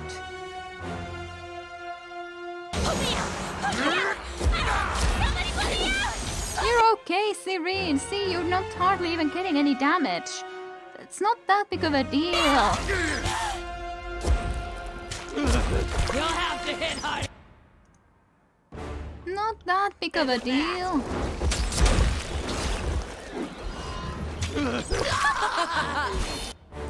Let's see about doing a little bit of this on the other hand. Will do.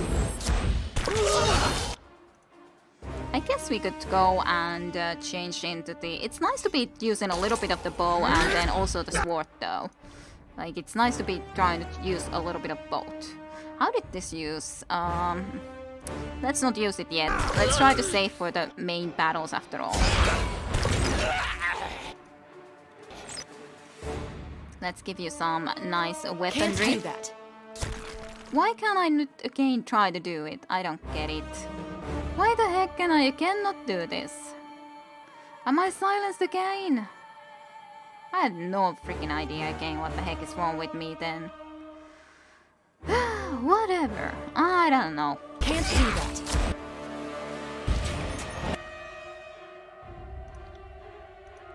You'll have to get harder than that. Will do. Come on, come here.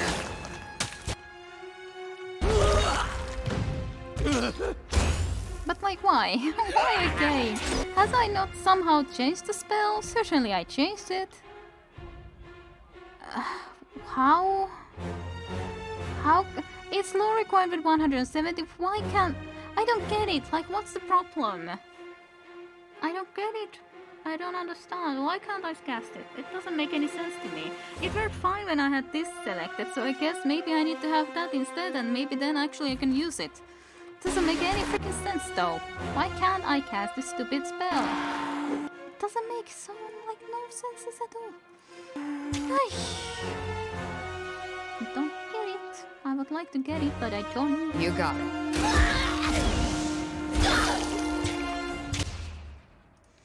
Definitely Fall don't before me. get it. This is useless. Don't you run over there. I should try something else.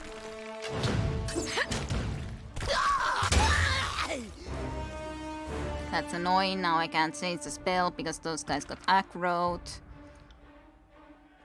Why? Same basically about almost everything like that because my lore skill for some reason again is lower even though just the fact of like this again being I guess someone trained my lore skill or something. I don't would like to be able to see that, but it's annoying that you can't plan your spells then as well as you could otherwise. It's supposed to be 180. Certainly all my spells should be good enough for that. Ugh. So frustrating though.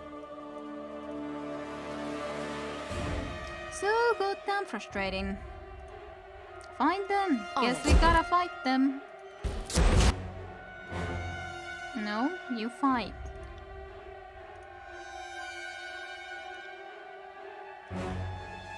Chase into the bow. Why not? Shoot! A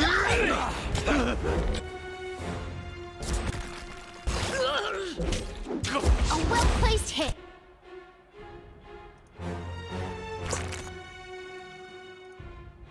I'm on it. On your knees.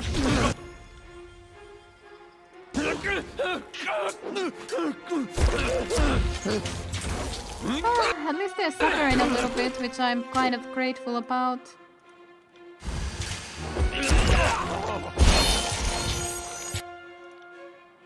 Burn.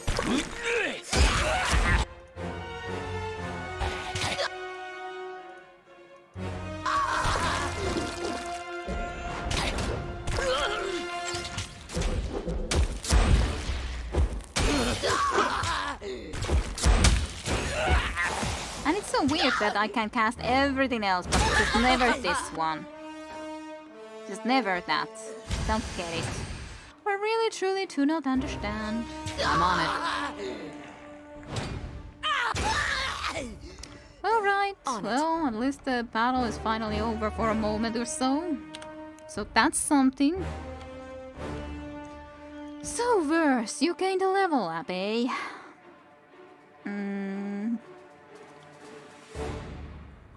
Should I give even more of this? Sure, why not? Oh, you're still online. Hope you had a great stream. I was busy with watch the what tomorrow. I was busy with watch the what tomorrow. Yeah, no problem, Caesar. It's the case. Sometimes you happen to be busy, but yeah, still streaming. See if we managed to finish the game today.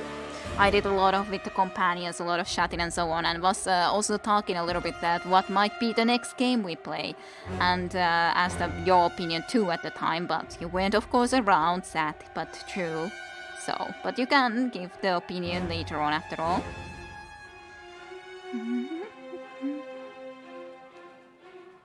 I would like to take some more of this too, but...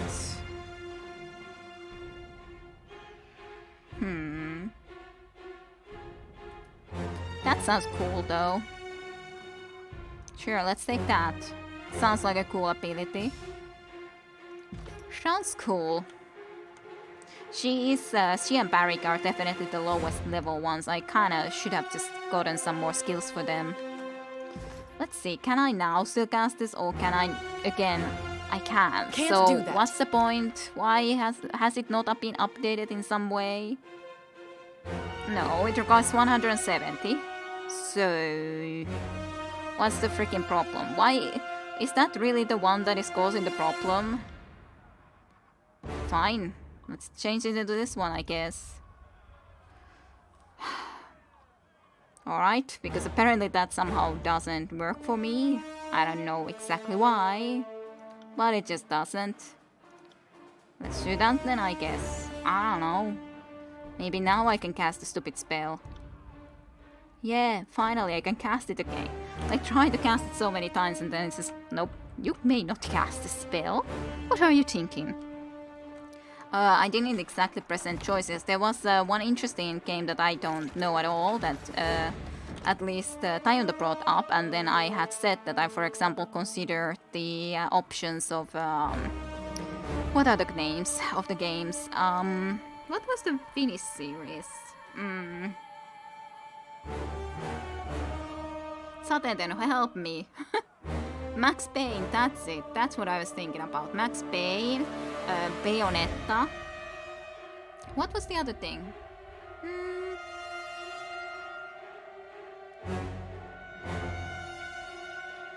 What else did I talk about before? At some point, of course, Dead Space 2, but that wouldn't be my primary choice right now. I just don't feel like going and playing that right away. But it would be an option, at least at some point. What's this? Blood-soaked mantle. Interesting. But those at least, and then indeed Tyranny brought up some completely new game that I don't know at all, which sounded interesting too, though. 7 Toes. Look at... 7 Toes, eh? Do a false bit on this fool. Foolish shunter. And you can do a quick little fire there. Future course.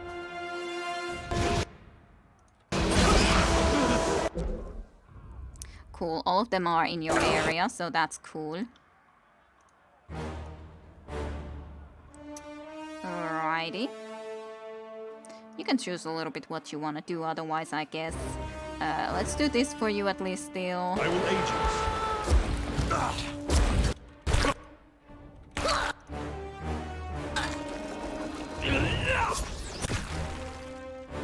I really love this spell though.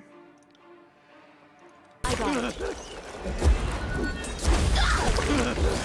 Let's give her the fiery weapons, think that's a nice choice. That Blood Thunder definitely ain't doing the best. Time to change weapons. Time to choose weapons, sadly. Heal him a little bit. Where are you thinking of going? There, good. Got that guy killed. Now can come and concentrate on this guy instead. You are doing a good job there, I'd say.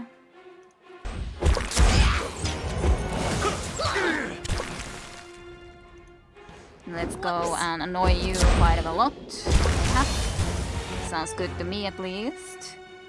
To cause you a lot of little problems. Will do.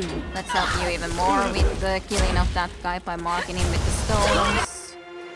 Petrifications. Shit. That one rattled me hard. Try to attack. I did at least request you to do that attack. Yeah, I got silence, which is really annoying. I hate silenced conditions. I will aid you.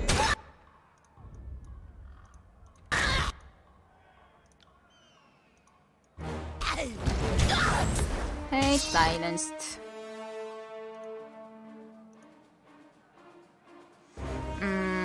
This was just, yeah, radius then. There wasn't anything said that you can only use it a certain amount of times or something, so might as well try to use it right now. Count on it. Skewer this. This is you. You got it. I should try something else. Really trying to kill Serene, you are. I don't want to get rid of me being silenced. I don't like being silenced forevermore. Finally, no more silenced. Yay. I can actually do my skills. On it. This isn't working. sure it's working okay.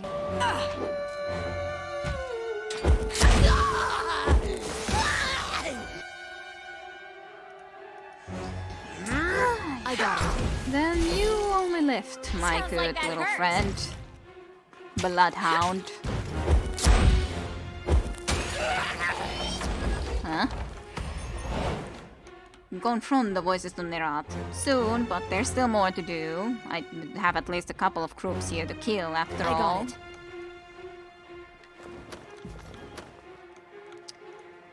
Enemies of the Scarred Chorus who have not yet earned a spike are left to hang from the cliff wall until death comes to them. How sad. Indeed.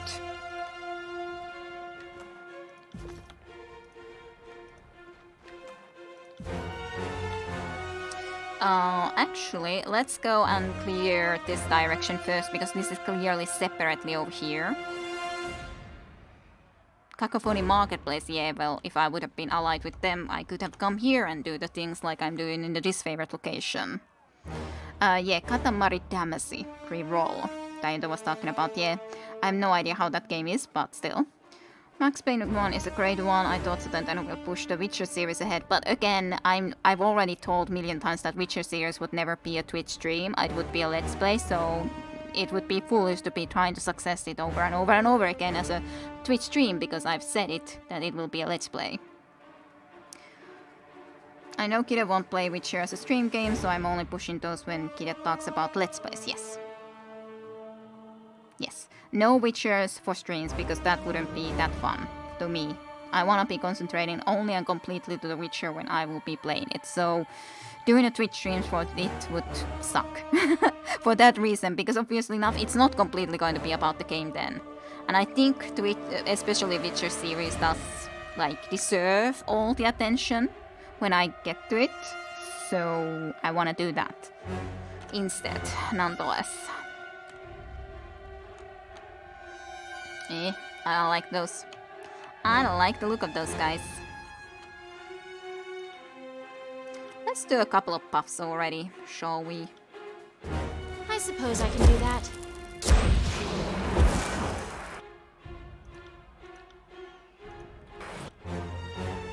You can on the other hand, polish your arms.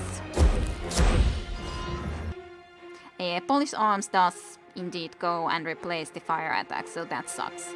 I was kind of hoping it wouldn't be the case, but yeah, it clearly does do that. Right. Look at that! Future corpse.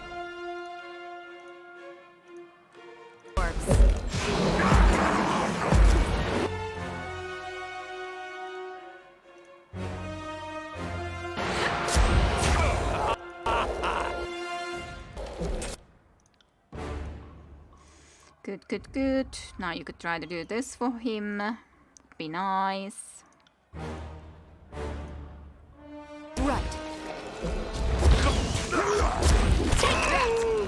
Let him survive well in there, then we can concentrate on killing this annoying bloodshenders first and foremost. Grovel before me! Time to change. What you doing against me now, eh? Doesn't matter too much though. You shall die. No matter what sort of spells you would be thinking of casting. But yeah, especially because Max Payne series is finished, I do plan to play it at some point.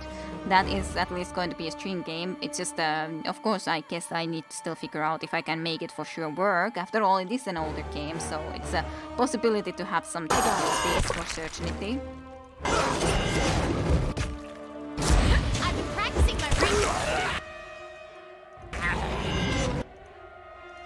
Come and attack here then next. I wanted Kiddo to play something a month ago, but I already forgot what I was going to recommend. Yeah. Well, that's a shame. There's a million games to play, though, to be honest, so... I don't know what to choose. Tear your skeleton out by your ass! This weapon is useless! Take that!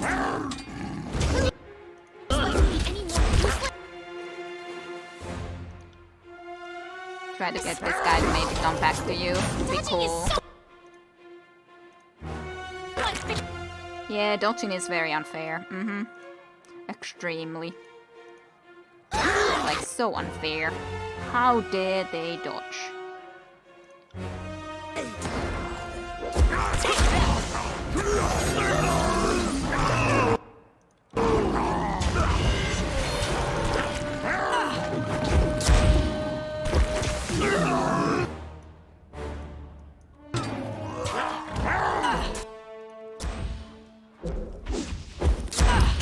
Would you please just die? There you go. There you go, all.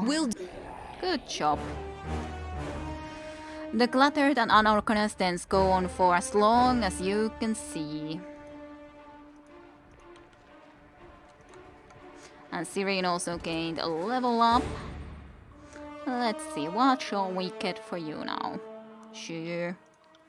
Let's do that this time around. But what about in here? Now, this is a better question. This is a really cool one, though. I gotta say, this has been a really cool ability. Probably not more from here, though. Sure. Breath for several minutes, but then on the other hand, it doesn't seem that useful.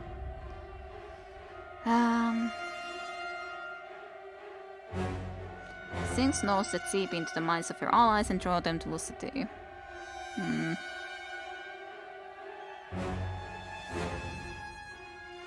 That could be okay, I guess.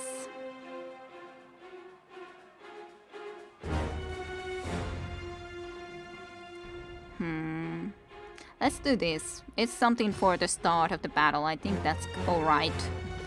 At the very least. Right.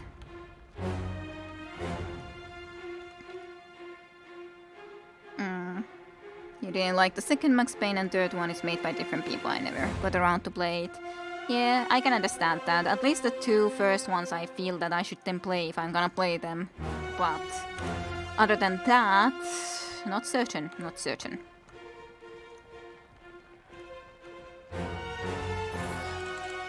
Not completely certain. Heads up. Only 3 of you in here. That's not really that great for you guys, necessarily. Though you are the Bloodhounds, which I do and can say that I don't like you guys that much, but still. That's not that many of you. This weapon is useless! It's kind of weird to immediately be going that this weapon is useless. You just started, like... I'm on it.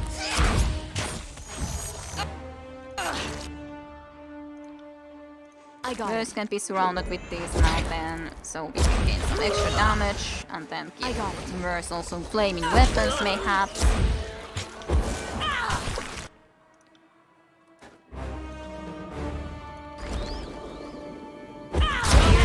This person just doesn't know where to go, apparently. A lot of badly injured people already.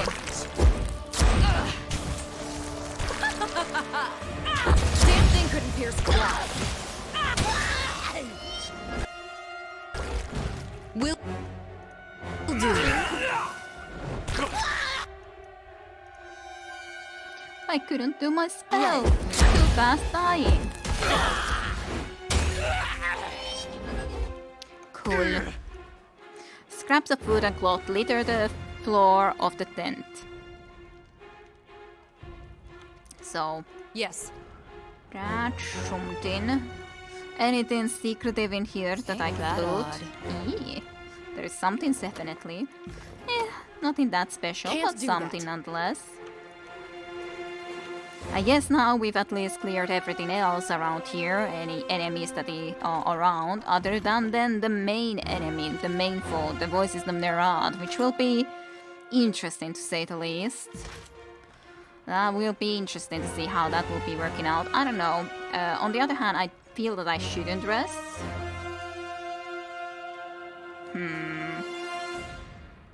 Yeah, it's probably better that I wouldn't because I have all these bonuses at the moment until the next rest. Even though otherwise I would like to rest because I have a little bit negative health and stuff, but doesn't feel like the best then.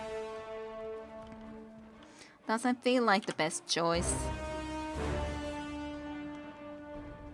What a lovely place Voices of Nerat has. Maybe I could know how to walk here. That could be a good start.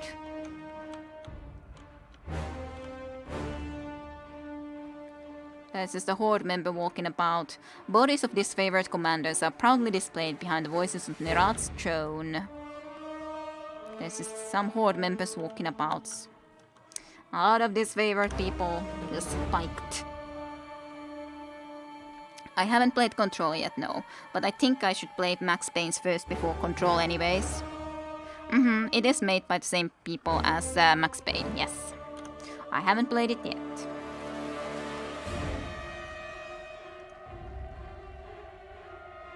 Your campaign ends here, maggot of unreason. We have no intention of joining the uncounted corpses littered in your path. I would be able to guess that much. For all the fealty to the disfavored, has the Archon of War ever set you above his northern inbreds? No?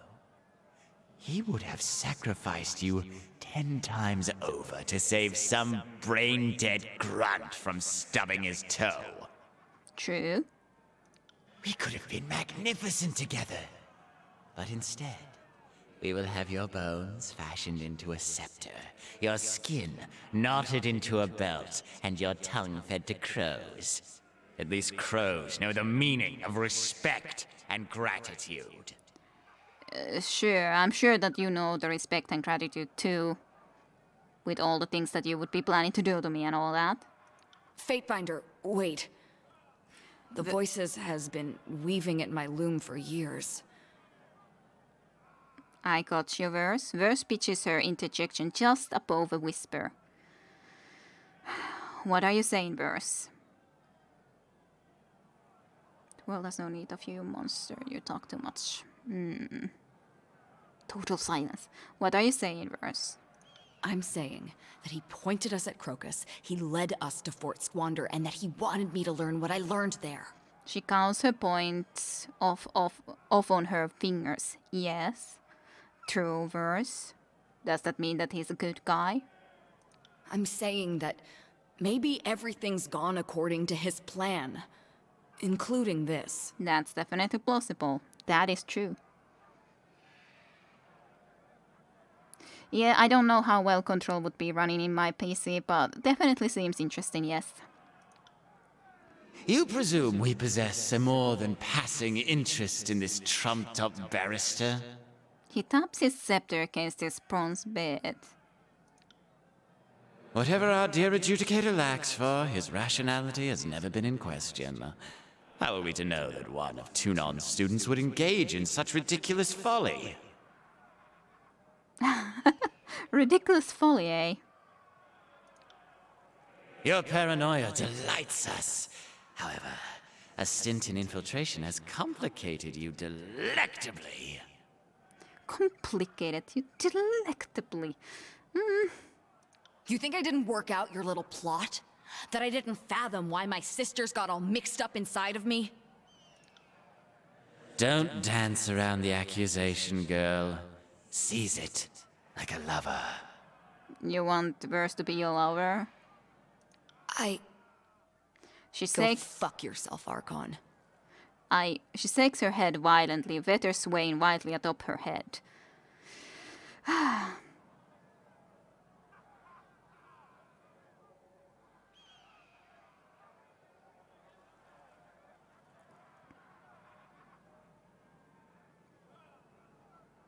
But yeah, of course, both of them will have problems actually attacking the one that is the leader regardless. Barrick would have problems attacking the, even more so I feel like, attacking the other person. Hesitation. This isn't the verse I know. We've both been here before, haven't we? I'm right back to the day when my sisters died in front of me, only this time I'm truly afraid. Are you afraid that we will die? Maybe my idiot brother has something to do with it. The last time this happened, I froze.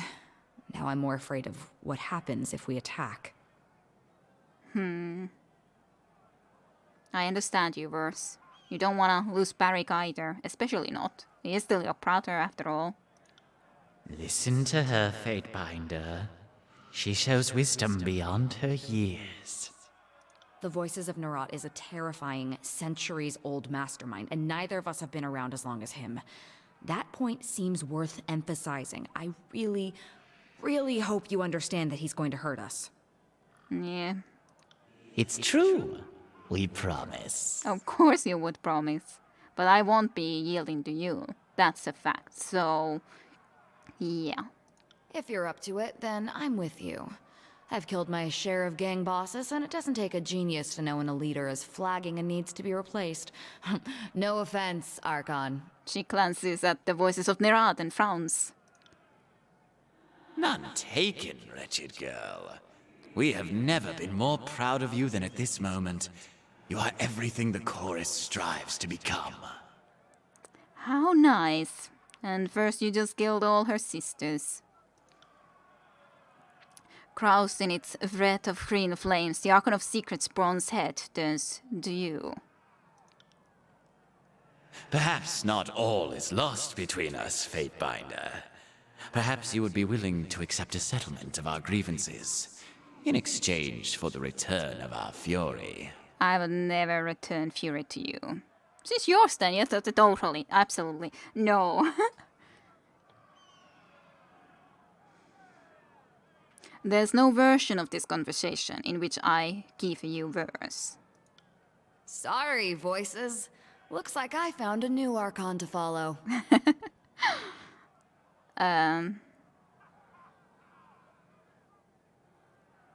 Shall we end his miserable existence together, verse?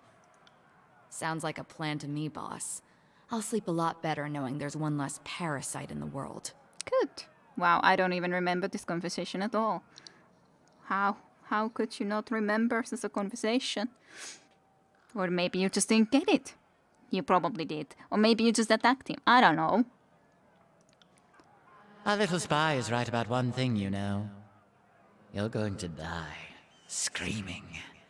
But your awareness will live for eternity, suffering within our magnificence. What about a no, Voices of Nerat? What about a no?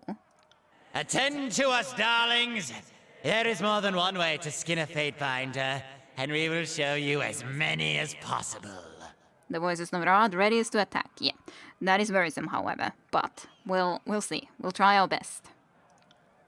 Might lose the first time around. Come, gather around and watch us destroy the Fatebinder. Well, there's a lot of Scarlet Chorus scattering around, eh? Alright, not other enemies though. Which is a start. Which is a start. What would I wish to start with? I love this always, generally speaking, but maybe I'll start with something different for a change.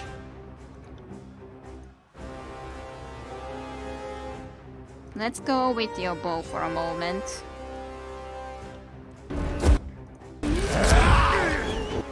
Okay, nice. Breath of Wind stanza, minus 60% to move speed. Would have been nice if Serene would talk too, because considering Serene was quite a bit with them too, after all. Did you get regeneration? Yes, you did. Good. Let's then get you some of this too. Oof, what the heck is that supposed to be?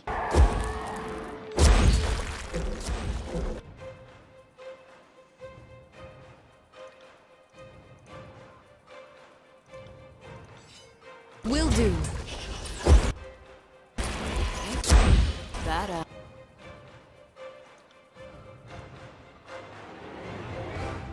The fragments of Kirem. Yeah, other people, it makes sense. Makes sense for certainty.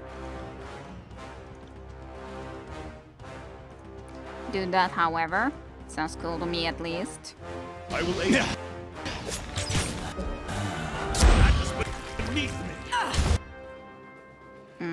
But yeah, it might be better that I also try to concentrate on killing that thing, but let's start with some other stuff first, nonetheless. Probably didn't get that, but a little bit of a taste. Stolen. Summon personality, Red Geyser. Yeah, so channeling and absorb personality. Red Geyser, someone that is kind of familiar to us. Geyser was definitely, so that's a very unfortunate fact. I wonder if they can be also going and yeah, good. So that nonetheless works onto the other personalities, so that's at the very least cool. Right.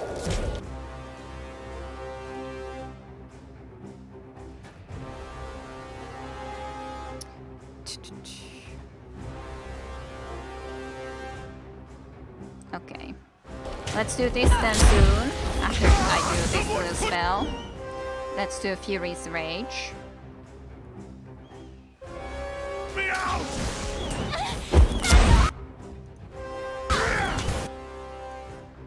You're okay. You're okay, I tell ya. Someone put me out! That's a lot of flames though. Gotta say that much. He is definitely a flaming.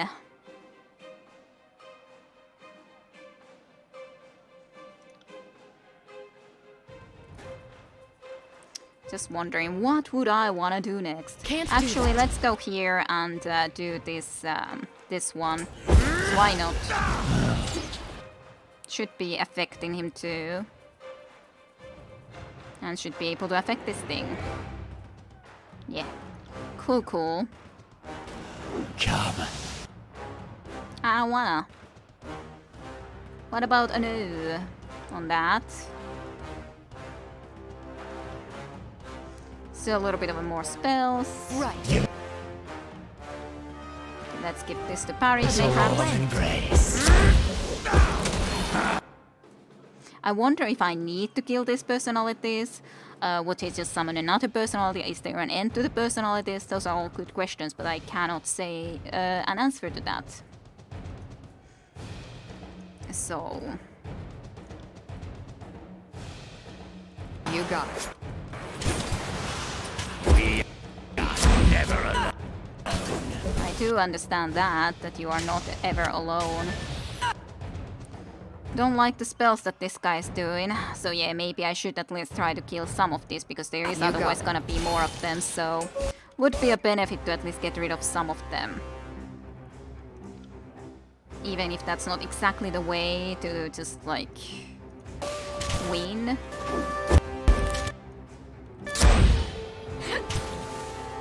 But would be nice to at least only have one other personality around.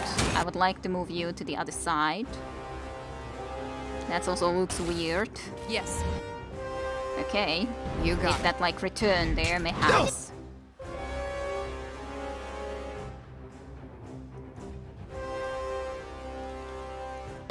Any more useless?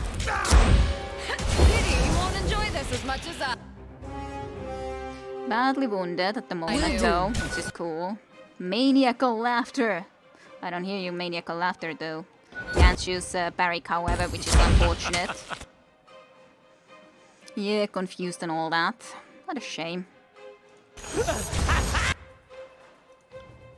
There's definitely some maniacal laughters you're doing.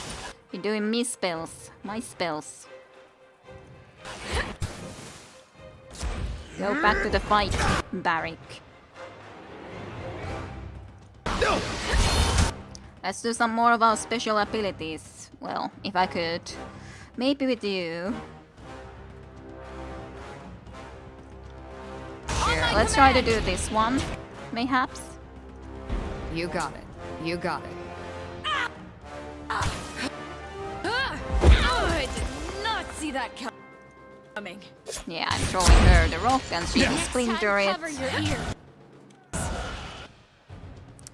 You went there, eh? Right. Would be nice if I could just stop you right at your like into that moment, so you couldn't do anything more. But sadly, I don't think that's going to quite happen. Yeah, it's very resistant to those spells, which is of course not too surprising.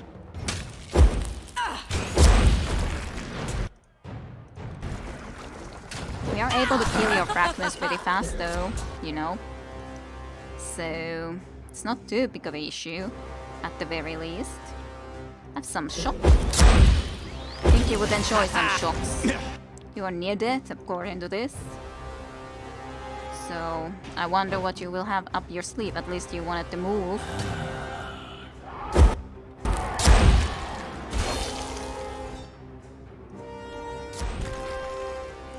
The red guys are certainly an absurd personality.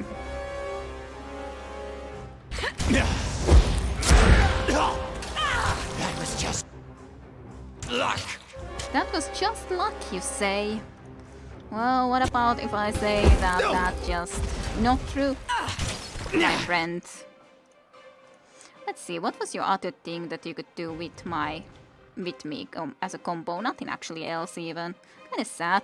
Wish that there would be something more. Let's do versus and barracks combo actually. Now that we have that unlocked. Ah, I can't, of course. I already used it once. How sad. How sad. You got it. That's it. Please. Well, there you go. Return to Craven Us. Confront the voices of Nerat. Unfinished business. Finished. Approach us, you insignificant little morsel. We would have a word with you. The Archon clutches at his robes, the tears of which shine with dim green light.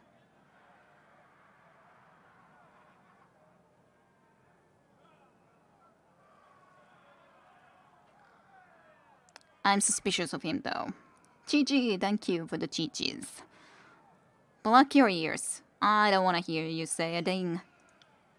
At first you hear nothing but the muffled roar of blood rushing through your head, but another sound rises up over the din, raucous laughter. It grows to such volume that your ears prickle in agony. The moment you can take no more, it subsides into an even chuckle.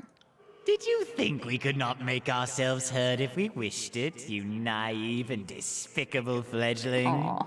The Archon shakes his head and chuckles to himself. Whatever the thoughtless rabble may whisper about this moment, don't delude yourself into thinking you are powerful, that you matter, or that someone out there isn't greater still. Well, the saying goes for you then. We came from nothing. Our deeds defined us to the people, and the people knew us as a monster. Did you imagine we were always flames, voices, and secrets? Think on that.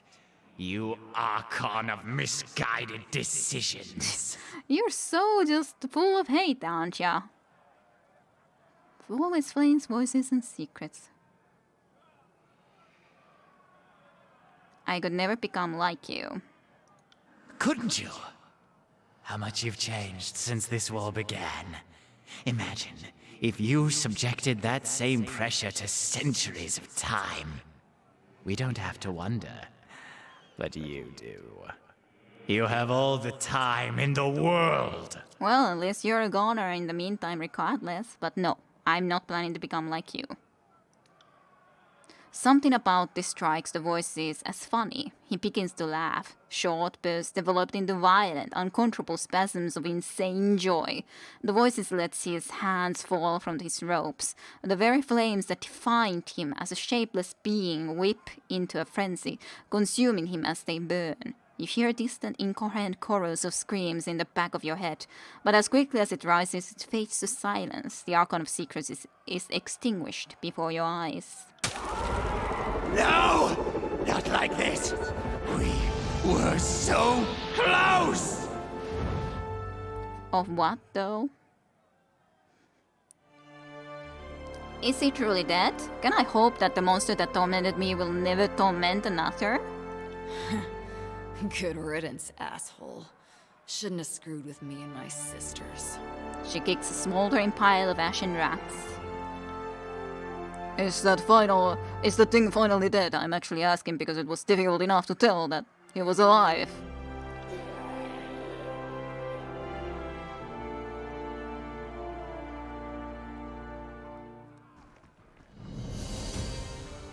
Oh, they're just heading off. There's a hidden thing here behind your throne. Skytkor's wrath ability, spurting blood. Watch that then, spurting blood. Okay. Hemorrhage blood. Alrighty. Elixir of quickness.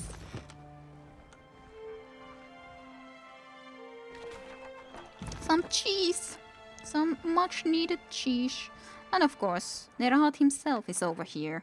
With his weird things. Final Scream. Masterwork. I don't know if I wanna be starting to use that though. That doesn't seem like something you would wanna be using though. Shane. Gentle Touch. Now that is something that Verse might consider using. You have acquired the Final Scream. I certainly have. But I don't think I would wanna use it. Let's see. Definitely better than the Iron Qatar. Oh sure, you can have that one.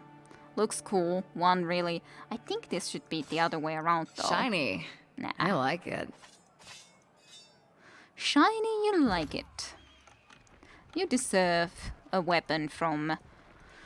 well, this skill, I'd say. Okay, so that's at least done. Clock is 2 o'clock. I was thinking that we might play the 3 o'clock time, so we'll see how this will proceed then, shall we? Come on, what could possibly happen from using it? I don't honor, respect the voices of Nerat that much that I would want to be using his weapon though, so, you know. That's at least something. Let's go and sleep.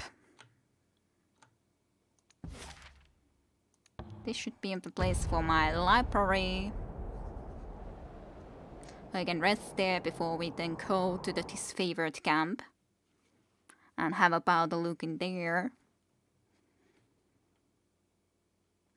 Basically we could end here, but it seems a bit stupid at this point to end. When we should be pretty close to the end of the game after all. At least I assume as much.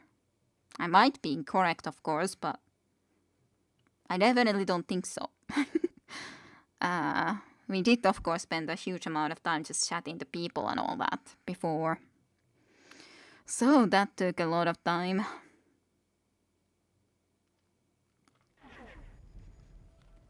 Save. We'll rest first and then we chat Verse, okay? Sounds good? It sounds good to me at least. We can chat in the morning. Fatebinder, I never thought anyone could get the jump on the voices of Nerat. He outlasted most of his enemies and ate the others. He was this great, bottomless thing. I just assumed that he would be around forever. Now he's dead. It's hard to believe, really. I'm happy, but he also gave me this life, this name. I hated him, but he was incredible. An artist. What I'm trying to say here is that I'm impressed. You've exceeded my low expectations. How nice. Do you think the voices is really dead? If we're being honest with each other, I have my doubts. The voices could scheme 1,000 steps ahead of anyone. I can only imagine that he had something planned for his death. Some contingency. It could be so complex that we might never recognize it if we saw it. It might not even happen in our lifetime, if we're lucky. I have questions for you then. What do you need? Or maybe not.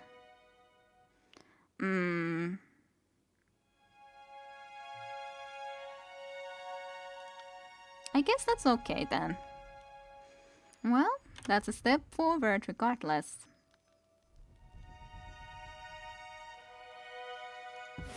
Okay, then let's go and visit the disfavored, shall we?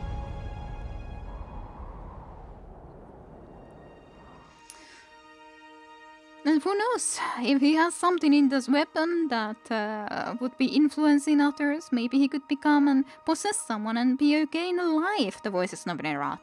That's definitely something that could happen. I wouldn't be putting it behind you having some souls in your weapon or something.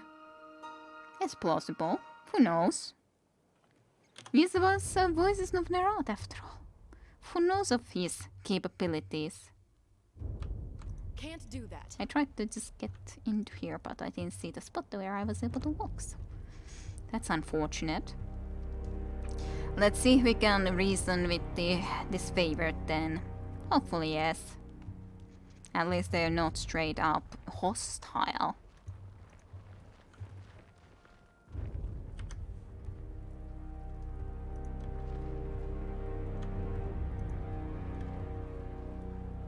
Hi there, Cravenish. If what I hear is true, and mighty Tunon has bowed to your authority, then we are very well positioned indeed. Your laws and policies can restore order in ways that bloodshed cannot. That is true. If indeed Tunon's headsman has been dispatched, then I am spared a nightmare plagued by shadows. No one will mourn his passing. Now he's commenting about all of those. I see no fresh blood on your armor, but I sense that something has happened. Where once many congregated, there is now an absence. That can mean only one thing. The voices of Nerat is no more. Can this be true? Those were a lot of comments about a lot of stuff. Before he can go on, Ash's shoulders tremble and he clutches one arm to repress the shaking. He squeezes his eyes shut, only opening them again once his composure is restored. Are you well, Archon? Well enough, damn you! Oh. Forgive me, Fatebinder. His eyes widen as he realizes the magnitude of his outburst. He tracks his hand across his mouth to clean away a line of spittle. He doesn't seem to be doing the best. Suffice to say, this war has taken its toll on me, as have all the battles of centuries past. I have lost more friends and countrymen than any sane general could be expected to endure. His grimace falls as he lacks the strength to maintain it. I take each death personally, you understand.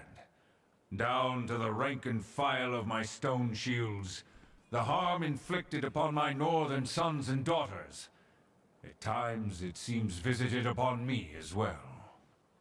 But never mind an old man's ruminations. You have a report to make, and I am anxious to hear it. He makes an effort to stand tall, but you know it's a facade that cloaks his waning strength. His eyes twitch as he recognizes your scrutiny. As well as you know anything, one fact is clear. Ashe is in pain. I destroyed the Archon. No, let's not solemnly. He is down and dead. At last, the Scarlet Chorus are undone. We can properly conduct this war and subjugate the Tears as Kairos intended. That I can see this day, while the voices of Nerat grows cold. He would never forget this indignity. You're gonna go already? Yeah, it's 2 a.m. here, of course, for me too. Okay, I got you. You gotta go and work, so see ya. Have a great weekend. Have a great work day as well and everything. So, good night and sweet dreams, Caesar. See you then on Sunday. Hey, mayhaps, if you have the time, unless you're working that day, of course, that's possible. But nonetheless, I'll see if I can play Tyranny to the end. So, see ya. Have a great time. Have a great weekend. And good night. Hyvää yötä. Ja kauniita unia. Okay. He would never forget this indignity. Yes.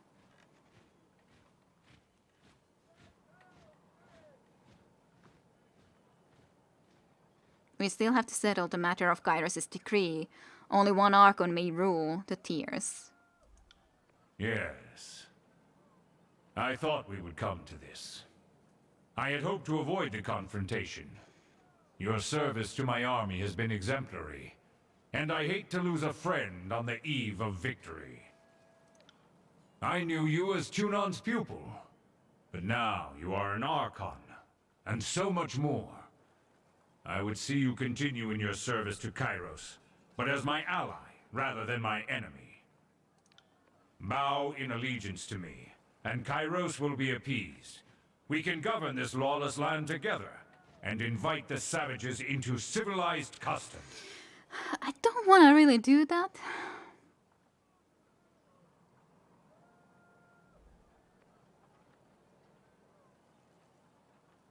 But obviously I won't be bending the knee, nor will I attack.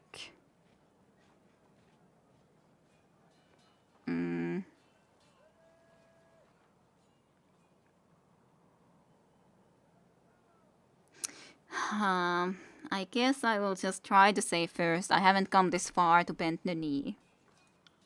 I was afraid this would be your temperament, and it saddens me. Power should have humbled you, but it has made you vain. What do you propose, then? Will we fight to the death needlessly, or will you reconsider my offer? There is the other way you can bow to me, but I probably haven't really discussed it well enough for him. A proposal as insulting as it is laughable. You are an Archon in your infancy, unproven, untested, and unprepared for the trials of leadership. Ashe squeezes his fists together. Submit. I have proven myself the true general. And your arm is mine to command. Yours?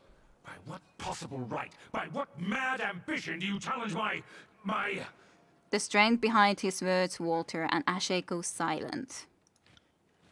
His brow creases and the severity of his expression diminishes as he looks to the soldiers around you.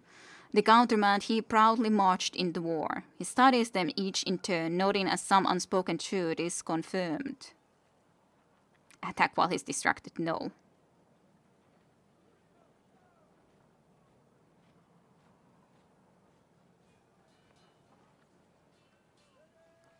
Look at your troops, Ashe. You are their father, but I am their commander.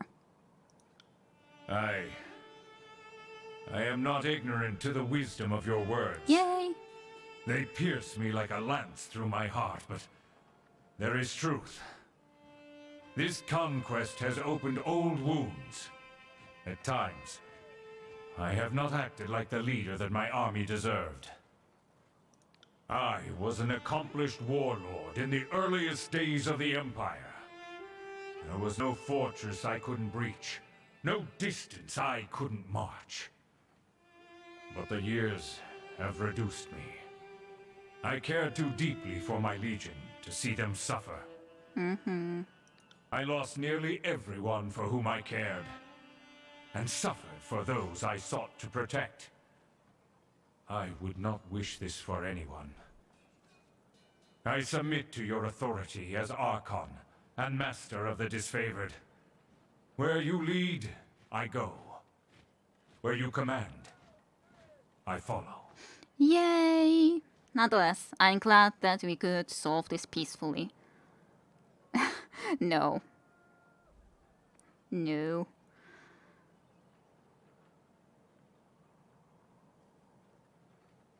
A wise choice. The disfavored will see their owner restored under my rule.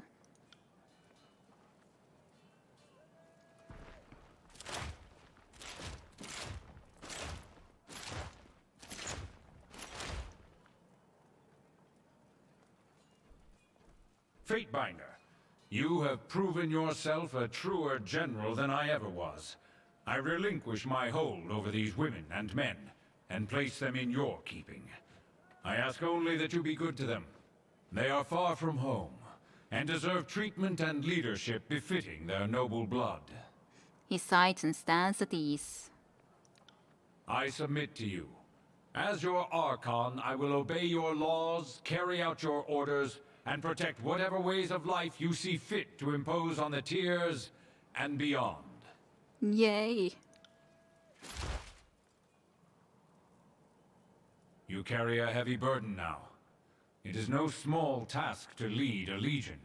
Their lives and their deaths are yours to bear. He winces and sniffs back a tear. At times, the strain was too much to bear, even for the likes of me. Devotion claims a heavy toll, and over the years it wore me down until... He trails off, focusing on some point in the distance. Are you alright, Ashe? Fine, fine. Ignore an old man's wandering mind. You are yet young, with the world laid out before you. Your soldiers will look to you for guidance. You must be ready to take on any challenge on their behalf. Lead by example. Lead with the iron fist of the disfavored. I will do everything in my power to deserve this honor.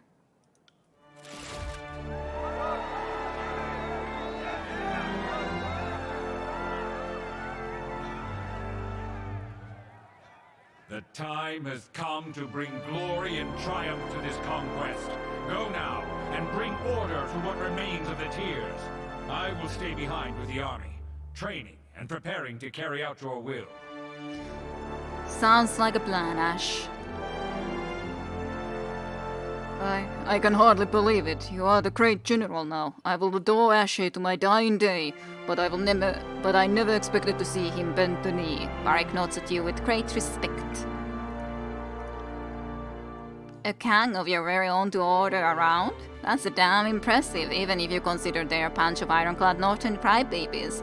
Give me a fortnight and I'll whip them into shape. I received word before you arrived. Though the other Archons are vanquished, Kairos sends another army to march on the Tears. They make for the mountain spire and chant for your blood.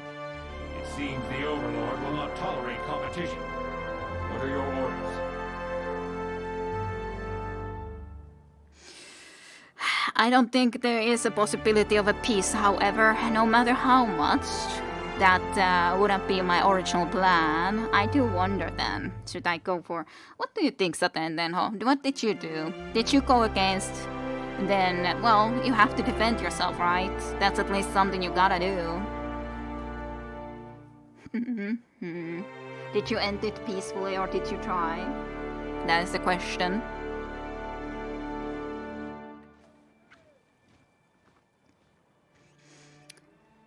What would you recommend, Craven Ash?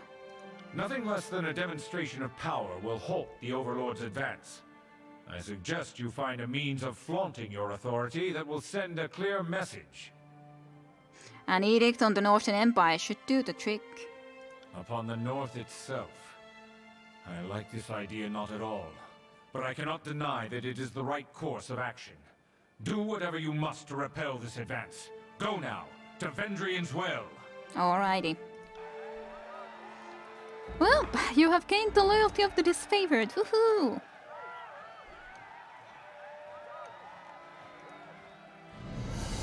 Could we finally break Barrick free from his goddamn armor? I am basically... You have something which requires my attention? What can I do for you? Could we finally get you out of that goddamn armor? Would you like to discuss removing your armor? Suffice it to say, my armor and I will not be separated for the time being. When the war is over, perhaps Tunon will lend me one of his forge-bound. Until then, here I remain. My armor saved me from the destruction of Stalwart, where thousands of others lost their lives. So you can see why I continue to wear it. For the time being, we will not be separated. I guess that at least isn't anything new, but I do wonder if I could be asking about that exactly. Glad to have you aboard, Archon. Yay. Ashe mercy. Archon, you honor us with your presence, and you have brought our Barrick back to us. The honor is mine, Archon. What returns you to Iron Hearth? Can you release Barrick from your Aegis? I cannot simply draw a sigil and rescind my protection. His connection to the disfavored and to me would have to be terminated. I am promoting Barrick to command my forces. Could that work? You... What, Archon? I don't know. Did we ever get his companion guest? I think the DLC should have had one for him. I did exactly like you did, eh? I was not aware that you have forces requiring leadership. Aside from the disfavored, of course.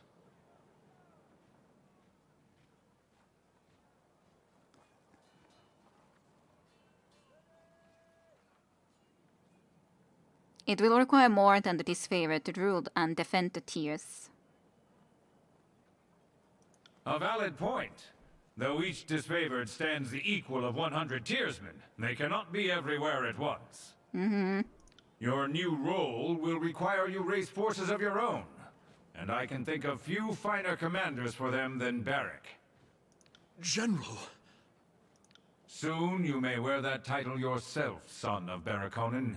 See that you strive always to remain worthy of it. Yes, sir. A gasp issued from Barrick's helm, and as its eyes lit turned to you, a faint hiss follows. The protection. I feel it lifting. His tone mixes awe and melancholy. We have done what you sought, Archon. I am truly free of graven ash, if such can be freedom called. Let us return to your smith. Yay! On it. Let's return to the smithy now, but this is, if any time is the best time to do this, I guess it is right now, in a sense at least, considering the fact that now he can be commanding our forces. Companion quest. Nothing more than just removing the armor after all. But it's just that I felt wrong to require him to get rid of that armor is basically the thing. That's the problem. It felt wrong, you know? I'm sure you can understand. Let's go to the goddamn secluded forge now, before the very end. Burning library encounter, eh? You leave camp one morning to empty your bowels when you feel a palpable sense of power on the air. Your skin tingles, prickling the goosebumps as the hair on your arms stand on end. You go rigid, momentarily forgetting about the pressure in your lower organs, and listen carefully. Surely enough, you soon make out the crackling electric sound of wisps, some of the smallest and least consequential bane. Yet you know that wherever the wisps concrete utter, a larger bane are likely to lurk as well. You fate the decision of investigating or to ignore the bane and carry out with your travels. I kinda wanna ignore, but I kinda don't wanna ignore. It's like the problem.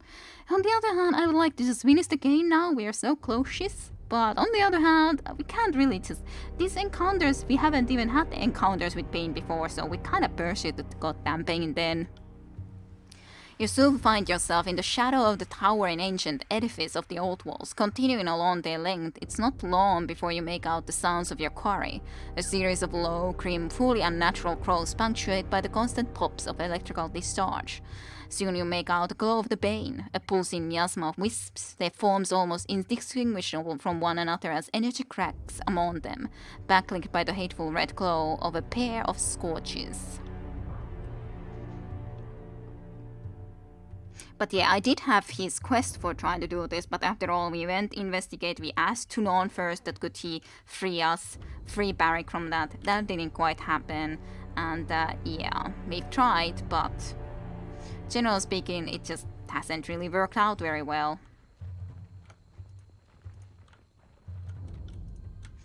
Okay, go and attack. So you guys were... Frost damage taken a lot, so that's cool. I can do me frosting here. You guys, on the other hand, took a lot of damage from the fire. Yes, service. So let's give you some fire at least. At least some. Send them at me in waves!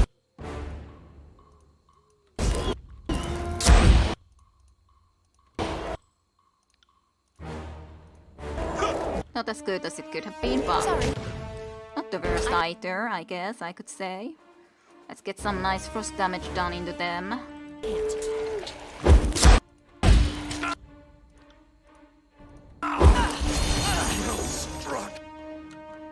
Let's give you some flaming weapons then on the other hand, so you can maybe deal with those things a little bit more efficiently.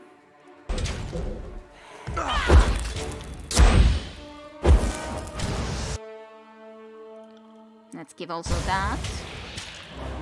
Pity you won't enjoy this as much as I do. I did not see that. Verse definitely is a little bit suffering, so at least use one little thing like that. I guess we could actually do this. You bond with him, sounds cool to me. I guess we got both of those big ones, yeah, think so. Think so. You got it. This one is under my protection. Yeah, under your protection indeed.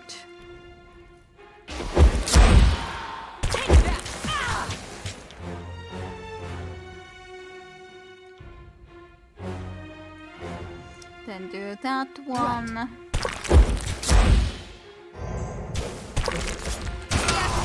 I did cause that mess. Near dead, badly injured. Badly injured.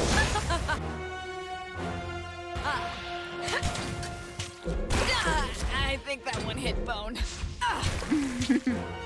This is useless. I should try something else. There, killed some little bits of pain. Not that it gives us much, but hey, I guess it's always something nonetheless. More pain to be killed.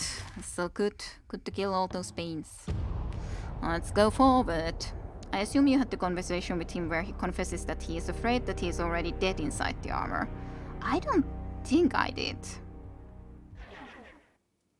I'm quite certain I didn't have that conversation with him. Pretty sure I didn't. Let's see if he would talk about something like that. You have... What can I do for you?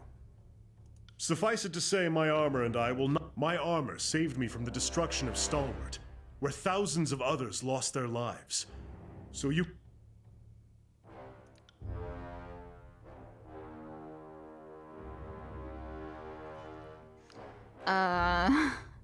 I think it could very well stand for a long time as the old walls with my skeleton peering out from the depths, and someday not even that. Yeah, at least that much.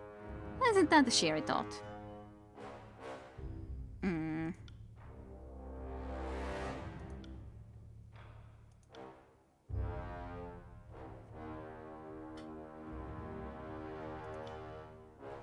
I don't know. I don't remember that discussion at least, but hey, who knows? I don't know quite certainly.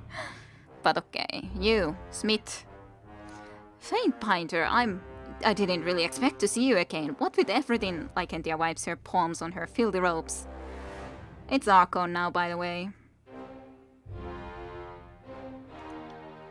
Of course, Archon. Apologies.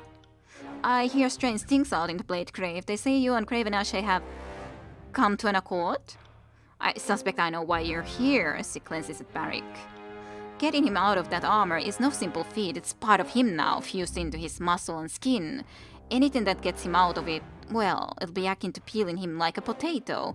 That outside will come off, sure, but it's going to take some of the good stuff with it. I've given it some thought, and I have a possible solution. I don't think you're going to care for it, though. Or who knows, maybe it'll be your kind of thing. Thoughts, Barrick? Folding his arms, Barrick remains silent. I wonder if the metal has already protruded into the brain. Lycanthia peers up at Barrick, rising to the tips of her toes. That sounds very bad. I'm listening. Without Ashe's protection, Barrick stands very little chance of surviving the removal of his armor. That said, I know of a ritual to ease the process. It requires a component with as much sympathetically in common with the individual as the armor. In a word, blood. Because of the iron in it? Precisely. Very good, Faintbinder. So, go on. Unfortunately, given the connection of the alloy with the Overlord's Edict of Storm, the blood will need to come from a ruler, royal blood, enough to fill a top. And what with Kairos' forces reaping the tires of their rulers, it's a component in short supply.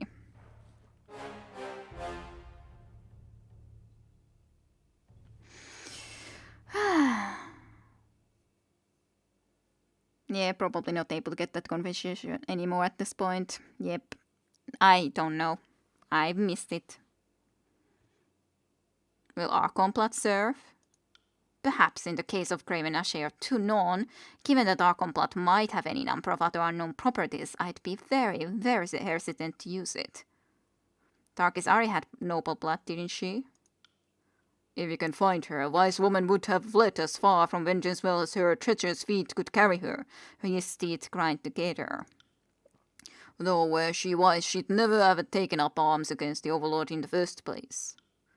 If you can find her, and if she shares blood with the royal house of Apex, that would work. A lot of ifs, though.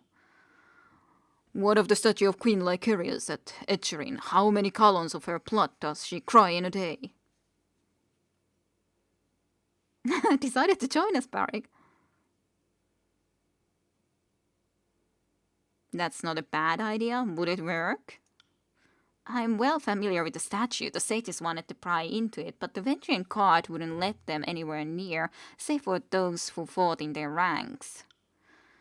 Is it the bloody tears of a dead queen? A portion of the blood to be spilled in defense of Apex? Improbable mineral-rich water? Given that the waters turned red when Kairos' forces invaded, there's likely a metaphysical, if tenacious, tie to the Overlord. Ethereal Ruins is now unlocked on the world map. It should work perfectly. If you can haul a barrel of the stuff out here, I should be able to release Barik from his cage. Probably. Well, I definitely didn't want to go and think of doing the goddamn going into the little baby. Hey, yeah, the baby, by the way, yeah? The baby. Baby is there alive. Where is this place? Mountain Spire, sure, but... But where is this location where I'm supposed to go? Is it...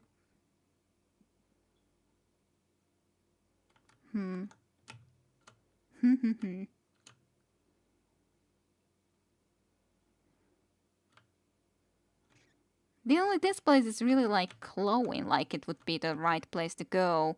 And I would think that it would be close to the venture as well, as in the middle portion, all things considering in this situation.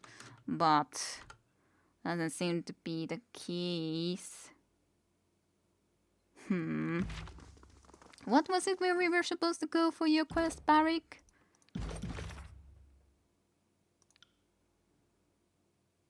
Etzer Ruins may suffice.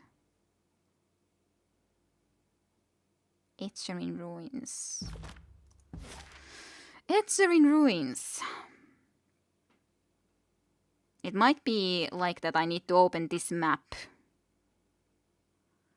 And then might see it. Because I don't see it in here.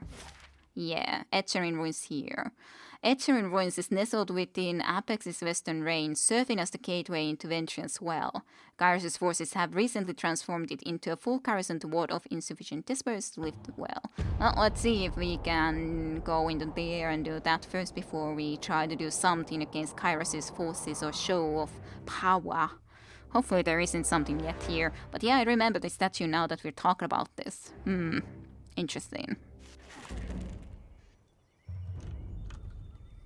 Collect blood. Well, it's just been a long time since we've been in this location after all.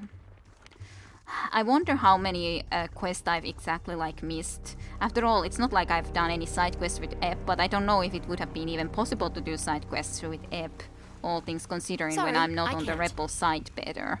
Would it have been possible to do side quests for Ebb, or would it not have been? At least verses I've definitely done, and I assume also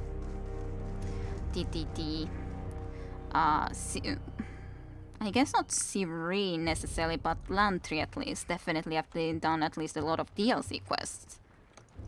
A lot of these kind of things, eh? Fine enough. Guess there's not much of a choice but to go for it.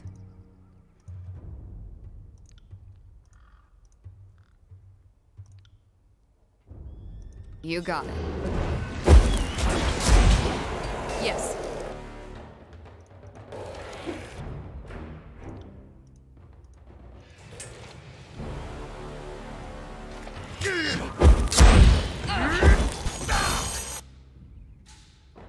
First and foremost, try to kill all of these guys who are annoying us here.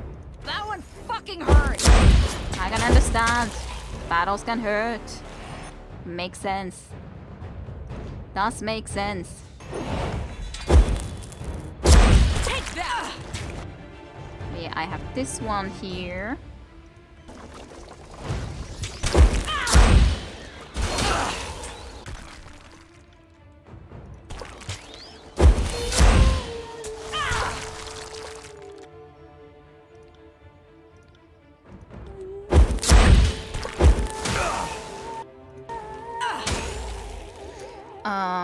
At least the DLC description and how people talk about it, only Verse, Lantry and Barik should have quests. Oh, that's kind of a shame though that they haven't made more for other people. But Barrick's quest, I don't know if it's then the armor removal. Is that really the quest? Or is it something quite different? I'm not certain myself at the very least. In the least. Not in the least.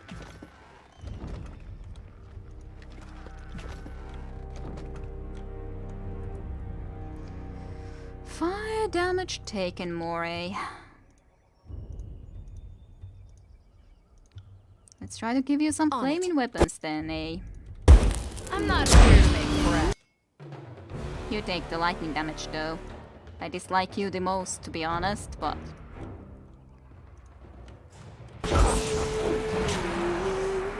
But should probably still try to be going and attacking, especially the ones that we know we can deal better with.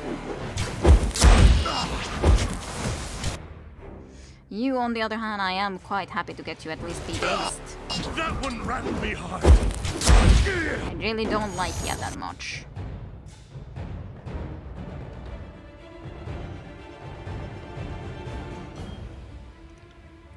Can't do that. Let's do this quickly through here, first and foremost. Not a problem, boss. You got it. Aw, I didn't manage to do my spell well enough, did I? Nope. Well, if I can do it now, that would be still cool.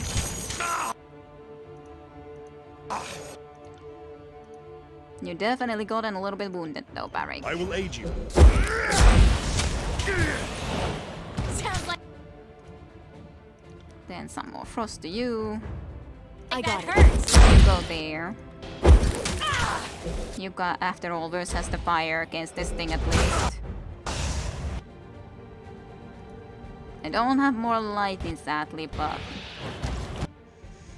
No frost damage taken, but a lot of shock damage indeed. Well, earth damage, fire damage still can take some. Yay, shock back. I'll tear your skull out by your ass. Right.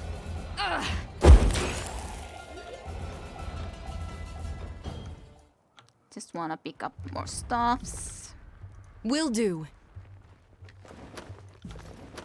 But after all, I don't still wanna be missing the possibilities of doing these different quests, so that's the...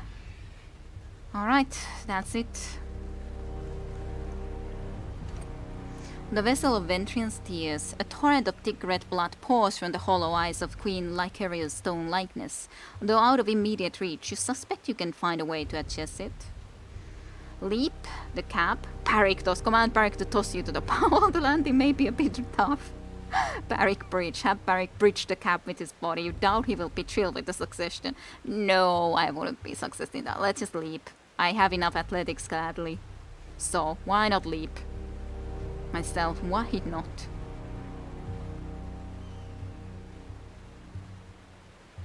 Yay! We have the blood. I think it should be this armor removal. One of the DLC description things was want to know what Barrick looks inside the armor. Ah.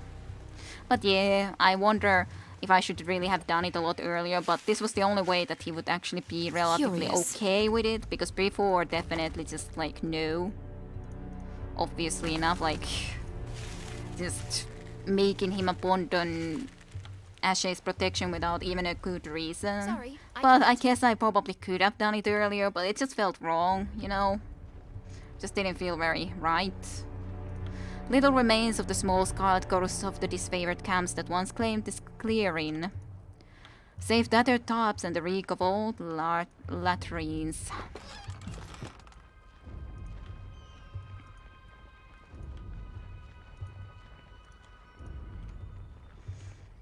Even though I'm delaying the actual end of the game, but you know, what it must be done, must be done. Can't do that. Ah, the path we took. We met Verse around here somewhere for the very first time, long time ago. Was a long time ago indeed. probably no point to go into here, but it's a silly thing when we don't see this location at all. It's funny thing how this comes into play here at the very end. I did even climb here with the athletics back in the day after all. So there shouldn't be a reason to do it now. Right, nothing more in here that we need to be considering. So had you done any of these quests completely? But yeah, it's just a shame that none of the other companions has something specific quest-related thing. Versus was definitely cool. Lantris was cool enough too. And this armor removal is cool for Barrick. It's just a shame because Ip definitely doesn't seem that manifest, so to speak. Neither does Serene necessarily. At least Serene has a... Well, they both have a lot of backstory, but still it would be cool if all of them had some side quest. Would definitely be cool. Let's then go all the way back here first before we go and try to be doing any of our powers. Demonstrating our powers to peoples.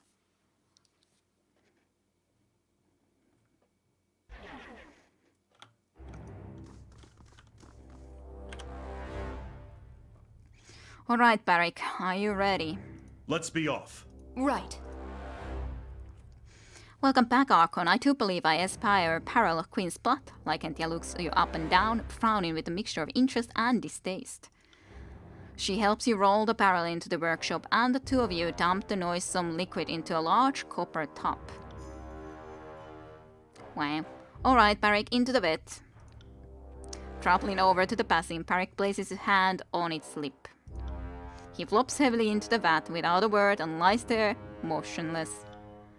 Here goes everything, Lycanthia mutters and traces a series of luminescent sigils in the air as she circles the top. The hairs on your arms and the back of your neck slowly rise. The vat begins to bubble, and metal grinds against metal as Barrick releases a prolonged hiss. The smith puts a hand to one of Barrick's sharp spines and slowly throws it from him as if pulling a blade from its sheath. You barely make out Barrick's paint grunt under the workshop's myriad sounds. The shot comes free, with bloody strands of flesh dangling from it.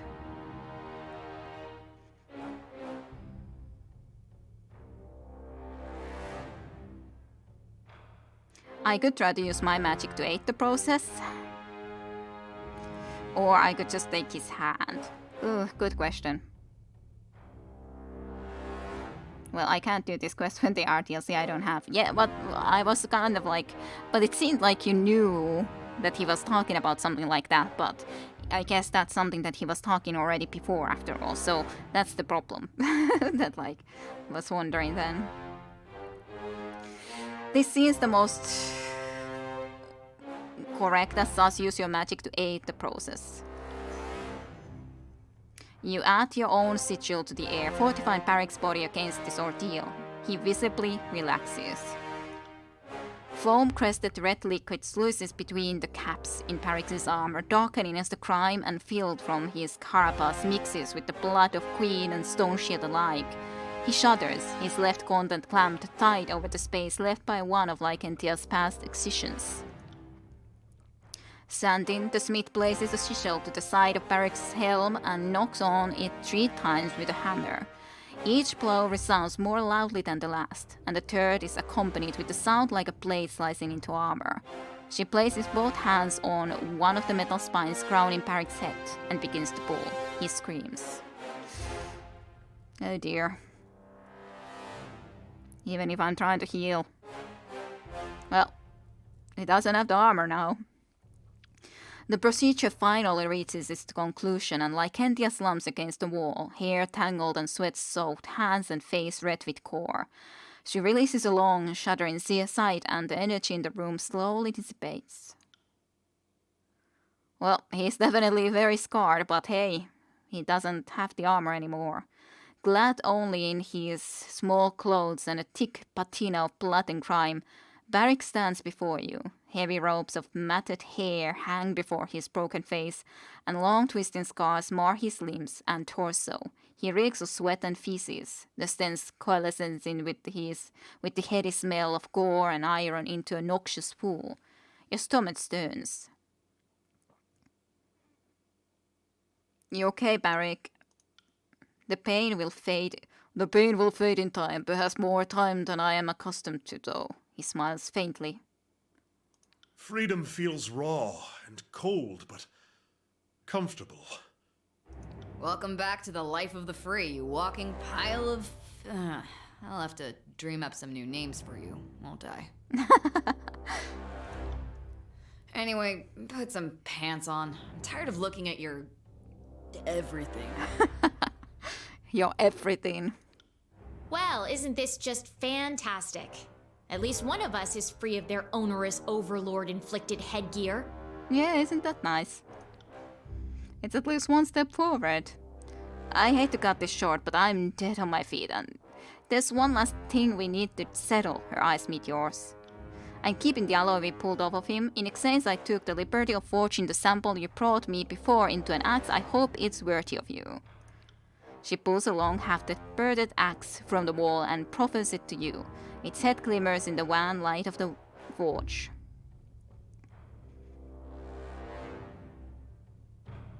Thank you, Lycanthia, for everything. What do we do with the metal?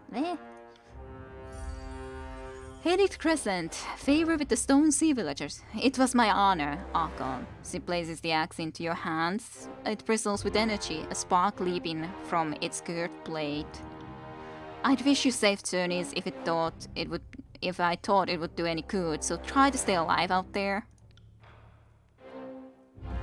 Well, there's Barrick. Looks quite different indeed. Check on Barrick on Mountain Spire. There he is, without anything otherwise, but yeah, it makes sense that at least a lot of scars would have happened. And of course he hasn't been able to do anything about beard and hair growing, so I'm sure he would like to address those at some point too, and would need a bat. Definitely a big bat would be a welcome thing in this point in time. Alright, armor for you mayhaps could be a cool idea. I've sold most of our heavy armor after all, but... Let's see, what would be cool armor? Heavy armor that isn't like just part of you.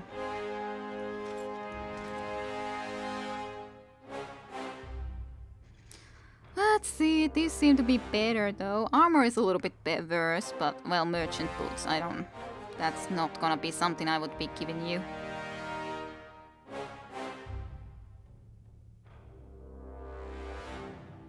These are the same, pretty much the same.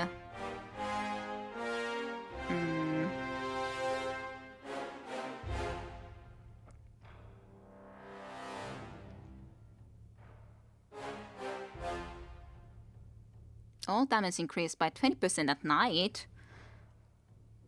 Plus 2 armor penetrated by attacks. Interesting. Let's see how it looks at least on you. What about this then?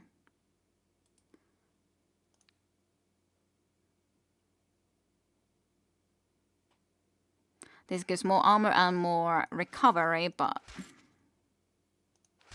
I don't know, maybe I should have that one then on. More armor, more less crush armor, more recovery, less pierce fire armor. This definitely isn't, of course, his style. That's just wrong. That's definitely a wrong one. Hygienic? What the... Immunity to poison and degenerating. That could be cool. You would need some hygiene after all. Give some little bit more armor and stuff. Sterile. Yeah, maybe that would be a good one for you. The case, considering the situation we're at it.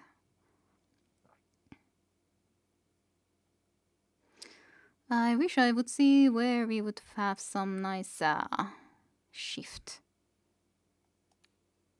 So now it's countless for you. Those are just like barely anything basically, so... Those at least are better than that. That's like heavy armor bronze. Heavy armor bronze. Iron. Don't know if I have a lot of iron stuff. Doesn't look too bad.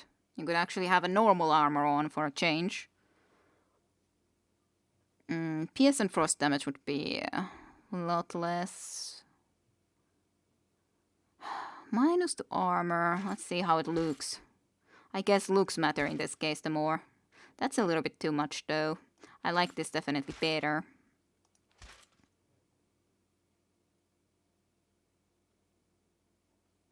I guess that's alright. And yeah, otherwise it's I guess as it was. Edict's Crescent though, of course, it's something that you probably should use.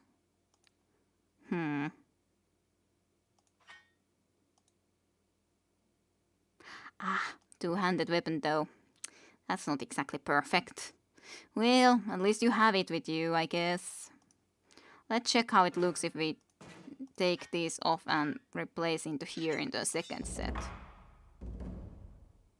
It's interesting, but it's not really the thing we would want to be using with you nonetheless. Even if it's cool. Hey, you have actual normal armor for a change. Let's go to the mountain spire then. Where else than the mountain spire? We have a lot to do. A lot of things to do. The lore skill can be used to impress characters in conversation with your knowledge or insight. So insightful of us. So very, very insightful.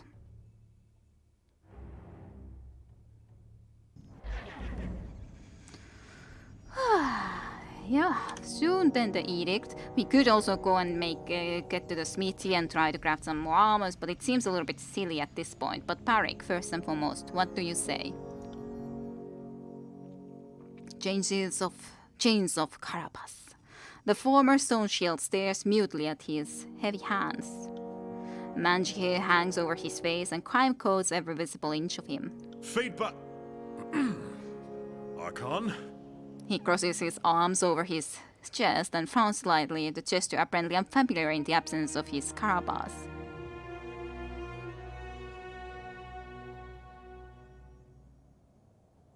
Feeling any better? Yes. The pain has faded significantly. The memory of it, however. I suspect that shall remain with me until I draw my last breath. General Ash pledged the disfavored to you. He gave me to your service, and now I masquerade as his equal. That will never be the case, of course. Even pledged to you, Graven Ash is an Archon. But beyond that, he is an ideal to strive towards. I find it difficult to conceive a better set of circumstances. I have you to thank for that. You're welcome, Barik. I would have thought, though, that I would feel different. Is something bothering you? Perhaps. I am not well practiced in holding a mirror to my concerns. Perhaps you will find this ridiculous or ungrateful, but I had accustomed myself to my armor. It became a part of me, and not merely physically. Now I will again have to adjust.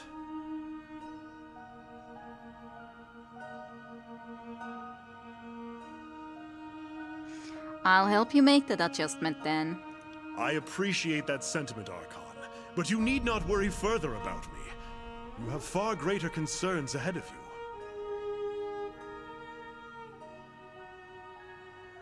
You know that you're special to me, right? Just a funny thing though, so I guess I want to say that you're special to me, right? I do not follow your meaning.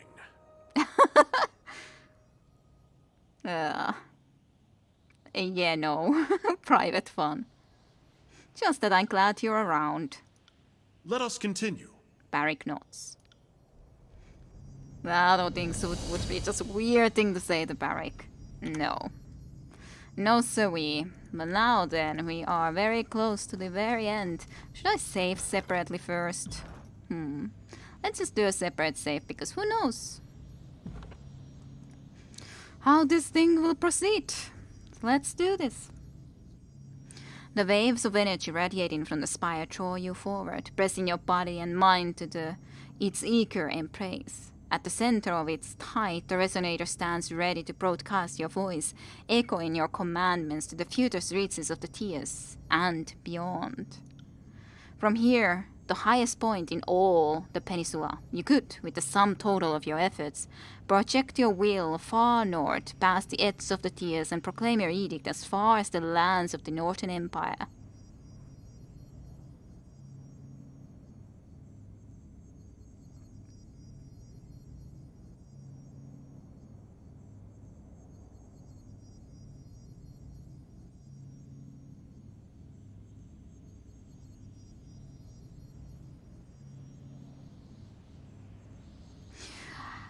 So, I guess I won't be doing one of these sort of things because clearly it has been kind of said to us that he, or at least Ashe said that we would need something powerful to show that we are strong.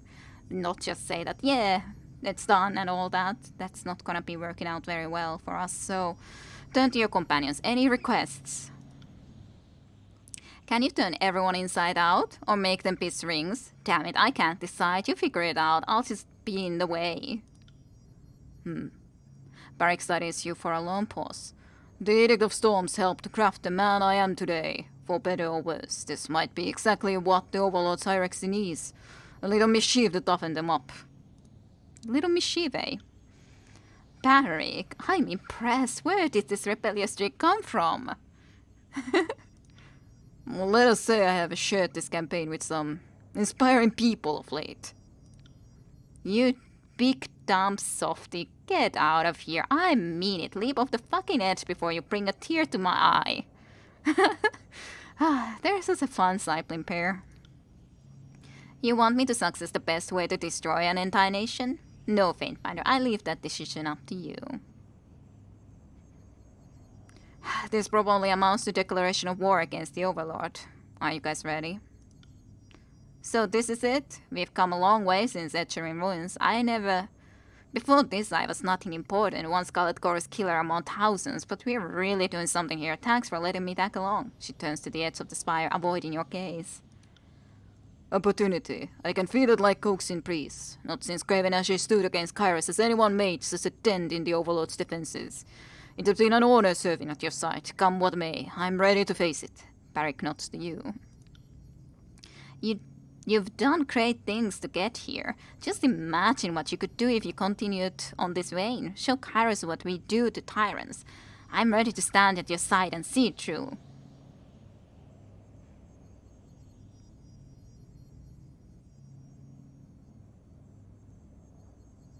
If I don't show Kairos my ability to cast a edict is more than a one-time thing, the attacks will never stop. Striking the Overlord where it hurts. Good. I hope the old codpiece heals it from his throne room. Take your best swing. She nods to a resonator at the center of the spire. The spire awaits your command. Alright. The Northern Empire, all the way over there. There's a couple unlocked things too, so I guess we do have still more to do. Alright, edict day. What would be a good edict? So Tentenho, what do you say? What is the best edict to do? I don't know, maybe I should do the storm. I don't wanna do Edict of Fire again, I did already that. These all have 500 power, so... Let's do this, right? That sounds more fun. The torrential rain plaguing the land, increasing the power of shock spells and lowers the effectiveness of fire spells. The Edict of Storm will generate a massive storm that covers huge areas of the world. The chaotic energy unleashed will cause random damage to strike your enemies during combat. Interesting. Let's do Edict of Storms. Sure. Edict of Storm to the Northern Empire. Seems fitting, with the disfavored having suffered especially about the Edict of Storms.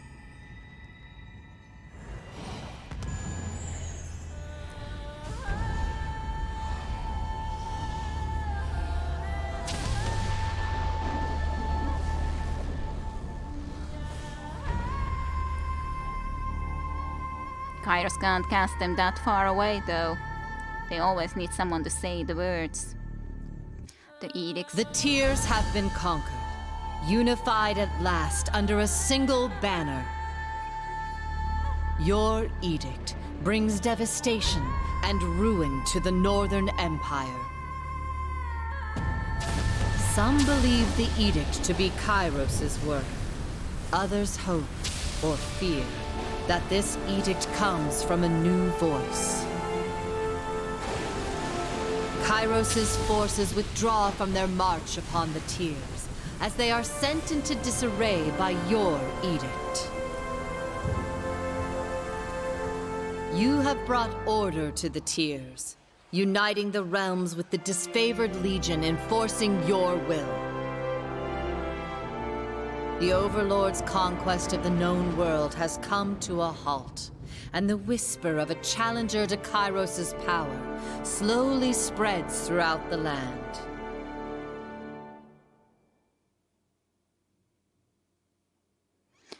Casting the Edict of Storms wreaks havoc on the northern capital. The winds whip in a sudden frenzy and toss unsuspecting citizens through the air, dashing them back down in the rubble of leveled buildings.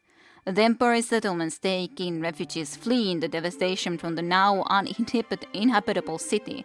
Survivors all ask the same question: why did the Overlord allow this to happen? Why? As chaos ensued in the Northern Kingdom, the armies marching on the Tears received an unprecedented order. And the armies were to fall back to the capital and ensure the safety of its people from this edict. For the first time in Kairos' great conquest, the armies retreated. Soon questions would be asked in a hushed spread across the lands about what new and terrible power had emerged that could force the hand of the Overlord. You fulfilled Kairos' decree, and all the Tears is now ruled by a single Archon. Your former rivals have either submitted to you or perished, bringing the civil war to a close. The Scarlet Chorus may have been mighty in numbers, but that didn't stop you from thoroughly scattering them, cutting off the serpent's head and sending each of the Kangs howling back to the chaos they sowed. How the remnants of the Horde occupied themselves without a war to fight becomes a topic for nightmares. It was thought the disfavored would never rally under another general, but by enlisting Craven Ashe to your cause, you managed the next best thing, controlling the Archon to harness the strength of the Northern Empire. You recognize their old-fashioned regiment with a new chain. Reorganize even. You reorganize their old-fashioned regiments with a new chain of command, placing yourself at its highest authority. The Legion's victories spread beyond count, and your soldiers train hard, preparing for the retaliation to come. Under your guidance, those who resisted the conquest and sowed discontent are vanquished. Their rebellion brought to a decisive end. Any lingering questions of who is true ruler the Tears is answered by your impact on the reconstructed nation. Any lingering question of who is the true ruler the Tears is answered by your impact on the reconstructed nation. Word of your success spreads beyond the Tears as well. Even the most distant corners of the Empire whisper of the Faintbinder who rose to become an Archon, and an Archon whose intervention shattered the conquest, making way for a new future in a devastated nation. Uniting the Tears under the banner of the disfavored was never your directive, and yet you performed it admirably, consolidating the Overlord's forces under your rule and grooming the Tears for their place in a new order. The same people who once hurled curses across the siege soon learned to think of themselves as part of a greater whole extending beyond their modest borders. With the Edict of Stone dispelled, the earth around the Stone Sea finally settles, leading everyone to believe the realm of Azure will return to its former glory. But the ritual used to end the edict blighted the land to such a degree that nothing will grow, no matter how hard anyone tries. With determination, some are able to start small seedlings, but nothing ever comes out of it. Yeah, that's a really sad thing. I wish that wouldn't have happened. The memory of Cairn as a great force of destruction remains as a monument of inert rock. Most agree that the world is better off without the Archon of Stone as the people of Azure begin to slowly reclaim the land that was once torn asunder by his power. As the strongest and oldest of their kind, the death of the Stonestalkers is a blow to Beastman culture. Their demise also brings centuries of oral traditions to an abrupt end. The local tribes never recover from the terrible loss. With Cairn's essence preserved and the lands of Azure permanently blighted, the Earthshakers return to the disfavored. While their reputation isn't what it used to be, their success in dealing such a decisive blow to the Scarred Chorus by removing their main source of food has earned back the respect of the Legion. The Earthshakers are accepted back into the ranks of the disfavored, once again becoming part of the army that helped subdue the Tears. With the unbroken all but destroyed, the former citizens of Starward threatened to slide into lawlessness. Kairos' forces stationed at Sentinel Stand managed to quell the worst of the uprisings, but peace under the nation's new leadership is resisted at every turn.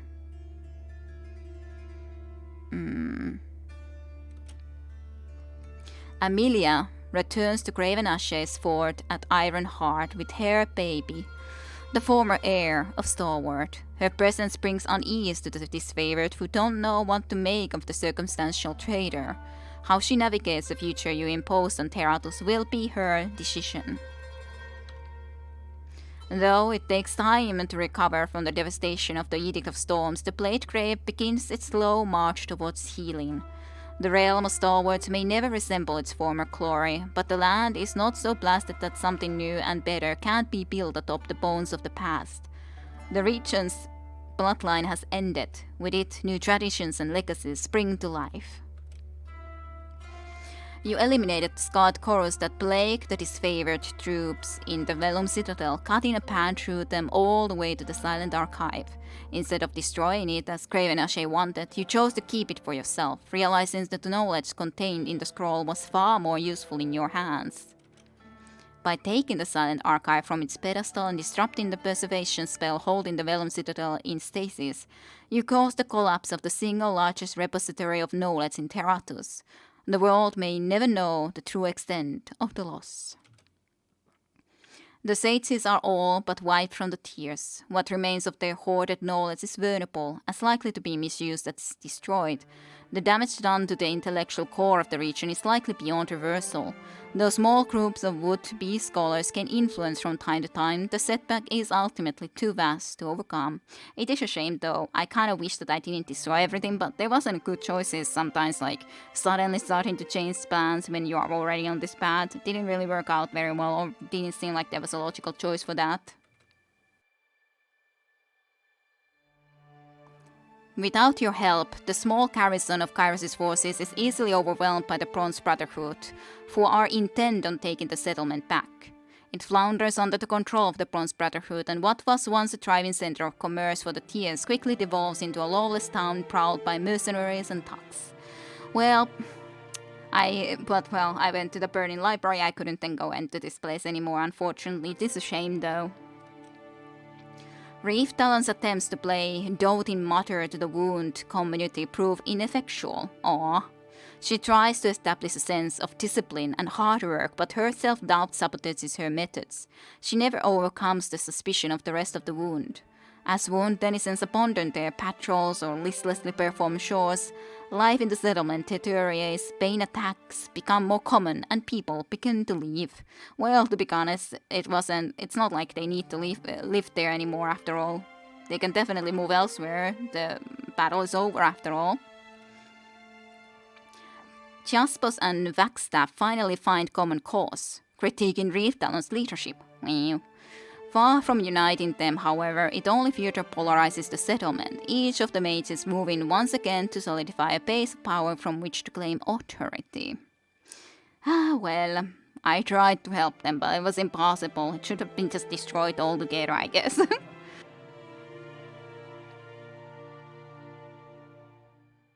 By enacting an edict on Ventrin's Well, you announced your power to the world and showed Kairos' forces what you were capable of. When you defeated their leader and scattered the army before you, it sent the message to Kairos. A new Archon is born. While the edict dissipates, its effects will always be felt as the first true threat to Kairos' rule. So much to read. Craven Ashe continues to lead to disfavor, this time bowing to your superior command. At first the old general balks at your instructions, but in time he grows to trust your judgment without question.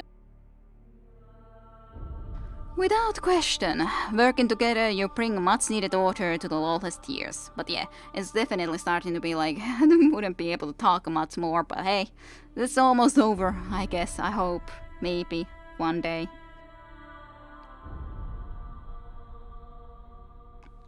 Killing the voices of Nerat spreads the joy of bloody vengeance across the continent. Celebrated as the death of history's greatest parasite, the occasion is marked by all who suffered under the oppression of the god Kairos. Even in victory, one thought nags you. Though you witness his death, you can't help but wonder if the voices of Nerat is done with you. Yeah, that's the question. Loppukiri, indeed. Tudon the Adjugator continues to dispense justice from his seat at the Bastard City. He follows the laws you craft to the letter, advising on any of the meticulous changes you lack the time or the patience to draft. Without his aid, the task of keeping order in the tiers would be nigh impossible. Hey, that's even good thing then that he's aiding us. The death of Blade and Mart deprived the world of a most capable murderer. One less bedtime story to scare children is no significant loss, though you can't help but glance at the dark corners of every room and feel as if something is watching you. Blade and Mark will always cast a long shadow on your life. You may have released Barik from his twisted shell of bronze and armor, but you will never free him of his debasement, nor does he make any attempts to liberate himself from you. At times you wonder if it was truly the armor that kept from him filthy at all, or if it was merely the excuse he clung to for his regression. Angry and morose, Barik brutally vents his frustrations upon the troops in his charge, quickly becoming the most feared and loathed of your drill masters. Aw, Barik. You wouldn't need to be like that, I'd say. Barik sometimes disappears for weeks without warning, always returning more morose and muck-covered than he left. The spy you sent to track him on one of these excursions reports that he wanders the path of the conquest, laying to proper rest his fallen disfavored comrades. It seems an impossible large task for the lifetime of a lone man, even one who so desperately seeks atonement. I can understand though, of course, being the only one who survived from those in there. Thanks to that armor, but still kinda sad. Though freed of his twisted shell of bronze and iron, Barik seems little less morose. He moves forward from the Edict of Storms only haltingly, attention half turned ahead towards an uncertain future, and half behind at the choices that brought him here. The Northerner remains dedicated to the oaths he has sworn you, drilling your forces and commanding them on the field. If he isn't exactly loved by your troops, he at least holds their respect.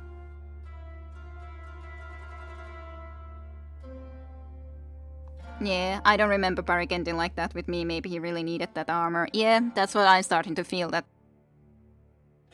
might have been the wrong choice to take him off from that armor. That just starts to be such a sad story now. Sad, sad story. In the rare times of calm, he takes leaves of absence from your service, scoring the blade grave for the fallen sons and daughters of the Northern Empire and laying them to proper rest. Though the somber task seems one beyond the meager lifespan allotted to a soldier, Barik returns from each of these excursions standing just a bit more upright. So, I guess it's slowly but surely helping.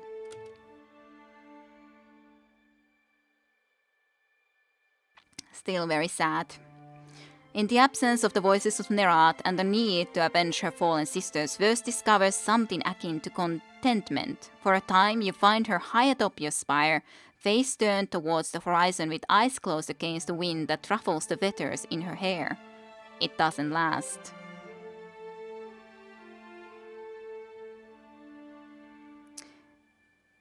I would assume that they're like one after another, that first he is the way that was described in the first one, and then happens the second one. That's what I assume, at least. But I am not certain. Verse disappears from your service without a farewell. When she returns months later, she is trailed by a disparate gang of young women recruited from every corner of the tiers. Farmers, merchants, and former nobles hungry for greatness, all pledged to study the bloody lessons Verse has to impart. Her new callous sisterhood grows slowly compared to the chorus, but each member makes a mesmerizing dance. Soon Verse and her cadre became the most feared of your enforcers, achieving a notoriety almost akin to that of a Blade and Marks. Well, she definitely found her calling, found a new group for herself. As surely as you liberated Lantry from the depravities of the Scarlet Chorus, you unshackled him from the fate of history.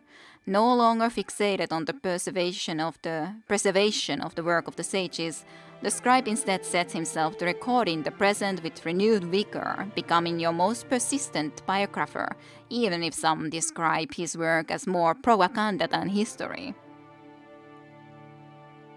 Yeah, slightly different tones, I know. I'm a little bit uncertain about it too, to be honest.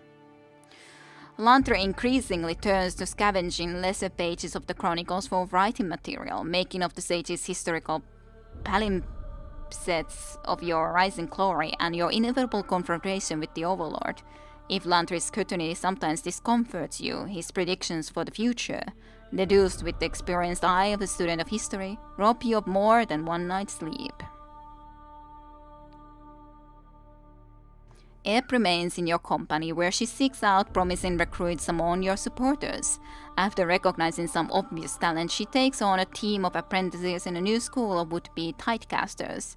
Though she often jokes that the school is bound to fail with her at the helm, her students think otherwise, as do the many dozens of hopefuls who come begging for her tutelage.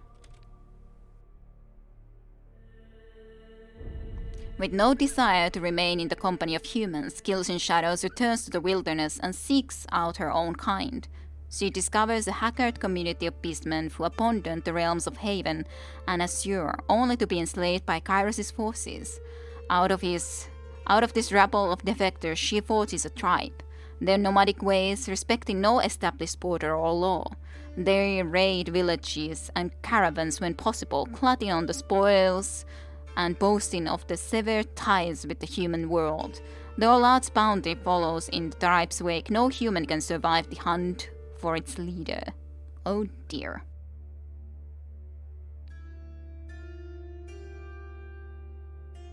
Serene. Poor Serene with that left side picture. Looks cool in the middle, but the left side is a little bit sad. Serene grows quiet over time, speaking little and foregoing her songs as she distances herself from your military. One day she simply walks out of camp and makes for the wilderness of the Tears. Rumors reach your ear that Serene has occupied an abandoned mountainside temple, her vow of silence drawing a small group of respectful followers. You leave her in peace. Kinda seems sad. Though you once professed loyalty to Kairos, popular belief holds that the world cannot support two overlords, and you now represent a threat to the established order. This leaves your future in question, with but one certainty: when Kairos retaliates, you will be ready. From your perch atop the ancient spire, you can see hints of the Northern Empire just beyond the mountain. At your command, horns sound a triumphant cry across the valley, heralding the end of the one long campaign and the beginning of another.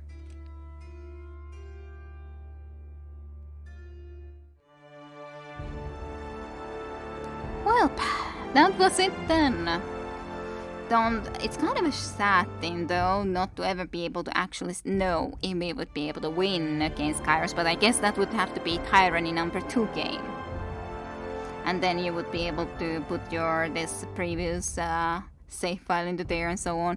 But I don't know if they will be making Tyranny 2, but that would be cool and such. It would be nice to know how it would actually end.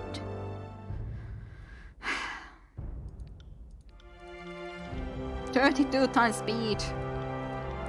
I'm sorry people that worked on this game. It was a cool game. It was definitely a cool game. A lot of things that I liked.